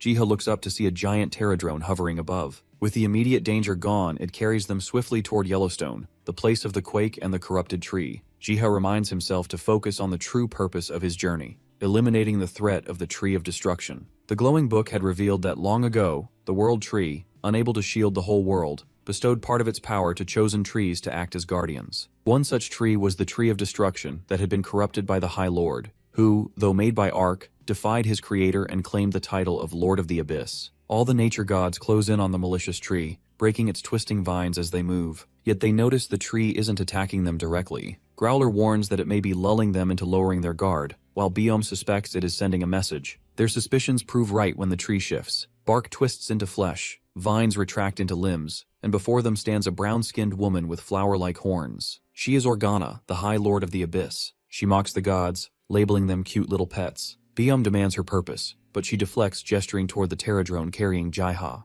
She asks if the power it emits is a false power manufactured by them after Ark left the world. The gods immediately realize her intent. Their master is drawing near. They ready their stance to shield him, but Organa moves first. Saplings erupt from the ground, coiling around the gods and locking them in place. As the Terradrone descends, she wastes no time. In a flash, she seizes Jiha, enclosing him within her palm. Organa studies Jiha with a predatory curiosity, questioning how he can act like a god when he seems so frail, so insignificant, and unremarkable. Jiha struggles, but her grip tightens, bringing him close as she inhales his scent, which intrigues her even more. She asks if he would submit as her pet. He refuses with every move, prompting her malicious grin. Humans keep pets of their own, after all. She brags about how much better the world would be if she ruled it. Recalling the devastation caused, swears he will never allow it, but she remains confident that humans will crave her control. Just as she moves to smother him, Jiha's scent triggers a long-buried memory. The warmth emanating from him reminds her of her father's hand. She recalls Ark patting her head, urging his children never to forget the purpose and duties they were born for. She grips her head, lost in confusion over her forgotten duty. She loosens her hand and gazes upward, silently asking her father for guidance, as she begins to vanish. Released from her grip, Jiha begins to fall, but the Terradrone swoops in, catching him at the last second. With Organa gone, Biam orders the team to focus, and they set fire to the Tree of Destruction. Jiha, now safe on the ground, pats his pets for their valiant efforts. He then takes the branch of the world tree he brought and plants it where the corrupted tree once stood. Meanwhile, Winnie and Biam bicker over whether their master's life was unnecessarily risked. Biam remains firm, asserting that their master, walking the path of Ark, is untouchable, even by the High Lord. Youngie admits she had doubted the plan's success, believing they had already failed the moment Organa seized him, but now they had defeated her. Then Jiha calls them over, and they see the world tree he just planted has already grown into a massive, towering tree. He thanks everyone for helping safeguard the area. Yang, brimming with excitement, rushes at him, hugging him so hard they tumble down to the ground. Once back in the Dream Forest, a Terradrone begins recording the day's events. Organa, the High Lord known as the Queen of Mushrooms and Vines, had used the Tree of Destruction to reach Earth. She was defeated by the nature gods when Ark's power in Jiha caught her off guard, forcing her to flee. He thinks back on how Organa treated him like a mere pet, making him wonder if all High Lords view humans this way. The question of her forgotten duty nags at him. He remembers Yang's words, that every race has a purpose, and without it, they are incomplete. Exhausted by the flood of thoughts, he chooses to rest. Jiha wakes in his hotel room, only to find Yang's massive red face inches from his own. A scream escapes him before he can think. Thinking fast, Jiha feigns surprise, claiming the dragon just crashed in. Dae-kun steps protectively in front of him. Ashley fires a lightning bolt at the startled dragon. Yang escapes after the brief chaos, and Jiha mentally groans, apologizing to his very patient dragon. Ashley checks on Jiha, informing him that the Tree of Destruction vanished from Yellowstone National Park. She adds that the Bureau is investigating the tree and has issued warnings. Jiha acts dumbfounded, keeping the full truth hidden. With no further tasks, she advises him to return to Korea with Dae-kun, and silently admires Jiha's selflessness in creating hundreds of scrolls for psychers without expecting anything in return. She bids him farewell, apologizing for having wasted his time and requesting he visit again. Once they return home, Jiha finds Yang sulking in the dream garden, giving him the silent treatment. He pokes him apologetically, reminding him how disastrous it would have been if anyone saw a dragon with him. Yang scowls but reluctantly accepts a loaf of meat as apology. Jiha flops onto the ground, thinking he's starting to feel like a dragon babysitter, and wonders where the prideful, arrogant dragon he knows has gone. He refocuses on the next task. The rabbits have done their part, unearthing the bones. So he assembles them into dragons, breathing life into their forms. One by one, several more dragons awaken around him, their eyes glowing with renewed life. Jiha's life creation skill upgrades to level 2,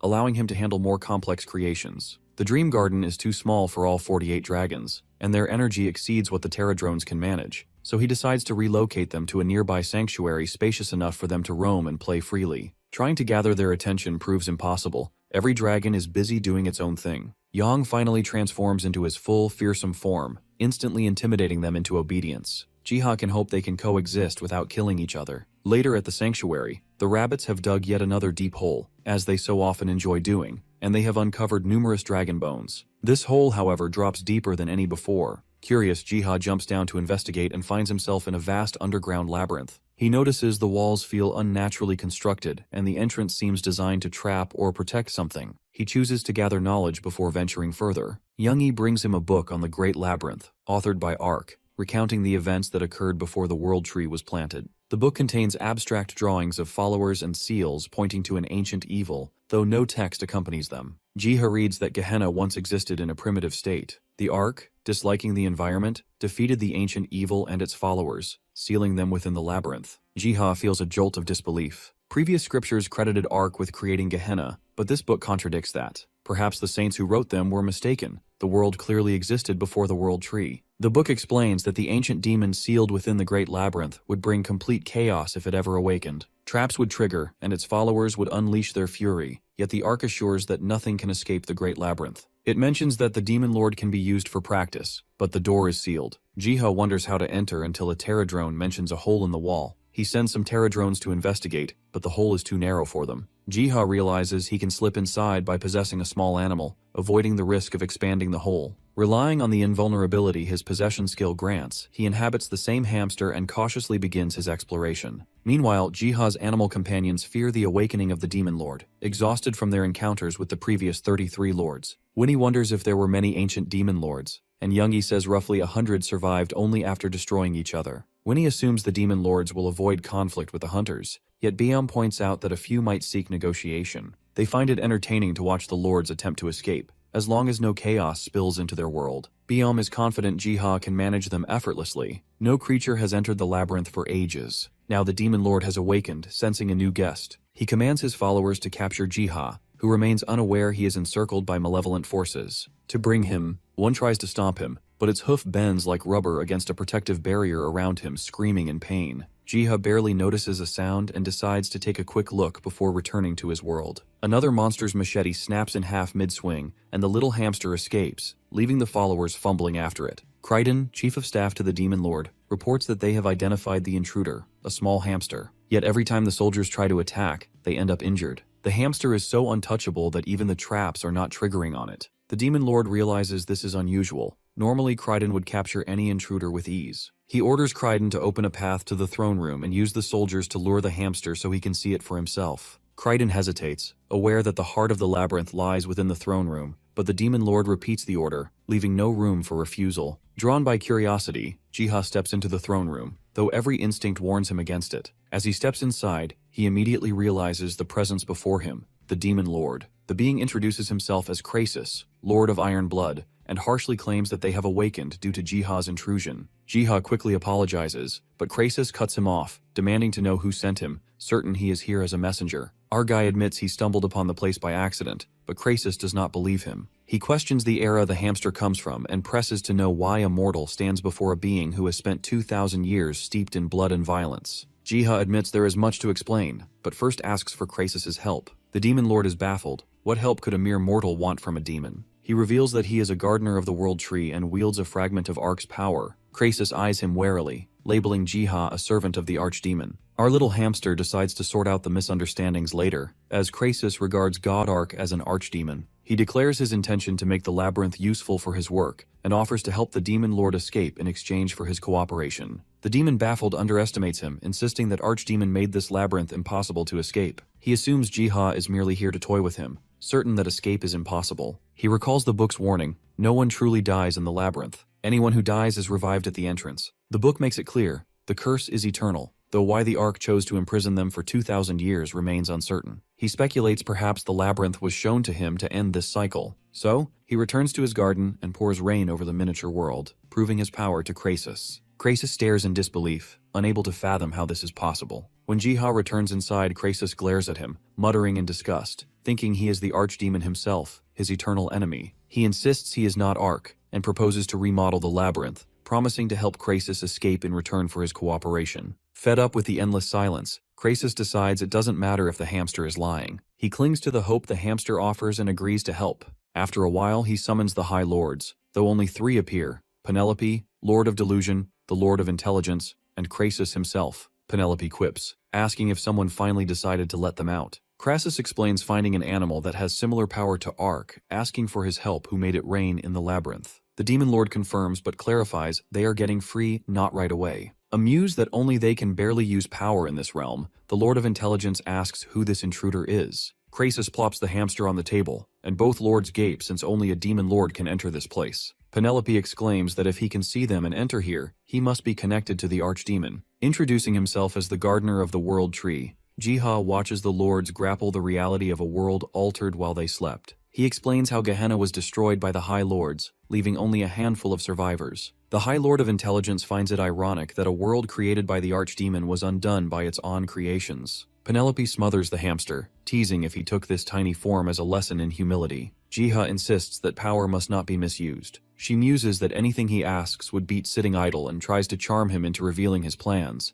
but he is invulnerable to her powers. He explains that hunters will soon start entering this labyrinth from now on, and their task is to help the humans grow stronger and offer rewards. He muses that together, they will create the ultimate labyrinth for hunters to explore. Kaldor Tristan, the Ark's champion and a warrior who surpasses humans, remains trapped in the labyrinth. After centuries of silence, strange noises echo throughout as monsters awaken once more. The sudden activity makes him feel as if it is his first time here, with countless beasts to slay. Penelope creeps up on him, amused to see a human still alive for over 500 years. Kaldor snaps, blaming demons like her for cursing him here. She teases that the labyrinth's new master is making these noises. Kaldor demands to know who this new owner is, but Penelope can only say that even the High Lords know little about him, though she warns that he is reshaping the labyrinth as they speak. Hearing this, Kaldor jerks upright, raising his sword toward the sky, demanding that the one watching them reveal themselves. Little does he know, the one watching him is hiding on Penelope's shoulder. The sounds now seem to emerge from beneath the ground, confusing him. Then he hears his name called, clear, deliberate, and impossible to ignore. Jiha reads aloud from the book, recounting Kaldor Tristan's past. He hails from the outskirts of the Deus Empire, led the Boar mercenary group, and became a champion at 25. He fought dragons and high lords, then entered the Great Labyrinth to hunt the demon lords, only to be cursed and trapped for centuries. Hearing the voice nearby, Kaldor feels an instinctive urge to kill, yet Jiha can't help but admire the aura of strength radiating from the Ark's champion, his stats displayed clearly before him. Kaldor screams for the speaker to reveal himself, his voice raw with frustration, and Jiha notes with admiration how he has retained his strength and sanity after 500 years. Penelope nudges Jiha to show himself. The man exhausts himself with futile shouting, so our hamster steps forward, asking if Kaldor has calmed down. Disappointed, he scowls at the hamster form and demands he show his true self. However, Jiha refuses to do so, while Penelope sheepishly admits she hasn't seen it either. He demands to know Jiha's identity. Argai replies that he is the gardener of the world tree, withholding details out of respect for Kaldor's past as the Ark's champion. Enraged, Kaldor thrashes and shouts. Jiha glances at Penelope and signals her that it's a good time to leave, but the champion lunges after them, apologizing and begging them not to leave him alone again. Argai can't help but feel sorry for him,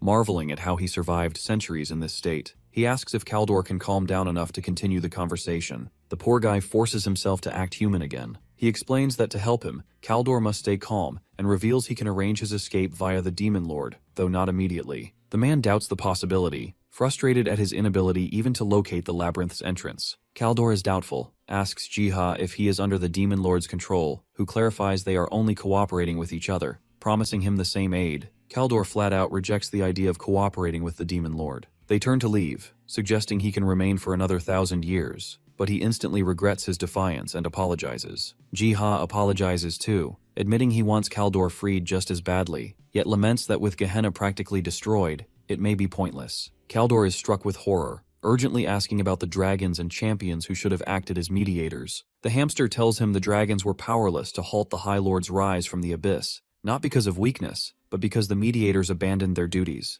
Jiha reiterates that there's nothing left for Kaldor to return to. Gehenna is gone. Only a few survivors remain. Kaldor recoils, asking if he's condemned to stay here forever. He explains that there is a new world Kaldor can go to, though he cannot share more details for now. Relief washes over Kaldor as he realizes the survivors must be there too. His spirits lift as he asks with determination if Jiha wants him to keep exterminating the demon lords until they finally stay dead. Jiha clarifies his task is to guide the people from the other world that will be coming here. Though Kaldor worries about his intimidating appearance, he is thrilled at the prospect of freedom from this hellhole. He quickly agrees, already plotting how to school the newcomers in his head, and decides the first step is shaving off centuries of wild hair. Meanwhile, the nature gods watch them from the miniature world in the garden. Biom recommends activating the system, and Growler agrees that with the world tree fully grown, experimentation can begin. As their master prepares to bring hunters into the labyrinth, they get to work. They recall how the sponsorship system worked. Warriors used to enter the labyrinth, received essence and buffs, and the outstanding ones could form contracts with Ark or the nature gods. They prepare to implement it, agreeing to use essence as currency. The Pterodrones immediately get excited, imagining the bounty of essence they'll collect. Growler proposes picking warriors ahead of time to avoid losing them. Yang worries they might grow greedy if they share their power with them. Paney insists they only exist to motivate the hunters to push forward, not to hinder their growth. Biom stresses that this system exists only for those truly worthy of gaining power. Though the training method is up to them, he ends the argument by reminding them to consider what their master would want. They all decide to wait and see. A few days pass, and Sunghyuk finds an invitation to the Great Labyrinth waiting at his doorstep. Sunghyuk reaches the Great Labyrinth atop a Pterodrone, surprised to see others gathered there as well. They exchange questions about the place, but no one has answers. Daeokun gestures toward a table at the entrance where a Pterodrone sits with ornaments. Hwaeun asks if they are for sale to use inside. Sunghyuk whispers that maybe it's running a side hustle because the master stopped feeding it. Hwaeun picks out an item from the table, and the Pterodrone shows her a drawing indicating it cures delusion spells, a magic used by Penelope, the succubus, to control others' bodies. Hwaeun eyes the glowing stone, guessing it must be necessary for navigating the labyrinth's dark and confusing caves. She asks the price, and the Pterodrone points to a sign demanding 4 essences. Outraged, she tries to haggle it down to 3, even flashing her deadliest glare. Avoiding eye contact, the little guy taps at the sign again, adamant on 4 essence. Sunghyuk talks her down, and she slaps her essences on the table. He observes many other items for sale, sparking curiosity about what else they might need inside. Daeokun recalls rumors of the Demon Lord and powerful monsters dwelling within, and the group resolves to enter and see for themselves. Once they step inside, the labyrinth opens into a vast forest, and a lone man sits calmly on a rock, as though he had been waiting for them. Hwaeun whispers he looks like Bolander, though a homeless version Kaldor greets them, and the group feels an overwhelming aura radiating from him as he speaks. He introduces himself, asking if they are hunters from Earth. He admits he knows of their deeds but not their names. Then, with chilling certainty, he points at Margreta and asks if she bears the name Rustle. Margreta's breath catches when Kaldor says he knew Marlene,